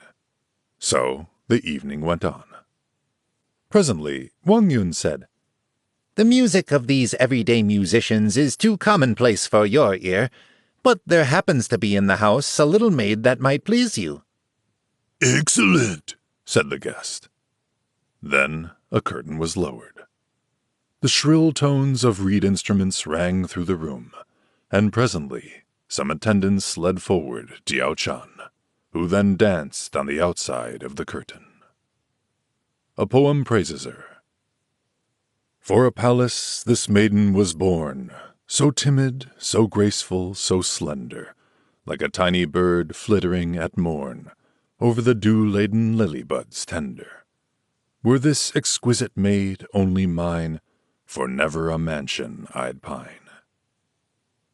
Another poem runs thus. The music falls, the dancer comes, a swallow gliding in, a dainty little damsel, soft as silk. Her beauty captivates the guest, yet saddens him within. For he must soon depart and leave her there. She smiles. No gold could buy that smile, no other smiled so. No need to deck her form with jewels rare. But when the dance is over, and coy glances come and go, then who shall be the chosen of the fair? The dance ended. Dong Zhuo bade them lead the maiden in, and she came, bowing low as she approached him. He was much taken with her beauty and modest grace. "Who is she?" said Dong Zhuo. "A singing girl. Her name is Diao Chan." "Then can she sing?" The master bade her sing, and she did so to the accompaniment of castanets. There is a measure describing her youthful beauty. You stand, a dainty maiden, your cherry lips so bright, your teeth so pearly white, your fragrant breath love-laden. Yet is your tongue a sword, cold death is the reward of loving thee, O maiden. Dong Zhuo was delighted, and praised her warmly. She was told to present a goblet of wine to the guest, which he took from her hands, and then asked her age. She replied, "Thy unworthy handmaid is 21. A perfect little fairy, said Dong Zhuo. Then Wang Yun rose and said, If the Prime Minister would not mind, I should like to offer him this little maid. How could I be grateful enough for such a kindness? She would be most fortunate if she could be your servant, said Wang Yun. Dong Zhuo thanked his host warmly. Then the orders were given to prepare a closed carriage and convey Diao Chan to the Prime Minister's palace. Soon after, Dong Zhuo took his leave, and Wang Yun accompanied him the whole way. After he had taken leave, Wang Yun mounted to ride homeward. Halfway, he met 2 lines of guards with red lamps who were escorting Liu Bei, who was on horseback and armed with his trident halberd. Seeing Wang Yun, Liu Bei at once reined in, stopped, seized him by the sleeve, and said angrily, "You promised Diao Chan to me, and now you have given her to the Prime Minister. What foolery is this?"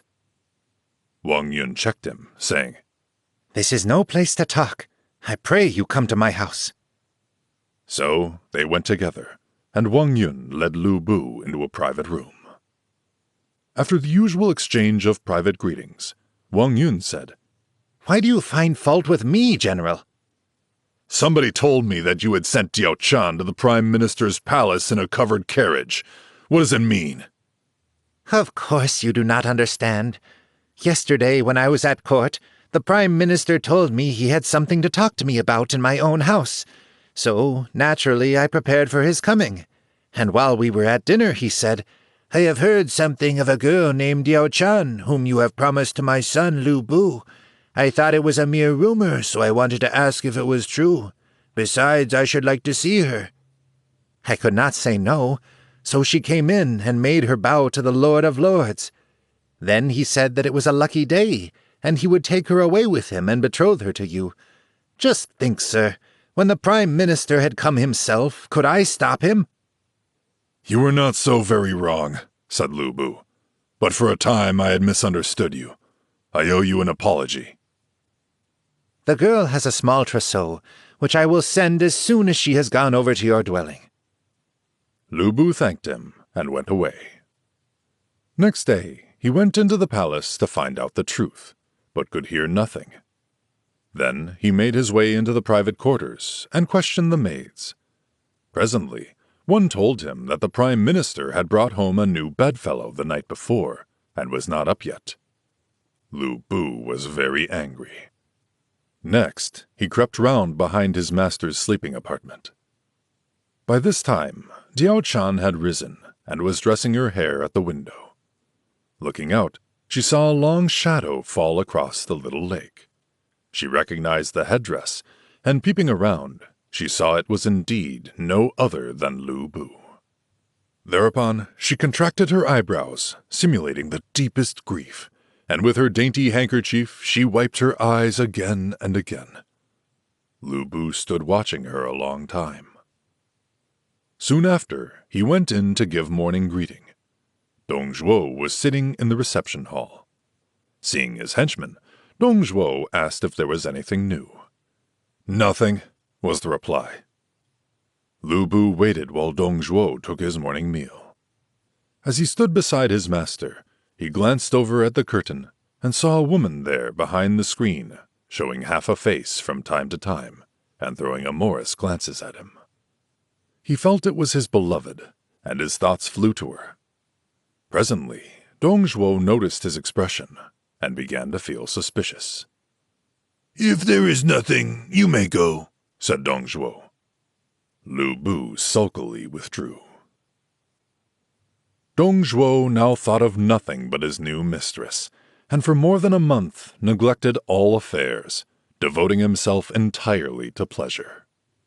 Once he was a little indisposed, and Diao Chan was constantly at his side, never even undressing to show her solicitude. She gratified his every whim. Dong Zhuo grew more and more fond of her. One day, Liu Bei went to inquire of his father's health.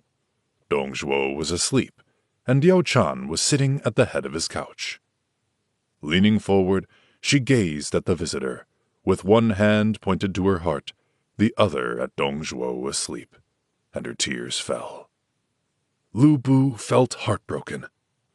Dongzhuo drowsily opened his eyes, and seeing his son's gaze fixed on something behind him, he turned over and saw who it was. He angrily rebuked his son, saying, "Dare you make love to my beauty?" He told the servants to turn Lu Bu out, shouting, "Never let him enter here again." Lu Bu went off home very wrath. Meeting Li Ru, he told Li Ru the cause of his anger. The adviser hastened to see his master and said, Sir, you aspire to be the ruler of the empire. Why then for a small fault do you blame the general? If he turns against you, it is all over. "What then can I do?" said Dongzhuo.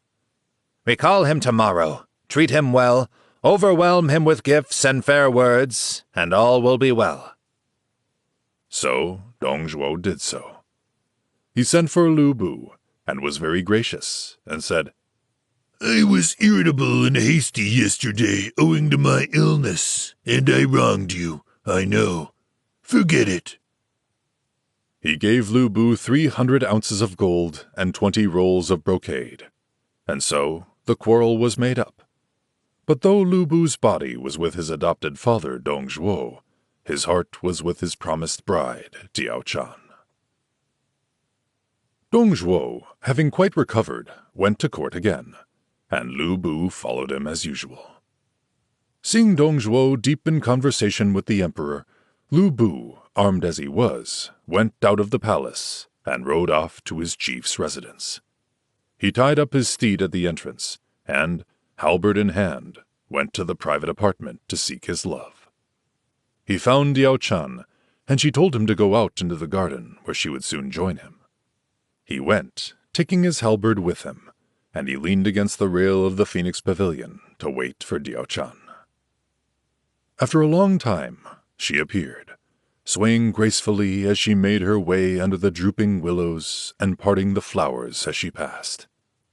She was exquisite, a perfect little fairy from the palace of the moon. Tears were in her eyes as she came up and said, "Though I am not the minister's real daughter, yet he treated me as his own child. The desire of my life was fulfilled when he plighted me to you. But, oh, to think of the wickedness of the prime minister stealing my poor self as he did. I suffered so much. I longed to die, only that I had not told you the real truth. So I lived on, bearing my shame as best I could, but feeling it mean still to live. Now that I have seen you, I can end it all. My poor sullied body is no longer fit to serve a hero. I can die before your eyes and so prove how true I am." Thus speaking, she seized the curving rail and started into the lily pond. Lu Bu caught her in his strong arms and wept as he held her close. "I knew it. I always knew your heart," he sobbed. "Only we never had a chance to speak." She threw her arms about Lu Bu. "If I cannot be your wife in this life, I will in the ages to come," she whispered. "If I do not marry you in this life, I am no hero," said he. "Every day is a year long. Oh, pity me. Rescue me, my lord." "I have only stolen away for a brief moment, and I'm afraid that old rebel will suspect something, so I must not stay too long," said Lu Bu. Diao Chan clung to his robe, saying, "If you fear the old thief so much, I shall never see another sunrise." Lu Bu stopped. "Give me a little time to think," said he, and he picked up his halberd to go. "In the deep seclusion of the harem, I heard the stories of your prowess. You were the one man who excelled all others. Little did I think that you, of all heroes, would rest content under the dominion of another." And tears rained again. A wave of shame flooded his face. Leaning his halberd against the railing, he turned and clasped the girl to his breast, soothing her with fond words. The lovers held each other close, swaying to and fro with emotion. How could they bring themselves to say farewell? In the meantime, Dong Zhuo missed his henchman, and doubt filled his heart. Hastily taking leave of the emperor, he mounted his chariot and returned to his palace. There at the gate stood Liu Bu's well-known steed Red Hair, riderless. Dong Zhuo questioned the doorkeepers, and they told him the general was within. He sent away his attendants and went alone to the private apartments. Liu Bu was not there. He called Diao Chan, but there was no reply. He asked where she was, and the waiting maids told him she was in the garden among the flowers. So Dong Zhuo went into the garden, and there he saw the lovers in the pavilion in most tender talk. Liu Bu's trident halberd was leaning on the railing beside him. A howl of rage escaped Dong Zhuo and startled the lovers. Liu Bu turned, saw who it was, and ran away. Dong Zhuo caught up the halberd and ran in pursuit, but Liu Bu was fleet of foot, while his master was very stout. Seeing no hope of catching the runaway, Dong Zhuo hurled the halberd. Liu Bu fended it off, and it fell to the ground. Dong Zhuo picked it up and ran on, but by this time Liu Bu was far ahead. Just as Dong Zhuo was running out at the gate, he dashed full tilt against another man running in, and down he went. Surged up his wrath within him as the billows heavenward leap, crashed his unwieldy body to earth in a shapeless heap. We shall presently see who the other runner was. Chapter 9. Liu Bu kills Dong Zhuo for Wang Yun. Li Jue attacks the capital on Jia Shu's advice. The person who had collided with the irate Dong Zhuo was his most trusty adviser, Li Ru. Li Ru had not fallen in spite of the shock, and at once scrambled to help Dong Zhuo to regain his feet and led him inside to the library, where they sat down. "What were you coming about?" said Dong Zhuo. Happening to be passing your gates, I heard that you had gone into your private garden to look for your adopted son. Then came Liu Bu, running and crying out that you wanted to kill him, and I was coming in as fast as I could to intercede for him when I accidentally collided with you. I am very sorry. I deserve death." "That wretch! How could I bear to see him toying with my fair one? I will be the death of him yet." Your graciousness is making a mistake. It is the plucked tassel story over again. But if you remember the banquet of old time, where all the guests were to tear the tassels of their hats, in that banquet King Zhuang of Chu made no fuss about the liberties taken with his queen, although the tassel in her hand betrayed the culprit Guanzhong. His restraint stood him good stead, for the same Guanzhong saved his life when he was hemmed in by the soldiers of Qin. After all, Diao Chan is only a handmaid, but Liu Bu is your trustiest friend and most dreaded commander. If you took this chance to make the girl over to him, your kindness would win his undying gratitude. I beg you, sir, to think over it well." Dong Zhuo hesitated a long time. He sat, murmuring to himself. Presently he said, "What you say is right. I must think over it." Li Ru felt satisfied. He took leave of his master and went away. Dong Zhuo went to his private rooms and called for Diao Chan. "What were you doing there with Liu Bu?" said he. She began to weep, saying, "My handmaid was in the garden among the flowers when he rushed in on me. I was frightened and ran away. He asked why I ran away from a son of the family and pursued me right to the Phoenix Pavilion, where you saw us. He had that halberd in his hand the whole time. I felt he was a vicious man and would force me to his will, so I tried to throw myself into the lily pond, but he caught me in his arms and held me so that I was helpless. Luckily, just at that moment, you came and saved my life." "Suppose I send you to him," said Dong Zhuo. Stunned, she wailed profusely. "What have thy handmaid done? My honor of serving your highness could not bear to be given to a mere underling. Never! I would rather die." And with this, she snatched a dagger hanging down on the wall to kill herself. Dong Zhuo plucked it from her hand, and, throwing his arms about her, cried, "I was only joking."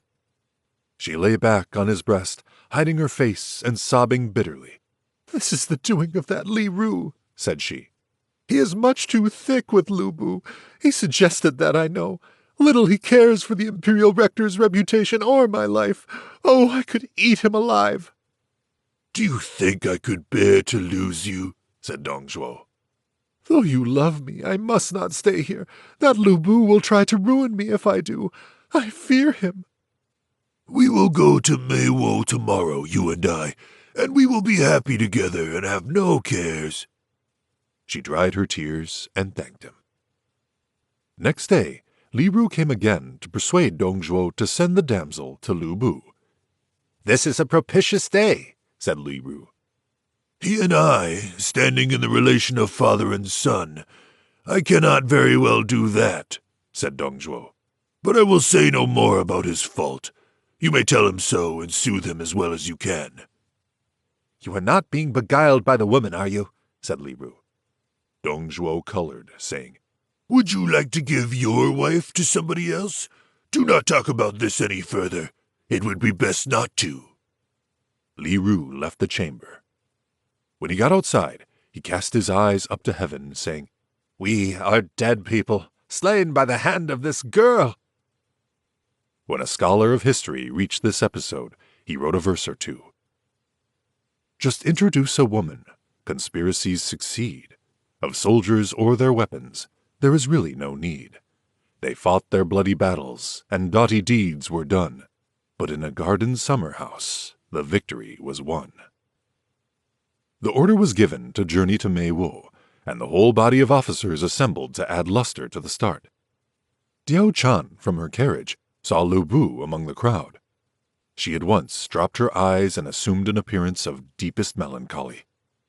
After the cavalcade started, and when her carriage had almost disappeared in the distance, the disappointed lover reined in his steed on a mount, whence he could watch the dust that rose around it. Unutterable sadness filled his heart. Suddenly, a voice said, "Why do you not accompany the Prime Minister, General, instead of standing here and sighing?" It was Guan Yu. "I have been confined to the house by illness these few days," continued he, "so I have not seen you, but I had to struggle out today to see the Prime Minister off. This meeting is most fortunate. But why were you sighing?" "Just on account of that daughter of yours," said Lu Bu. Feigning great astonishment, Wang Yun said, "So long a time and not yet given to you?" "The old ruffian has fallen in love with her himself." "Surely this cannot be true." Lu Bu related the whole story, while Wang Yun listened, silent but stamping on the ground with irritation and perplexity. After a long time, Wang Yun said, "I did not think he was such a beast." Taking Lu Bu by the hand, Wang Yun said, "Come to my house, and we will talk it over." So they went away together to the house, and retired to a secret room. After some refreshments, Lu Bu told the whole story of the episode in the Phoenix Pavilion, just as it happened. Wang Yun said, "He seems to have corrupted my little girl, and has stolen your wife. He will be an object of shame and ridicule to the whole world, and those who do not laugh at him will laugh at you and me. Alas, I am old and powerless and can do nothing, more pitied than blamed. But you, General, you are a warrior, the greatest hero in the world, yet you have been put to this shame and exposed to this contempt." A wave of fierce wrath rolled up in Lu Bu. Banging the table, he shouted and roared. His host ostentatiously tried to calm him, saying, "I forgot myself. I should not have spoken like that. Do not get so angry, I pray." I will kill the wretch, I swear it. In no other way can I wash away my shame." "No, no, do not say such a thing," said Wang Yun, putting his hand over the other's mouth. "You will bring trouble on poor me and my family." When one is born great, one cannot be patient for long under another person's domination," said Lu Bu. "It needs someone greater than the Prime Minister to limit the scope of such talents as yours." Lu Bu said, "I would not mind killing the old wretch were it not for the relation in which we stand. I fear to provoke the hostile criticism of posterity." Wang Yun shook his head, saying, "Your name is Lu Bu. His is Dong Zhuo. Where was the paternal feeling when he threw that halberd at you?" I would have been misled had you not said that, said Liu Bei hotly. Wang Yun saw the effect of his words and continued. It would be a loyal deed to restore the House of Han, and history would hand down your name to posterity perpetually fragrant. If you lend your aid to Dong Zhuo, you will be a traitor, and your name will be tainted through all ages. Liu Bei rose from his place and bowed to Wang Yun. I have decided, said he. You need not fear, sir. But yet you may fail and bring upon yourself misfortune, said Wang Yun. Liu Bei drew his dagger, pricked his arm, and swore by the blood that flowed. Wang Yun fell on his knees and thanked him. Then the Han sacrifices will not be cut off, and you will be their savior. But this must remain a secret, and I will tell you how the plot shall be worked out. Liu Bei took leave with great emotion. Wang Yun took into his confidence 2 colleagues, Court Administrator Shi Sun Rui and Imperial Commander Huang Wan. Shi Sun Rui said, The moment is favorable. The Emperor has just recovered from his illness, and we can dispatch an able talker to Mei Wo to persuade Dong Zhuo to come here to discuss affairs. Meanwhile, we will obtain a secret decree as authority for Liu Bei to lay an ambush just inside the palace gates to kill Dong Zhuo as he enters.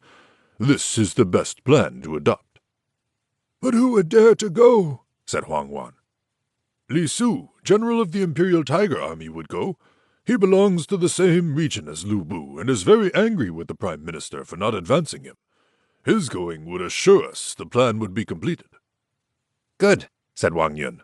Let us see what Liu Bei thinks of it. When Liu Bei was consulted, he told them that it was Li Su's persuasion that had led him to kill Ding Wan, his former benefactor. If Li Su refuses this mission, I will kill him, said Liu Bei. So they sent for Li Su. When he arrived, Liu Bei said, Formerly, you talked me into killing Ding Yuan and going over to Dong Zhuo. Now we find Dong Zhuo means evil for the Emperor and is an oppressor of the people. His iniquities are many, and he is hated by gods and humans. You go to Mei Wo, say you have a command from the Emperor to summon the Prime Minister to the palace. He will come, and he will be put to death. You will have the credit of being loyal and restoring the Hans. Will you undertake this? I also wish to slay him, was the reply, but I could not find anyone to assist me. How can I hesitate? Your intervention is directly from heaven. And Li Su snapped an arrow in twain as a register of his oath. If this succeeds, what glorious rank will be yours, said Wang Yun. Next day, Li Su, with a small escort, set out from Mei Wo and announced himself as a bearer of a decree. He was conducted into Dong Zhuo's presence. After he had made his obeisance, Dong Zhuo asked what the decree was. His Majesty has recovered, and wishes his ministers to meet him in the palace to consider the question of his abdication in your favor. That is what this summons means. What does Wang Yun think of the scheme? Wang Yun has already begun the construction of the terrace of abdication, and only awaits my lord's arrival. Last night, I dreamed a dragon coiled around my body, said Dong Zhuo, greatly pleased. And now I get these happy tidings. I must not neglect the opportunity. So Dong Zhuo gave instructions to his 4 trusted generals for the safekeeping of his city. Li Jue, Guo Si, Fan Chou, and Zhang Ji were to guard Mei Wo with the 3,000 troops of the Flying Bear Army. Then Dong Zhuo announced his intention of starting off on the morrow. When I am emperor, you shall be commander of Capital District, said he. Your minister thanks you, sir, said Li Su.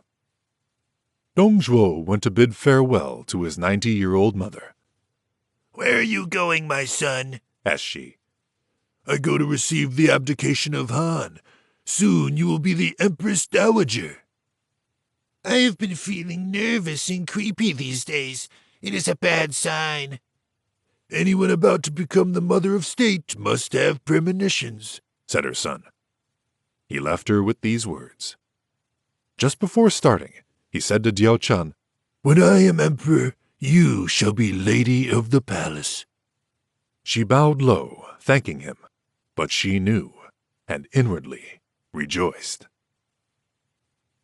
Dong Zhuo went out, mounted his carriage, and began his journey to capital Chang'an with an imposing escort. Less than 10 miles on, the wheel of his carriage broke. He left it and mounted a horse. Another 10 miles, and the horse snorted and neighed, threw up his head, and snapped the reins. Dong Zhuo turned to Li Su and asked what these things portended. "It means that you are going to receive the abdication of the Hans, which is to renew all things, to mount the jeweled chariot, and to sit in the golden saddle." And Dong Zhuo was convinced and pleased with this answer. During the second day's journey, a violent gale sprang up, and the sky became covered with a thick mist. "What does this mean?" said Dong Zhuo. The wily Li Su had an interpretation for this also, saying, "You are ascending to the place of the dragon. There must be a bright light and a lurid vapor to dignify your majestic approach." Dong Zhuo had no more doubts. He presently arrived and found many officials waiting without the city gate to receive him, all but Li Ru, who was ill and unable to leave his chamber. He entered and proceeded to his own palace, where Lu Bu came to congratulate him. "When I sit on the throne, you shall command the whole armies of the empire, horse and foot," said Dong Zhuo. That night, Dong Zhuo slept in the midst of his escort. In the suburbs that evening, some children at play were singing a little ditty, and the words drifted into the bedchamber on the wind. "The grass in the meadow looks fresh now and green, yet wait but 10 days, not a blade will be seen." The song sounded ominous, but Li Su was again prepared with a happy interpretation. "It only means that the Lius are about to disappear, and the Dongs about to be exalted." Next morning, at the first streak of dawn, Dong Zhuo prepared for his appearance at court. On the way, he saw a Taoist, dressed in a black robe and wearing a white turban, who carried in his hand a tall staff with a long strip of white cloth attached. At each end of the cloth was drawn a mouth. "What is the meaning of this?" said Dong Zhuo. "He is a madman," said Li Su, and he told the guards to drive the fellow away. Dong Zhuo went in and found all the officials in court dress lining the road. Li Su walked beside his carriage, a sword in hand. When Li Su reached the north gate of the forbidden city, he found the soldiers of Dong Zhuo drawn up outside, and only the pushers of the palace carriage, a 20 or so, were allowed to proceed further. When Dong Zhuo arrived near the reception hall, he saw that Wang Yun and all the other officials standing at the door were armed. "Why are they all armed?" said Dong Zhuo to Li Su. Li Su was silent as he helped push the carriage forward swiftly to the entrance. Suddenly, Wang Yun shouted, "The rebel is here! Where are the executioners?" At this call sprang forth from both sides soldiers armed with halberds and spears, who attacked Dong Zhuo. But the breastplate he usually wore protected him, and spears could not penetrate it. He sank down in the carriage, wounded in the arms, calling loudly for his son. "Where is Lu Bu?"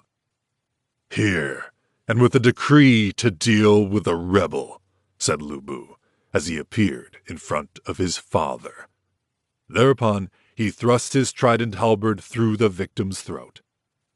Then Li Su hacked off the head and held it up.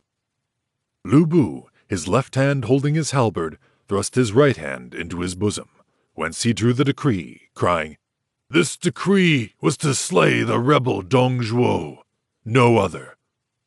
The whole assembly shouted, "Wan Sui, live forever, O Emperor!" A sympathetic poem was written a few lines in pity. "Await the time, O noble, and be king, or failing, reap the solace riches bring. Heaven never is partial, but severely just. Mei Wo stood strong, yet now it lies in dust." The lust for blood awakened, Lu Bu urged further slaughter, crying, "Li Ru has been the main initiator for Dong Zhuo in many crimes. Who shall go and kill him?" Li Su volunteered to go in search of him, but just then a shouting was heard at the gates, and it told them that a household servant had brought Li Ru in bonds. Wang Yun ordered his immediate execution in the marketplace.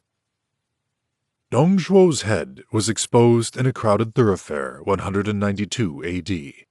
His corpse was so fat that for days the guards made torches by sticking splints into the body, spilling the grease over the ground.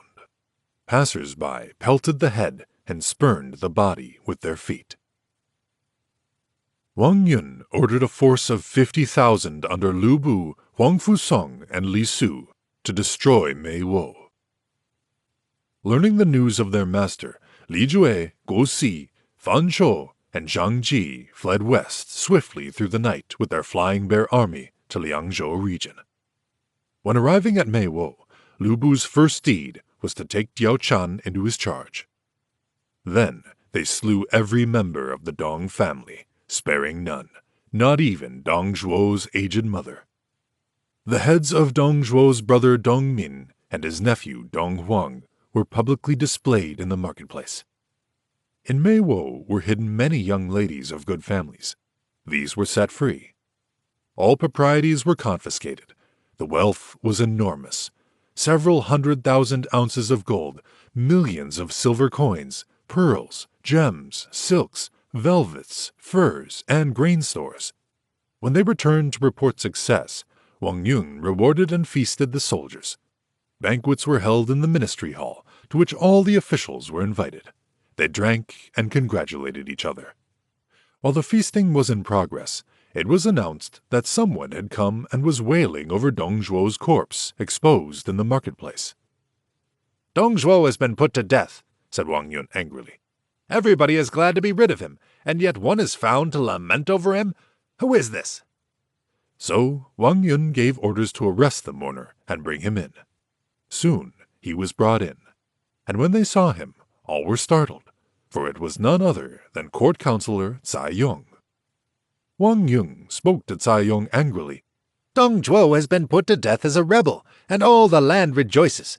You, a Han minister, instead of rejoicing, weep for him. Why?" Cai Yong confessed his fault, saying, "I am without talent, yet I know what is right.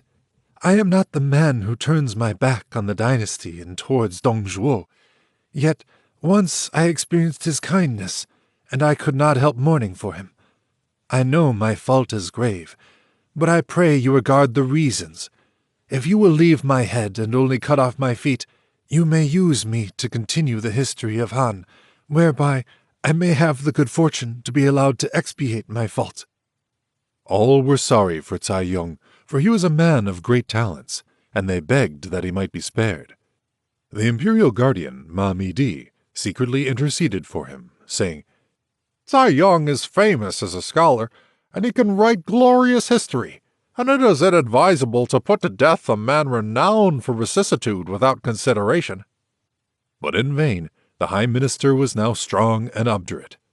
Wang Yun said, "Centuries ago, Emperor Wu spared Sima Qian and employed him on the annals, with the result that many slanderous stories have been handed down to us. This is a trying period of great perplexity, and we dare not let a specious fellow like this wield his pen in criticism of those about the court of a youthful prince and abuse us as he will." Remonstrance and appeal being in vain, Ma Mi-di retired. But he said to his colleagues, "Is Wang Yun, then, careless of the future? Worthy people are the mainstay of the state. Laws are the canons of action. To destroy the mainstay and nullify the laws is to hasten destruction." As was just said, Wang Yun was obdurate. Cai Yong, whose offense was an expression of gratitude, was thrown into prison and there strangled. The people of that day wept for Cai Yong, for they refused to see any offense in what he had done, and death was a harsh punishment. Dong Zhuo the dictator tyrannized the state, fell, and his sole mourner shared his direful fate. Zhuge Liang, in seclusion, was content to dream, felt his worth, and never helped a traitor's scheme. Those generals, Li Jue, Guo Si, Fan Shou, and Zhang Ji, whom Dong Zhuo had left to guard Mei Wo, fled when their master was slain and went west into the county of Shaanxi in Liangzhou region. Thence they sent in a memorial entreating amnesty, but Wang Yun would not hear of it. The four of them were the chief instruments of Dongzhuo's aggressions. Now, though a general amnesty was proclaimed, these men should be excluded from its benefit, said Wang Yun. The messenger returned and told the four that there was no hope of pardon, and they could only flee. Then their adviser, Jia Shu, said, "If we throw away our arms and flee singly, then we shall fall easy victims to any village magistrate who may seize us. Rather let us cajole the people of Shangxi to throw in their lot with us, and make a sudden onslaught on the capital, and so avenge Dongzhuo. If we succeed, we control the court and the empire. There will be enough time to run away if we fail." The plan was adopted, and they spread abroad the story that Wang Yun intended to massacre the region. Having thus thrown the people into a state of terror, they went a step further and said, "There is no advantage in dying for nothing. Join us and revolt." So they cajoled the people into joining them, and gathered a host equal to 100,000. This horde was divided into 4 parts, and they all set out to raid capital Chang'an. On the way, they fell in with the son-in-law of their late chief, Imperial Commander Niu Fu, who marched 5,000 troops from Xiliang. Niu Fu had set out to avenge his father-in-law, and he became the van leader of the horde. As the Liangzhou troops advanced, the news came to Wang Yun, and he consulted Liu Bei. "They're a lot of rats," said Liu Bei. "Never mind how many of them there are. Be not in the least anxious." So Liu Bei and Li Su went to oppose them. The latter was in advance and met Niu Fu. They fought. Niu Fu was outmatched and retired after suffering a slaughter, but unexpectedly, Niu Fu returned in a night attack, found Li Su quite unprepared, and drove Li Su's force some 10 miles, slaying many. Li Su reported the defeat, and Liu Bei raged at him, saying, "You have sullied my reputation as a warrior and destroyed our fighting spirit." And Liu Bei put Li Su to death, exposing his head at the camp gate. Next day, Liu Bei advanced his own force and engaged Niu Fu. He overwhelmed Niu Fu and drove him off. That night, Niu Fu called in his most trusted man, Hu Jie, to advise him. Hu Jie said, "Liu Bei is too doughty a fighter for us to hope to overcome him. Our case is hopeless. Our best course is to desert these 4 generals, secret their valuables, and leave the army with just a few of our followers." The plan of Hu Jie was stopped, and the 2 traders and some others that very night packed up and made their way out of camp. They were only a half a dozen. They came to a river, and, while crossing, Hu Jie, tempted by the lust of wealth, slew his companion. Then he went to offer the head of Niu Fu to Liu Bei. Liu Bei inquired into the matter, and when a follower told him the truth, he put the double traitor Hu Jie to death. Then Liu Bei advanced against the rebels, and fell in with Li Jue's force. Without giving them time to form in battle, Liu Bei attacked. Horses curvetting and spears set, the army dashed in irresistibly, and Li Jue, making no stand, fell back a long way. Li Jue took up a position under a hill 13 miles away, and thence set to call his fellows to council. Li Jue said, "Liu Bei, though brave in battle, is no strategist, and not really formidable. I will lead my troops to behold the mouth of the gorge, and every day I will incite him to attack. And when he comes toward me, General Guosi can smite his rear, after the manner of Peng Yue when he fought against Chu. While thus I am alternating attack and retreat, Generals Fan Shou and Zhang Ji will march off in different directions towards Chang'an. Such an attack at 2 points must end both Wang Yun and Liu Bei." They set themselves to carry out this scheme. As soon as Liu Bei reached the hills, a force of Li Jue came out to attack him. Liu Bei made an angry dash toward the enemy, who retired up the hills, whence they shot arrows and hurled stones like rain. Liu Bei's troops halted. At this moment, the report came that the rear was being attacked, and there had appeared Guosi. At once, Liu Bei wheeled toward the new enemy, But immediately his rolling drums gave the signal to retire, and Lu Bu could not come to blows with them. As he called in his army, the gongs clanged on the other side, and his former opponent, Li Jue, came to attack his front. But before Lu Bu could join battle, his rear was again assaulted by Guo Si, who in his turn drew off immediately. Thus Lu Bu was baited till his bosom was near bursting with rage. The same tactics continued for several days. He could neither strike his enemies nor escape him. His troops had no rest. In the midst of these distracting maneuvers, a messenger rode up in hot haste to report. The capital is in imminent danger from a double attack by Fan Chou and Zhang Ji. Lu Bu at once ordered a march to save the capital, which became a rout when both his opponents, Li Jue and Guo Si, came in pursuit. His loss was heavy. He soon reached Chang'an and found the rebels there in enormous numbers, and the city quite surrounded. Lu Bu's attack had but little effect, and as his temper became more savage under defeat, many of his soldiers went over to the rebels. He fell into a deep melancholy. Then a remnant of Dong Zhuo's adherents still in the city, led by Li Meng and Wang Fang, began to lend aid to the attackers, and a few days later they secretly opened the city gate, and the besiegers poured in. Lu Bu exerted himself to the utmost, but could not stem the tide. At the head of some 100 horse, he dashed over to the Black Lock Gate and called out to Wang Yun, who was on the other side. The case is desperate now. Ride with me to a place of safety. Wang Yun replied, If I am gifted with the spirit of the state, I shall succeed in restoring the tranquility which I desire. But if I have it not, then I offer my body as a sacrifice. I will not quail before dangers. Send my thanks to the noble supporters beyond the pass for their efforts, and bid them remember their country. Lu Bu urged Wang Yung again and again, but Wang Yung would not leave. Soon, flames started up all over the city, and Lu Bu had to leave, abandoning his family to their fate. He fled to seek refuge with Yuan Shu. Li Jue and Guo Si and their fellow leaders gave full license to their ruffians, who robbed and murdered their fill. Many high officers perished. Ministers Chong Fu, Lu Kui, and Zhou Huan, and imperial commanders Cui Lie and Wen Qing all died in the fighting.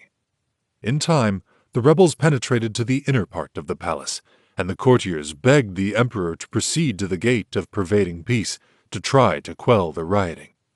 At the sight of the yellow umbrella, Li Jue and Fan Chou checked their armies, and they all shouted, Wan Sui, long life, O emperor! The emperor stood by the tower and addressed them. Nobles, what means it that you enter the capital in this unruly manner and without my summons? The two leaders looked up and said, Dong Zhuo, your majesty's prime minister, has been slayed by Wang Yung, and we are here to avenge him. We are no rebels, sire. Let us have only Wang Yun, and we will draw off our troops.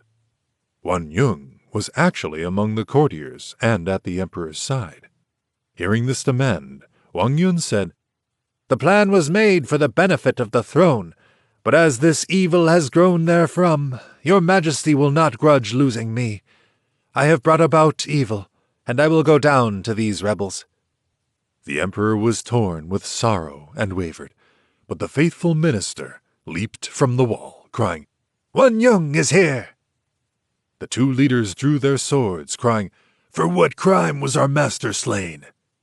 His crimes filled the heavens and covered the earth. No tongue can tell them. The day he died was a day of rejoicing in the whole city, as you well know, said Wang Yung. And if he was guilty of some crime, what had we done not to be forgiven? Seditious rebels, why bandy words? I am ready to die. And Wang Yung was slain at the foot of the tower. Moved by the people's sufferings, vexed at his prince's grief, Wang Yun compassed the traitor's death, that they might find relief. Everyone knows him a hero, loyal to the state always. Living, he guarded the princely towers. His soul keeps guard today. Having done the loyal minister to death at the emperor's feet, they proceeded to exterminate also his whole family. Everyone mourned. Then said the ruffians to each other, "Having gone so far, what could be better than to make away with the emperor and complete our scheme?" The traitor condoned his crime. Rebellion ought to cease, but licentious followers disturbed the empire's peace. The fate of the emperor will be disclosed in the next chapter. Chapter 10. Gathering arms, Ma Teng moves to rescue the emperor. Commanding an army, Cao Cao marches to avenge his father. In the last chapter, the two arch-rebels Li Jue and Guo Si proposed to murder Emperor Xian, but their followers Zhang Ji and Fan Chou oppose this. "No, the people will not approve of his death now. Restore him to power and get the Leaguers inside Chang'an's control. Remove his supporters, and then we can compass his death, and the empire shall be in our hands." So they ceased the attack. The emperor again spoke from the tower, saying, Why do you still remain? You have slain Wang Yun. Now withdraw these soldiers." Then Li Jue and Guo Si replied, "Your servants desire rank reward for their good service to your dynasty." "And what rank, sirs?" All four wrote their wishes and handed them up to the emperor, who had no choice but to accede to the request. And they were created. Li Jue was appointed General of the Flying Cavalry, Lord of Qiyang, Commander of Capital District, Court Administrator, and granted military insignia. Guo Si was appointed General of the Rear Army, Lord of Meiyang, Court Administrator, and granted military insignia. Fan Chou was appointed General of the Right Army and Lord of Wanyan. Zhang Ji was appointed General of the Flying Cavalry and Lord of Pingyan. Li Meng and Wang Fang, for opening the city gates, were appointed Imperial Commander. After receiving ranks of nobility, Li Jue and Guo Si thanked the emperor and went away to camp at Shunlung, the suburb of Chang'an. The inferior rebel leaders also were gratified with ranks, and once more the capital was free from troops. Dong Zhuo's followers, having so far succeeded, did not forget their late leader. They sought his corpse for burial, but only a few fragments were discoverable. Then they had sculptors engrave a statue of fragrant wood in his likeness, laid that out in proper form, and instituted a noble's sacrifices and prayers. The remains were dressed in the robes of a prince, laid in a princely coffin for burial. They selected Mei Wo for his tomb, and having found an auspicious day, conveyed the coffin thither. But a terrific thunderstorm came on at the time of inhumation, and the ground was flooded. The coffin was rived asunder, and the poor remains knocked out by thunders. A second time they buried the coffin, but a similar thing happened in the night, and yet a third time in another place, but the earth rejected the remains. Meanwhile, the thunder fire had entirely consumed them. So it may be said justly that heaven was exceedingly angry with Dong Zhuo. So now Li Jue and Guo Si wielded the real power of the scepter, and they were hard upon the people. They also removed the attendants from the palace and replaced them by their own creatures, who maintained a most perfect watch over every movement of the emperor, so that he was greatly hampered and embarrassed. All appointments and demotions were made by these two rebels.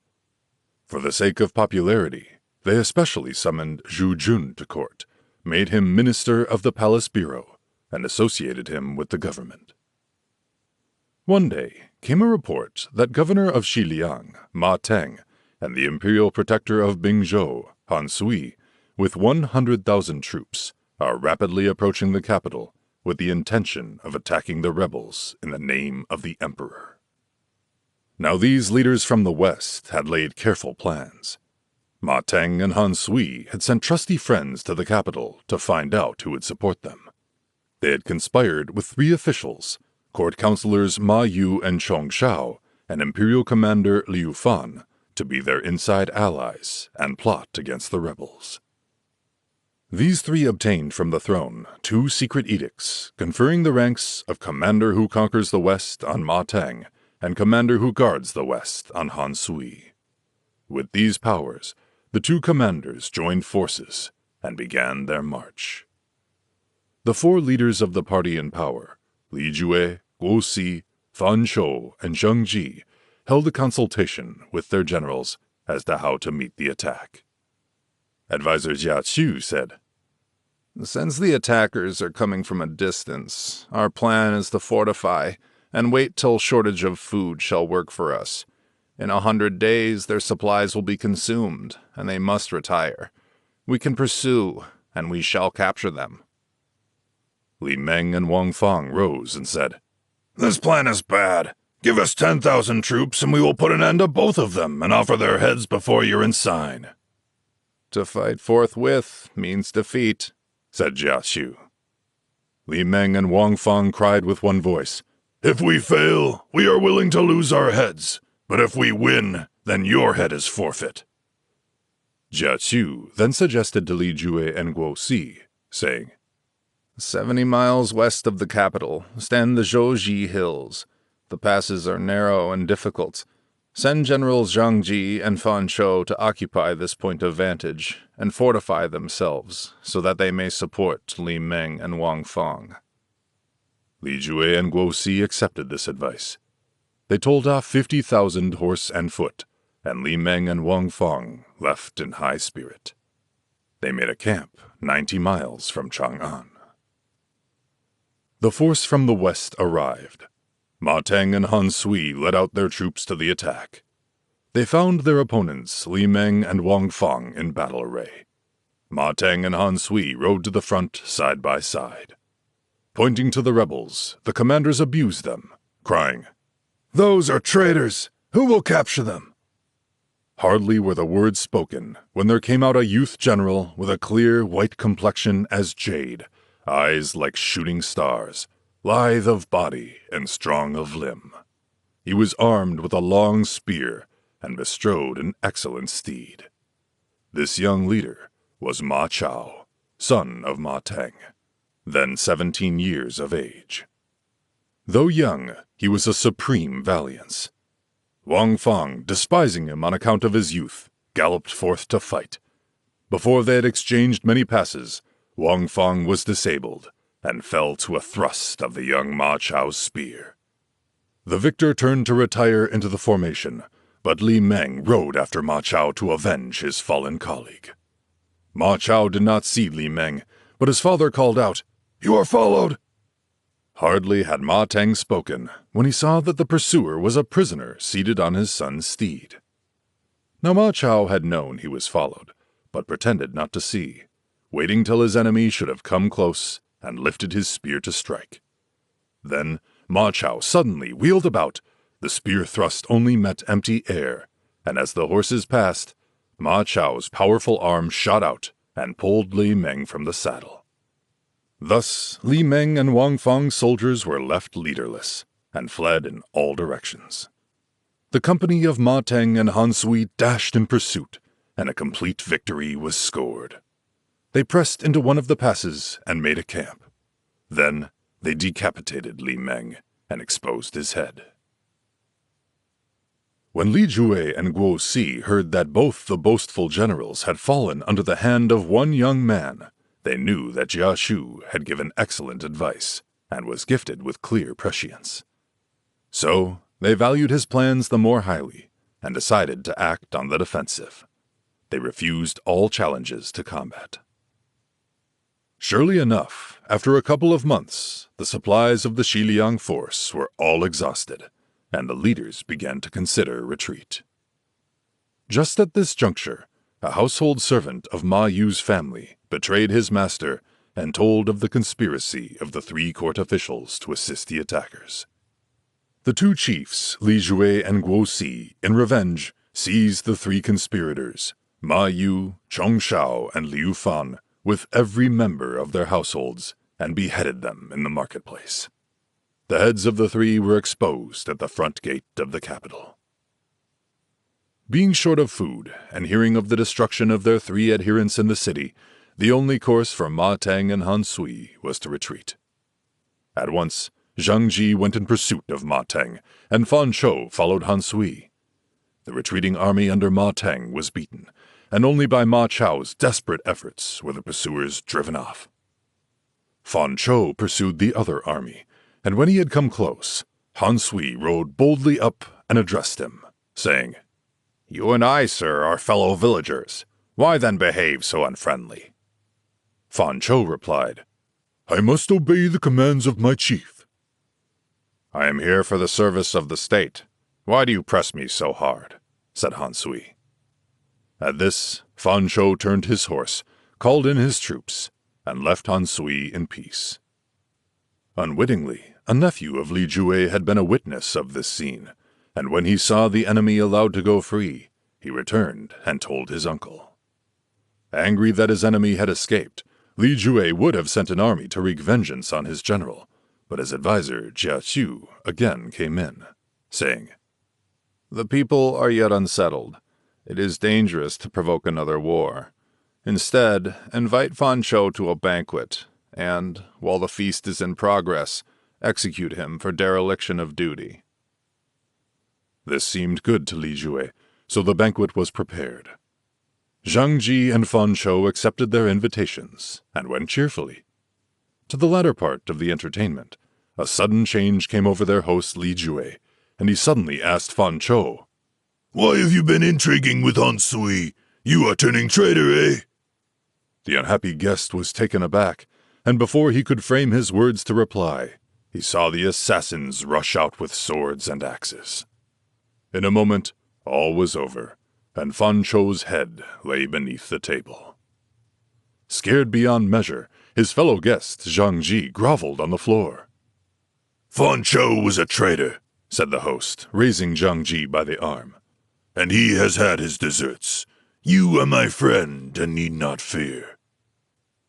Li Jue gave Zhang Ji command of Fan Chou's army, with which Zhang Ji returned to his garrison headquarters in Hong Nong. No one of the leaders among the Leaguers dared attempt an attack on the party newly arisen from Dong Zhuo's disaffection, while on the other hand, Jia Xu never ceased to urge his masters to exert themselves for the welfare of the people, and thus to tempt wise people to join them. And by these means, the government began to prosper, and the court to reassert its authority. However, a new trouble arose in the shape of a resurgence of yellow scarves in Qingzhou. They came, under numerous chieftains, to the number of hundreds of thousands, and plundered any place they reached. Minister Zhu Jun said he knew of one who could destroy this sedition, and when asked who was the man he proposed, Zhu Jun said, "You want to destroy this horde of rebels? You will fail unless you get the services of Cao Cao." "And where is he?" asked Li Jue. "He is the governor of Dongjun. He has a large army, and you have only to order him to act. The rising will be broken." A messenger went post-haste with a command for Cao Cao and Bao Xin, lord of Jibei, to act together in quelling the rebellion. As soon as Cao Cao received the court command, he arranged with his colleague first to attack the rebels at Shouyang. Bao Xin made a dash right into their midst and inflicted damage wherever he could, but he was killed in a battle. Cao Cao pursued the rebels as they fled. 10,000 surrendered. Then Cao Cao put his quondam enemies in the van, and when his army reached any place, many more surrendered and joined him. After 3 months of these tactics, he had won over many thousands, both of soldiers and ordinary folks. Of these new adherents, the strongest and boldest were made the Qingzhou army, and the others were sent home to their fields. In consequence of these successes, Cao Cao's prestige and fame became very great and increased daily. He reported his success to capital Chang'an and was rewarded with the title of General who guards the East. At his headquarters in Yanzhou, Cao Cao welcomed wise advisers and bold warriors, and many gathered around him. 2 clever persons, uncle and nephew, came at the same time, both from Yanzhou, named Shun Yu and Shun You. The uncle had once been in the service of Yuan Shao. Cao Cao rejoiced when he had won the elder Shun to his side, saying, Shun Yu is my Zhangliang. He made Shun Yu a marching general.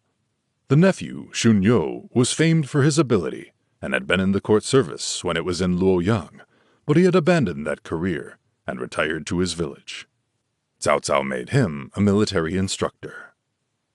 Shun Yu said to Cao Cao, There is a certain wise person of Guanzhong somewhere, but I do not know in whose service he is. Who is he? Cheng Yu. He belongs to the eastern region of Guanzhong. Yes, I have heard of him, said Cao Cao. So a messenger was sent to his native place to inquire. Cheng Yu was away in the hills engaged in study, but he came at Cao Cao's invitation. I shall prove unworthy of your recommendation, said Cheng Yu to his friend Shun Yu, for I am rough and ignorant. But have you forgotten a fellow villager of yours, Guo Jia? He is really able. Why not spread the net to catch him? I had nearly forgotten, said Shun Yu suddenly. So he told Cao Cao of this man, who was at once invited. Guo Jia, discussing the world at large with Cao Cao, recommended Liu Bei from Henan, who was a descendant of Liu Xiu, the latter Han founder. When Liu Bei had arrived, he was the means of inviting two more, Man Chong from Shanyang and Lu Qian from Wucheng, who were already known to Cao Cao by reputation. These two brought to their new master's notice the name of Mao Jie from Chen Liu, who also came and was given office. Then a famous leader, with his troop of some hundreds, arrived to offer service. This was Yu Jin from Taishan, an expert horseman and archer, and skilled beyond his fellows in every form of military exercise. He was made an army inspector. Then another day, Xia Hudun brought a fellow to present to Cao Cao. Who is he? Asked Cao Cao. He is from Chen Liu, and is named Dian Wei. He is the boldest of the bold, the strongest of the strong. He was one of Zhang Miao's people, but quarreled with his tent companions and killed some dozens of them with his fists. Then he fled to the mountains, where I found him. I was out shooting and saw him follow a tiger across a stream. I persuaded him to join my troop, and I recommend him. I see he is no ordinary man, said Cao Cao. He is fine and straight and looks very powerful and bold. He is. He killed a man once to avenge a friend, and carried his head through the whole marketplace. Hundreds saw him, but dared not come near. The weapon he uses now is a couple of spears. Each weighs 120 pounds, and he vaults into the saddle with these under his arm. Cao Cao bade the man give proof of his skill. So Dian Wei galloped to and fro carrying the spears. Then he saw away among the tents a huge banner, swaying dangerously with the force of the wind, and on the point of falling. A crowd of soldiers were vainly struggling to keep it steady. Down he leaped, shouted to the men to clear out, and held the staff quite steady with one hand, keeping it perfectly upright in spite of the strong wind. This is old Eli again, said Cao Cao. He gave Dian Wei a post in the headquarters, and besides made Dian Wei presents of an embroidered robe he was wearing and a swift steed with a handsome saddle. Cao Cao encouraged able people to assist him, and he had advisers on the civil side and valiant generals in the army. He became famous throughout the east of the pass. Now Cao Cao's father, Cao Song, was living at Langye, whither he had gone as a place free from the turmoil of the partisan struggles. Now Cao Cao wished to be united with him. As a dutiful son, Cao Cao sent the governor of Taishan, Ying Shao, to escort his father to Yanzhou. Old Cao Song read the letter with joy, and the family prepared to move. There were some 40 in all, with a train of 100 servants and many carts. Their road led through Chuzhou, where the imperial protector, Tao Qian, was a sincere and upright man who had long wished to get on good terms with Cao Cao, but hitherto had found no means of effecting a bond of union. Hearing that the family of the great man was passing through his region, Tao Qian went to welcome them and treated them with great cordiality, feasting and entertaining them for 2 days. And when they left, he escorted them to his boundary. Further, he sent with them one General Zhang Kai with a special escort of 500. The whole party reached the county of Hefei. It was the end of summer, just turning into autumn, and at this place they were stopped by a tremendous storm of rain. The only shelter was an old temple, and thither they went. The family occupied the main rooms, and the escort the 2 side wings. The men of the escort were drenched, angry, and discontented. Then Zhang Kai called some of his petty officers to a secret spot and said, "We are old yellow scarves, and only submitted to Tao Qian because there was no other choice. We've never got much out of it. Now here is the Cao family with no end of gear, and we can be rich very easily. We will make a sudden onslaught tonight at the 3rd watch, and slay the whole lot. Then we shall have plenty of treasure, and we will get away to the mountains." They all agreed. The storm continued into the night, and as Cao Song sat waiting anxiously for signs of clearing, he suddenly heard a hubbub at the west end of the temple. His brother, Cao Dai, drawing his sword, went out to see what it was about, and Cao Dai was at once cut down. Cao Song seized the hand of one of the concubines and rushed with her through the passage toward the back of the temple so that they might escape. But the lady was stout and could not get through the narrow doors, so the 2 hid in one of the small outhouses at the side. However, they were seen and slain. The unhappy governor Ying Shao fled for his life to Yuanshao. The murderers fled into the south of River Huai with their plunder after having set fire to the old temple. Cao Cao, whom the ages praise, slew his hosts on his former flight. Nemesis never turns aside. Murdered too, his family died. Some of the escort escaped and took the evil tidings to Cao Cao. When he heard it, he fell to the earth with a great cry. They raised him. With set teeth, he muttered, Tao Qian's people have slain my father. No longer can the same sky cover us. I will sweep Shuzhou off the face of the earth. Only thus can I satisfy my vengeance. Cao Cao left one small army of 30,000 under Shun Yu and Cheng Yu to guard the east headquarters and the 3 counties of Zhuansheng, Fanxia, and Dongjun. Then he set forth with all the remainder to destroy Shuzhou and avenge his father. Xiahou-dun, Yu Jin, and Jian Wei were van leaders, with Cao Cao's orders to slaughter all the inhabitants of each captured city. Now the governor of Zhuijiang, Bianrong, was a close friend of Tao Qian.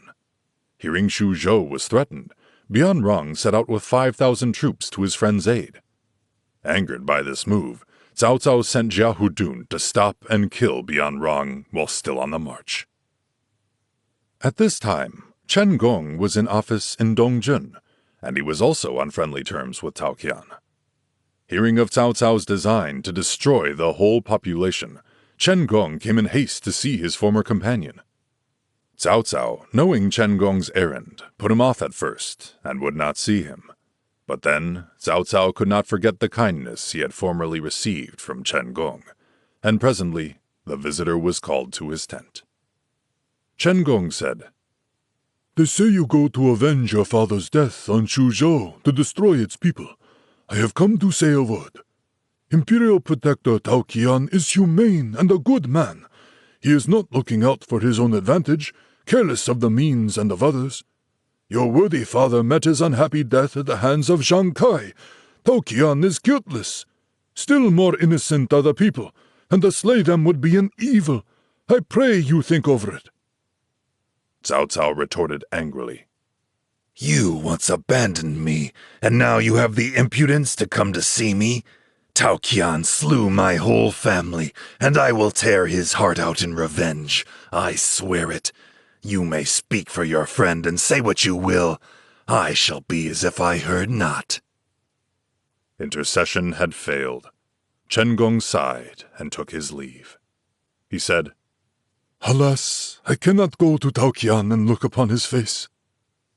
So Chen Gong rode off to the county of Chenliu to give service to Governor Zhang Miao.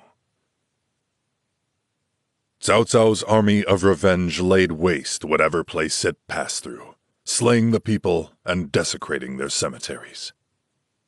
When Tao Qian heard the terrible tidings, he looked up to heaven, saying, I must be guilty of some fault before heaven to have brought this evil upon my people. He called together his officials to consult. One of them, Cao Bao, said, Now the enemy is upon us. We cannot sit and await death with folded hands. I, for one, will help you to make a fight. Tao Qian reluctantly sent the army out. From a distance, he saw Cao Cao's army spread abroad like frost and rushed far and wide like snow. In their midst was a large white flag, and on both sides was written, Vengeance. When he had ranged his troops, Cao Cao rode out dressed in mourning white and abused Tao Qian. But Tao Qian advanced, and from beneath his ensign, he bowed low and said, I wish to make friends with you, illustrious sir, and so I sent Zhang Kai to escort your family. I knew not that his rebel heart was still unchanged. The fault does not lie at my door, as you must see. You old wretch! You killed my father, and now you dare to mumble this nonsense? Said Cao Cao, and he asked who would go out to seize Tao Qian. Xiahou Dun undertook this service and rode out. Tao Qian fled to the inner portion of his array, and as Xiahou Dun came on, Cao Bao went to meet him. But just as the two horses met, a hurricane burst over the spot, and the flying dust and pebbles threw both sides into the utmost confusion. Both drew off. Tao Qian retired into the city and called his officers to council. The force against us is too strong, said he. I will give myself up as a prisoner and let him wreak his vengeance on me. I must save the people. But a voice was heard, saying, You have long ruled here, and the people love you. Strong as the enemy are, they are not necessarily able to break down our walls, especially when defended by you and your people. I have a scheme to suggest that I think will make Cao Cao die in a place where he will not find burial. These bold words startled the assembly, and they eagerly asked what the scheme was. Making overtures for friendship, Tao Qian encountered deadly hate. But where danger seemed most threatening, he discovered safety's gate. The next chapter will disclose who the speaker was. Chapter 11.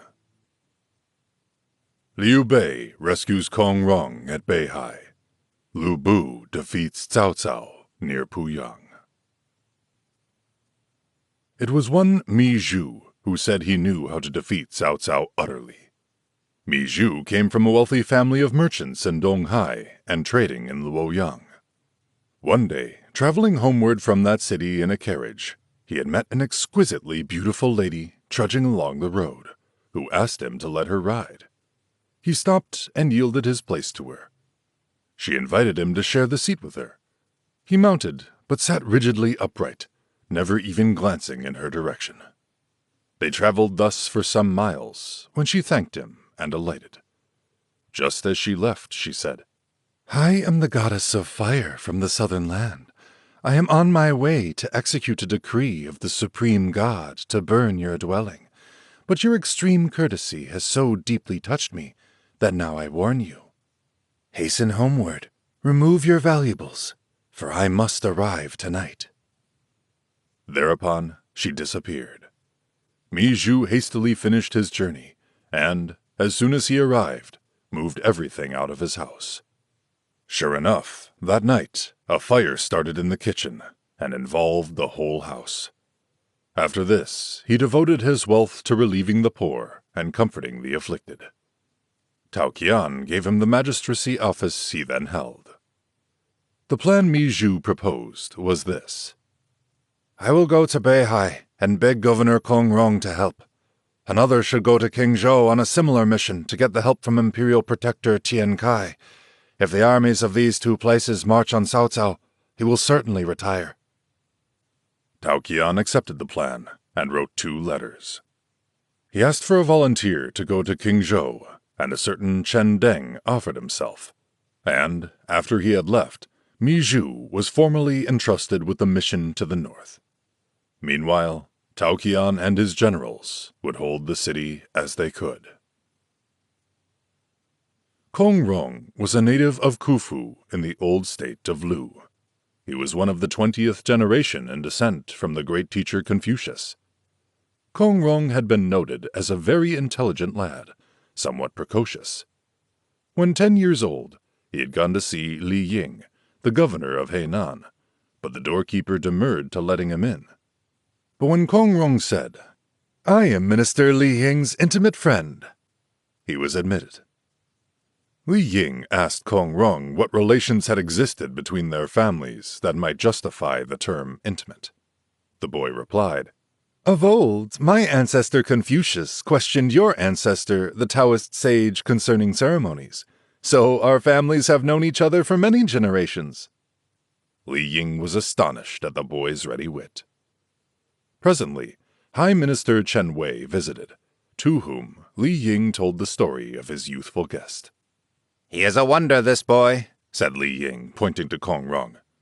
Chen Wei replied, "It does not follow that a clever boy grows up into a clever man." The lad took him up at once, saying, "By what you say, sir, you are certainly one of the clever boys." The minister, advisor, and governor all laughed, saying, "The boy is going to be a noble vessel."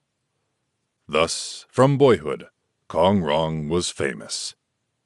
As a man, he rose to be an imperial commander, and was sent as governor to Beihai, where he was renowned for hospitality. He used to quote the lines, "Let the rooms be full of friends, and the cups be full of wine. That is what I like." After 6 years at Beihai, the people were devoted to him.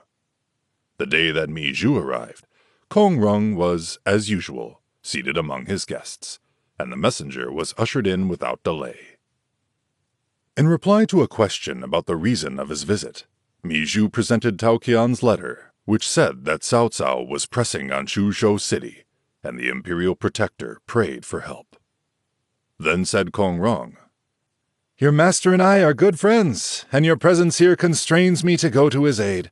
However, I have no quarrel with Cao Cao either, so I will write first to him and try to make peace.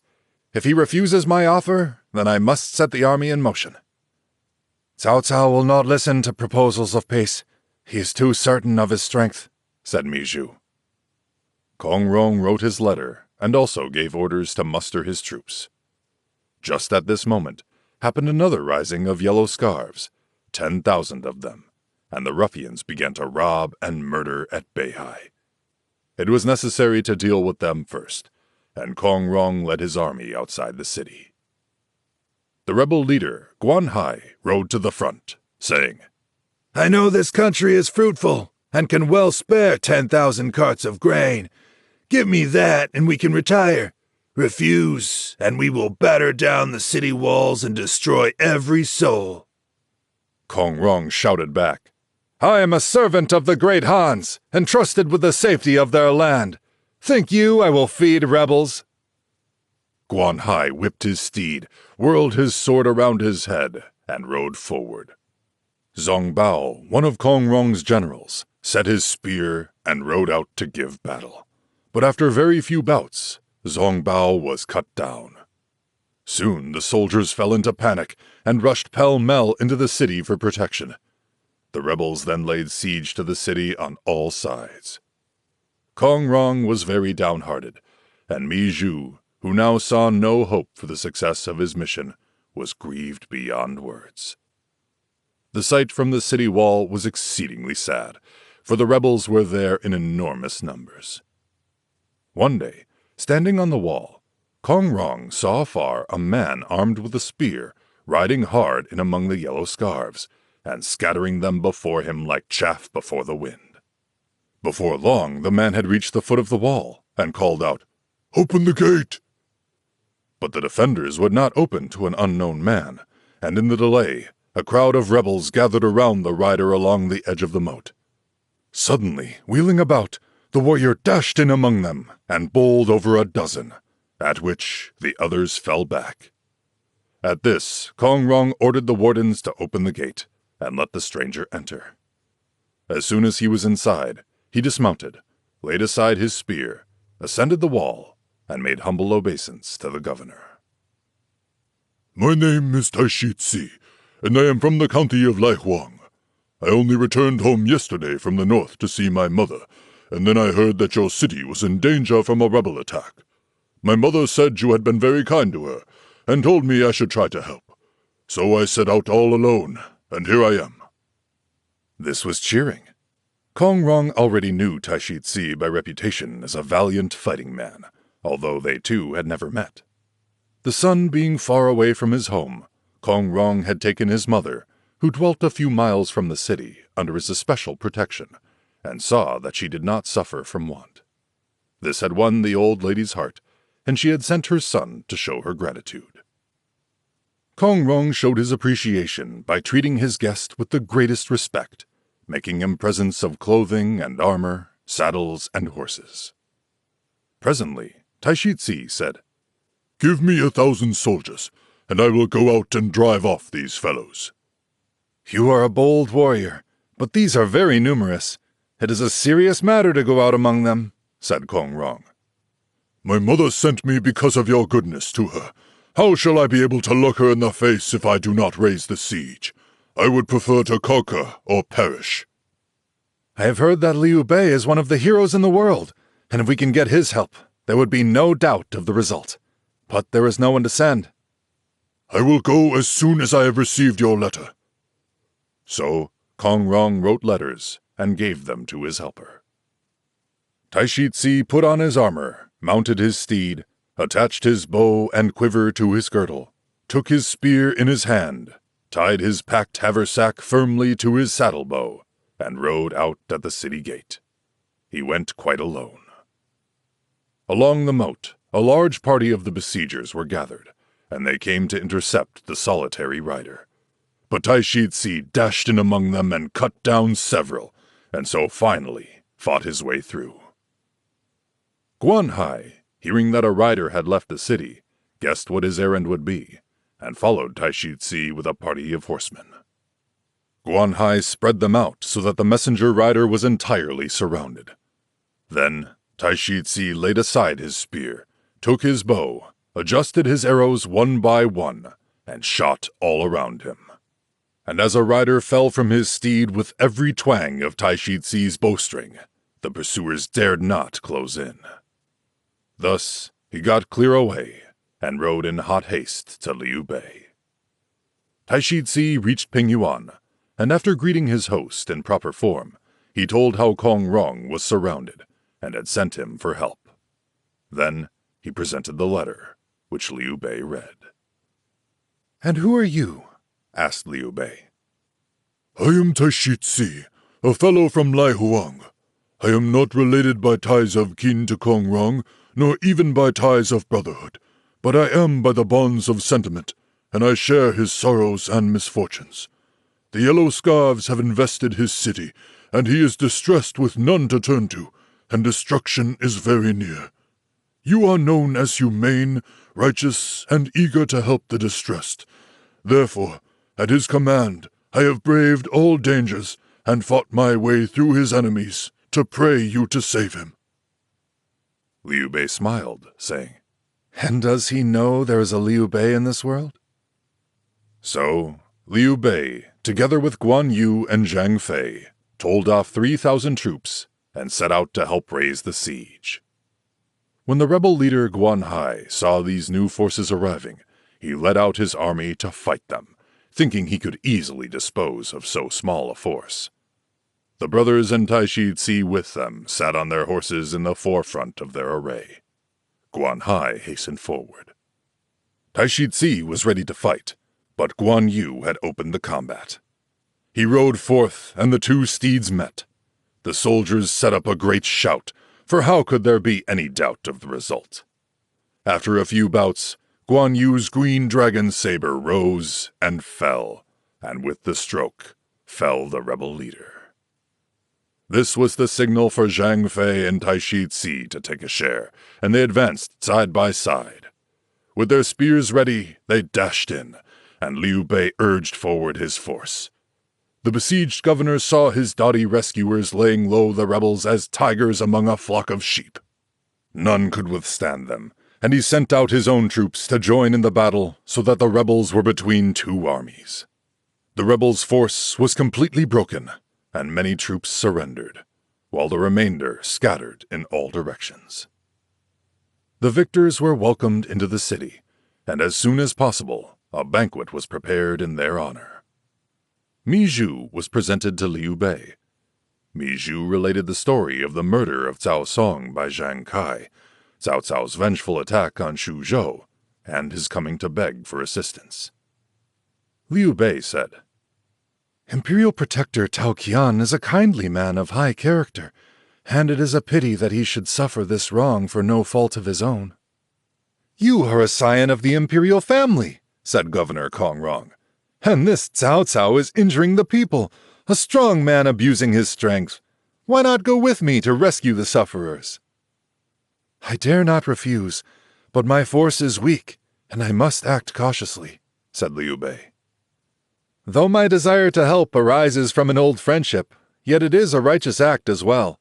I do not think your heart is not inclined toward the right," said Kongrong.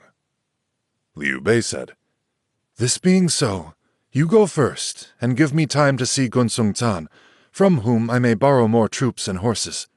I will come anon." "You surely will not break your promise?" said the governor. "What manner of man think you that I am?" said Liu Bei. "The wise one said, 'Death is common to all. The person without truth cannot maintain the self. Whether I get the troops or not, certainly I shall myself come.'" So the plan was agreed to. Mi Zhu set out forthwith, while Kongrong prepared for his expedition. Taishi Ci took his leave, saying, "My mother bade me come to your aid, and now happily you are safe. Letters have come from my fellow townsman, Liu Yao, Imperial Protector of Yangzhou, calling me thither, and I must go. I will see you again." Kongrong pressed rewards upon Taishi Ci, but he would accept nothing, and departed. When his mother saw him, she was pleased at his success, saying she rejoiced that he had been able to prove his gratitude, and after this he departed for Yangzhou. Liu Bei went away to his friend Guanzhong Zan, and laid before Guanzhong Zan his desire to help Shuzhou. "Cao Cao and you are not enemies. Why do you spend yourself for the sake of another?" said Guanzhong Zan. "I have promised," Liu Bei replied, "and dare not break faith." "I will lend you 2,000 horse and foot," said Guanzhong Zan. "Also, I wish to have the services of Zhao Yun," said Liu Bei. Guanzhong Zan agreed to this also.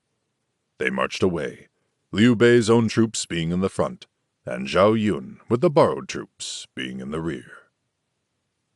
In due course, Mi Zhu returned, saying that Kongrong had also obtained the services of Liu Bei. The other messenger, Chen Deng, came back and reported that Tian Kai would also bring help. Then was Tao Qian's heart set at ease. But both the leaders, though they had promised aid, greatly dreaded their antagonist, and camped among the hills at a great distance, fearful of coming to close quarters. Cao Cao knew of their coming, and divided his army into parts to meet them, so postponing the attack on the city itself. Presently, Liu Bei came up and went to see Kongrong, who said, "The enemy is very powerful, and Cao Cao handles his army skillfully. We must be cautious. Let us take most careful observations before we strike a blow." "What I fear is famine in the city," said Liu Bei. "They cannot hold out very long. I will put my troops with yours under your command, while I and Zhang Fei make a dash through to see Tao Qian and consult with him." Kongrong approved of this, so he and Tian Kai took up positions on the Oxhorn Formation, with Guan Yu and Zhao Yun on either side to support them. When Liu Bei and Zhang Fei, leading 1,000 troops, made their dash to get through Cao Cao's army, they got as far as the flank of his camp, when there arose a great beating of drums, and horse and foot rolled out like billows on the ocean. The leader was Eugene. He checked his steed and called out, "You madmen from somewhere! Where are you going?" Zhang Fei heard Eugene, but deigned no reply. He only rade straight to attack the speaker. After they had fought a few bouts, Liu Bei waved his double swords as signal for his troops to come on, and they drove Eugene before them. Zhang Fei led the pursuit, and in this way they reached the city wall. From the city wall, the besieged saw a huge banner embroidered in white, Liu Bei of Pingyuan, and the imperial protector bade them open the gate for the rescuers to enter. Liu Bei was made very welcome, conducted to the residency, and a banquet prepared in his honor. The soldiers were also feasted. Tao Qian was delighted with Liu Bei, admiring his high-spirited appearance and clear speech. Tao Qian bade Mi Zhu offer Liu Bei the seal and insignia of the protectorship office, but Liu Bei shrank back, startled. "What does this mean?" said Liu Bei. Tao Qian said, "There is trouble on every side, and the kingly rule is no longer maintained. You, sir, are a member of the family, and eminently fitted to support them and their prerogatives. I am verging on senility, and I wish to retire in your favor. I pray you not to decline, and I will report my action to the court." Liu Bei started up from his seat and bowed before his host, saying, "Scion of the family I may be, but my merit is small and my virtue meager. I doubt my fitness even for my present post, and only a feeling of doing right sent me to your assistance. To hear such speech makes me doubt. Surely you think I came with greed in my heart. May God help me no more if I cherished such a thought." "It is a poor old man's real sentiment," said Tao Qian. Time after time, Tao Qian renewed his offer to entrust the region of Shuzhou to Liu Bei, but Liu Bei kept refusing. In the midst of this came Mi Zhu, saying, "The enemies have reached the wall, and something must be done to drive them off. The present matter could await a more tranquil time." Said Liu Bei, "I ought to write Cao Cao to press him to raise the siege. If he refuses, we will attack forthwith." Orders were sent to the 3 camps outside to remain quiescent till the letter could reach Cao Cao. It happened that Cao Cao was holding a council when a messenger with a war letter was announced. The letter was brought in and handed to him, and when he had opened it and looked at it, he found it was from Liu Bei. This was the letter, very nearly. "Since meeting you outside the pass, fate has assigned us to different quarters of the world, and I have not been able to pay my respects to you. Touching the death of your noble father, it was owing to the vicious nature of Zhang Kai, and due to no fault of Tao Qian. Now while the remnant of the Yellow Scarves is disturbing the lands, and Dong Zhuo's partisans have the upper hand in the capital, I wish that you, illustrious sir, would regard the critical position of the court, rather than your personal grievances, and so divert your forces from the attack on Shuzhou to the rescue of the state. Such would be for the happiness of that city and the whole world." Cao Cao gave vent to a torrent of abuse. "Who is this Liu Bei that he dares write and exhort me? Besides, he means to be satirical." Cao Cao issued orders to put the bearer of the letter to death and to press on the siege. But Guo Jia remonstrated, saying, "Liu Bei has come from afar to help Tao Qian, and he is trying the effect of politeness before resorting to arms. I pray you, my lord, reply with fair words, that his heart may be lulled with a feeling of safety. Then attack with vigor, and the city will fall." Cao Cao found this advice good, so he spared the messenger, telling him to wait to carry back his reply. While this was going on, a horseman came with news of misfortune. "Lu Bu has invaded Yanzhou, now holding Puyang. The 3 counties left, Juancheng, Fangxia, and Dongjun, are under severe attacks. When Li Jue and Guo Si, the 2 partisans of Dongzhuo, succeeded in their attack on the capital, Lu Bu had fled to Yuan Shu. However, Yuan Shu looked askance at him for his instability and refused to receive him. Then Lu Bu went to try Yuan Shao, who was a brother of Yuan Shu. Yuan Shao accepted the warrior and made use of him in an attack upon Zhang Yan in Changshan. But his success filled him with pride, and his arrogant demeanor so annoyed the other commanders that Yuan Shao was on the point of putting him to death. To escape this, Lu Bu had gone away to Zhangyang, governor of Shandong, who accepted his services. About this time, Peng Shu, who had been hiding and protecting Lu Bu's family in Chang'an since his disappearance, restored them to him. This deed angered Li Jue and Guo Si, so that they put Peng Shu to death and wrote to Lu Bu's protector to serve him the same. To escape this, Lu Bu once again had to flee, and this time joined himself to Zhang Miao. Lu Bu arrived just as Zhang Miao's brother Zhang Chao was just introducing Chen Gong. Chen Gong said to Zhang Miao, "The rupture of the empire has begun, and warriors are seizing what they can. It is strange that you, with all the advantages of population and provisions you enjoy, do not strike for independence. Cao Cao has gone on an expedition against the east, leaving his own territory defenseless. Lu Bu is one of the fighting people of the day. If you and he together attacked and got Yanzhou, you could then proceed to the Dominion." Zhang Miao was pleased and resolved to try. He ordered an attack, and soon Lu Bu was in possession of Yanzhou and its neighborhood, all but the 3 small counties of Juancheng, Fanxia, and Dongjun, which were vigorously and desperately defended by Shun Yu and Cheng Yu in concert. Cao Cao's cousin, Cao Ren, had fought many battles, but was repeatedly defeated, and the messenger with the evil tidings had come from him, asking for prompt help. Cao Cao was greatly disturbed by this, and said, "If my own region be lost, I have no home to return to. I must do something at once."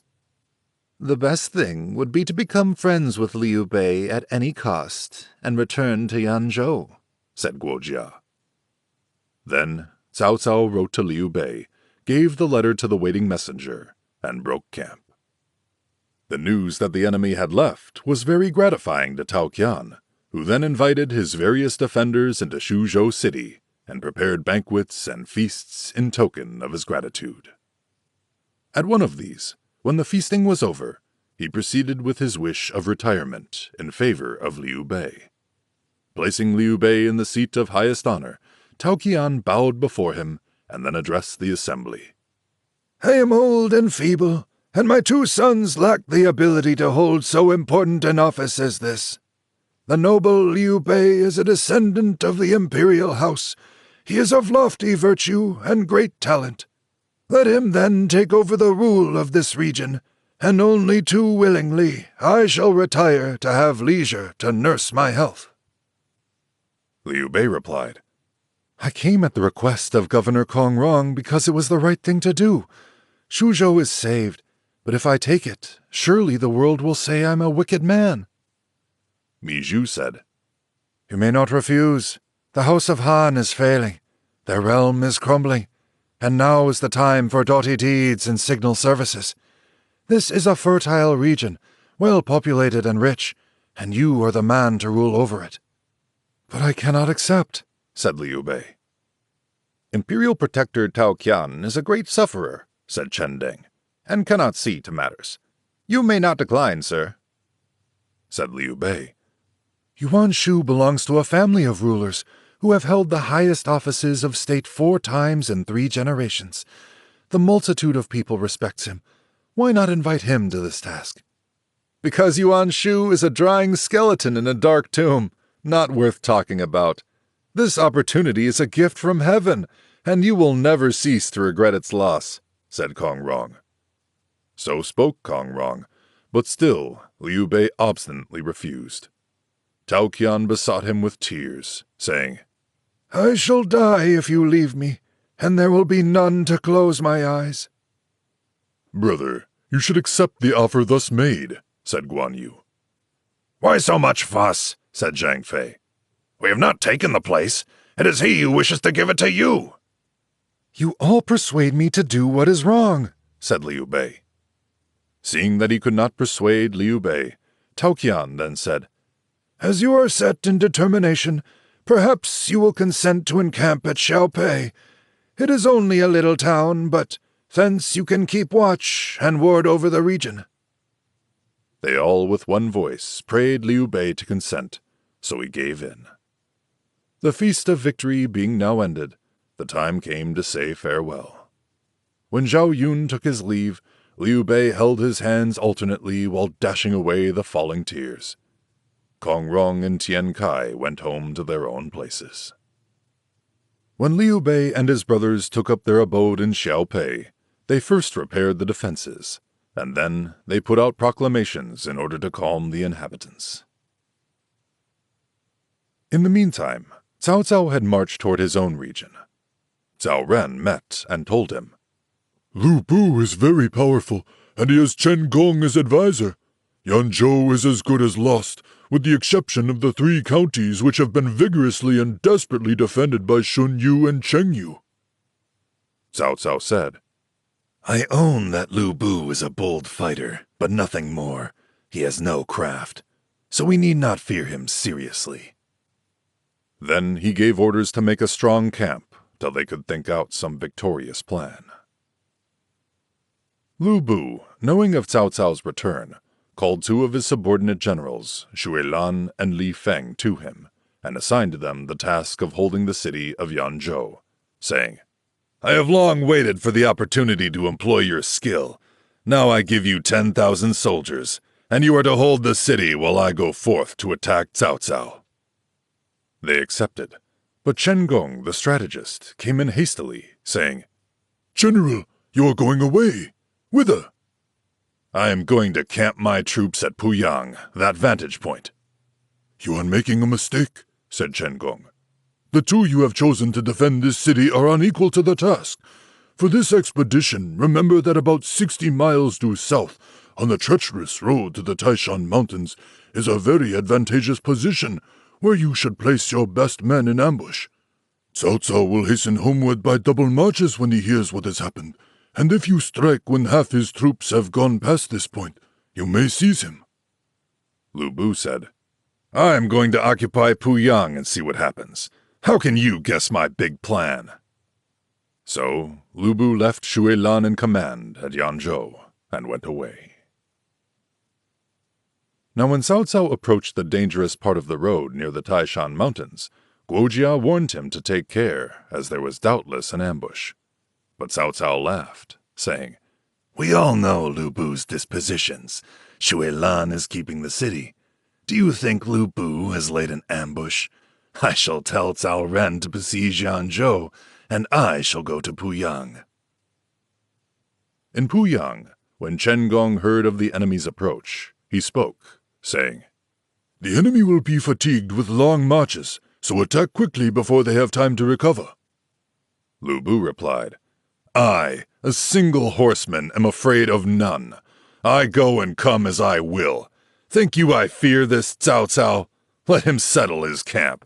I will take him after that. Now Cao Cao neared Puyang, and he made a camp. The next day he led out his commanders, and they arrayed their armies in open country. Cao Cao took up his station on horseback between the 2 standards, watching while his opponents arrived and formed up in a circular area. Lu Bu was in front, followed by 8 of his generals, all strong men. Zhang Liao of Ma Yi, backed by Hao Meng, Cao Xing, and Chen Liang. Zhang Ba of Hua Ying, backed by Wei Shu, Song Xian, and Hu Cheng. They led an army of 50,000 in total. The drums began their thunderous roll, and Cao Cao, pointing to his opponent, said, You and I had no quarrel. Why then did you invade my land? The Empire of Han is the possession of all. What is your special claim? Said Lu Bu. So saying, Liu Bei ordered Zhang Ba to ride forth and challenge. From Cao Cao's side, the challenge was accepted by Yue Jin. The two steeds approached each other. 2 spears were lifted together, and they exchanged nearly 30 blows with no advantage to either. Then Xiahou Dun rode out to help his colleague, and in reply, out went Zhang Liao from Liu Bu's side, and they 4 fought. Then fierce anger seized upon Liu Bu. Setting his trident halberd, he urged his red hair forward to where the fight was raging. Seeing him approach, Xiahou Dun and Yue Jin both fled, but Liu Bu pressed on after them, and Cao Cao's army lost the day. Retiring 10 miles, they made a new camp. Liu Bu called in and mustered his troops. The day having gone against him, Cao Cao called a council, and Yu Jin said, "From the hilltops today I saw a camp of our enemies on the west of Puyang. They were but few men therein, and tonight, after today's victory, it will not be defended. Let us attack, and if we take the camp, we shall strike fear into the heart of Liu Bu. This is our best plan." Cao Cao thought so too. He and 6 of his generals, Cao Hong, Li Dian, Mao Jie, Lu Qian, Yu Jin, and Dian Wei, and 20,000 horse and foot, left that night by a secret road for the camp. In his camp, Liu Bu was rejoicing for that day's victory, when Chen Gong reminded him, saying, "The western camp is an important point, and it might be attacked." But Liu Bu replied, "The enemy will not dare approach after today's defeat." "Cao Cao is a very able commander," replied Chen Gong. "You must keep a good lookout for him, lest he attack our weak spot." So, arrangements were made for defense. Generals Gao Shun, Wei Shu, and Ho Cheng were ordered to march there. At dusk, Cao Cao reached the camp and began an immediate attack on all 4 sides. The defenders could not hold him off. They ran in all directions, and the camp was captured. Near the 4th watch, when the defending party came, Cao Cao sallied forth to meet them and met Gao Shun. Another battle then began and waged till dawn. About that time, a rolling of drums was heard in the west, and they told Cao Cao that Liu Bu himself was at hand. Thereupon, Cao Cao abandoned the attack and fled. Gao Shun, Wei Shu, and Ho Cheng pursued him, Liu Bu taking the lead. Cao Cao's 2 generals, Yu Jin and Yue Jin, attacked the pursuers, but could not check them. Cao Cao went away north, but from behind some hills came out Zhang Liao and Zhang Ba to attack. Lu Qian and Cao Hong were sent to stop the attackers, but Lu Qian and Cao Hong were both defeated. Cao Cao sought safety in the west. Here again his retreat was met by Liu Bu's 4 generals Hao Meng, Cao Xing, Chen Lian, and Song Xian. The fight became desperate. Cao Cao dashed at the enemy's array. The din was terrible. Arrows fell like pelting rain upon them, and they could make no headway. Cao Cao was desperate and cried out in fear, "Who can save me?" Then, from the crush, dashed out Dian Wei with his double spears, crying, "Fear not, my master!" Dian Wei leapt from his steed, leaned his double spears against a wall, and laid hold of a handful of battle-axes. Turning to his followers, he said, "When the ruffians are at 10 paces, call out to me." Then he set out with mighty strides, plunging forward, careless of the flying arrows. Liu Bu's horsemen followed, and when they got near, Dian Wei's followers shouted, "10 paces!" "5, then call!" shouted back Dian Wei, and went on. Presently, 5 paces! Then Dian Wei spun round and flung the battle-axes. With every fling a man fell from the saddle, and never a battle-axe missed. Having thus slain 10 or so, the remainder fled, and Dian Wei quickly remounted his steed, set his twin spears, and rushed again into the fight with a vigor that none could withstand. One by one his opponents yielded, and he was able to lead Cao Cao safely out of the press of battle. Cao Cao and his commanders went to their camp. But as evening fell, the noise of pursuit fell on their ears, and soon appeared Liu Bei himself. "Cao Cao, you rebel, do not flee!" shouted Liu Bei as he approached with his halberd ready for a thrust. All stopped and looked in each other's faces. The soldiers were weary, their steeds spent. Fear smote them, and they looked around for some place of refuge. You may lead your lord safely out of the press, but what if the enemy follow? We cannot say here what Cao Cao's fate was, but the next chapter will relate. Chapter 12. Tao Qian thrice offers Shuzhou to Liu Bei. Cao Cao retakes Yanzhou from Liu Bei in battle. The last chapter closed with Cao Cao in great danger. However, help came. Xiahou Dun with a body of soldiers found his chief, checked the pursuit, and fought with Liu Bei till dusk. Rain fell in torrents, swamping everything, and as the daylight waned, they drew off, and Cao Cao reached camp. He rewarded Dian Wei generously, and advanced him in rank. When Liu Bei reached his camp, he called in his advisor, Chen Gong. Then Chen Gong proposed a new stratagem.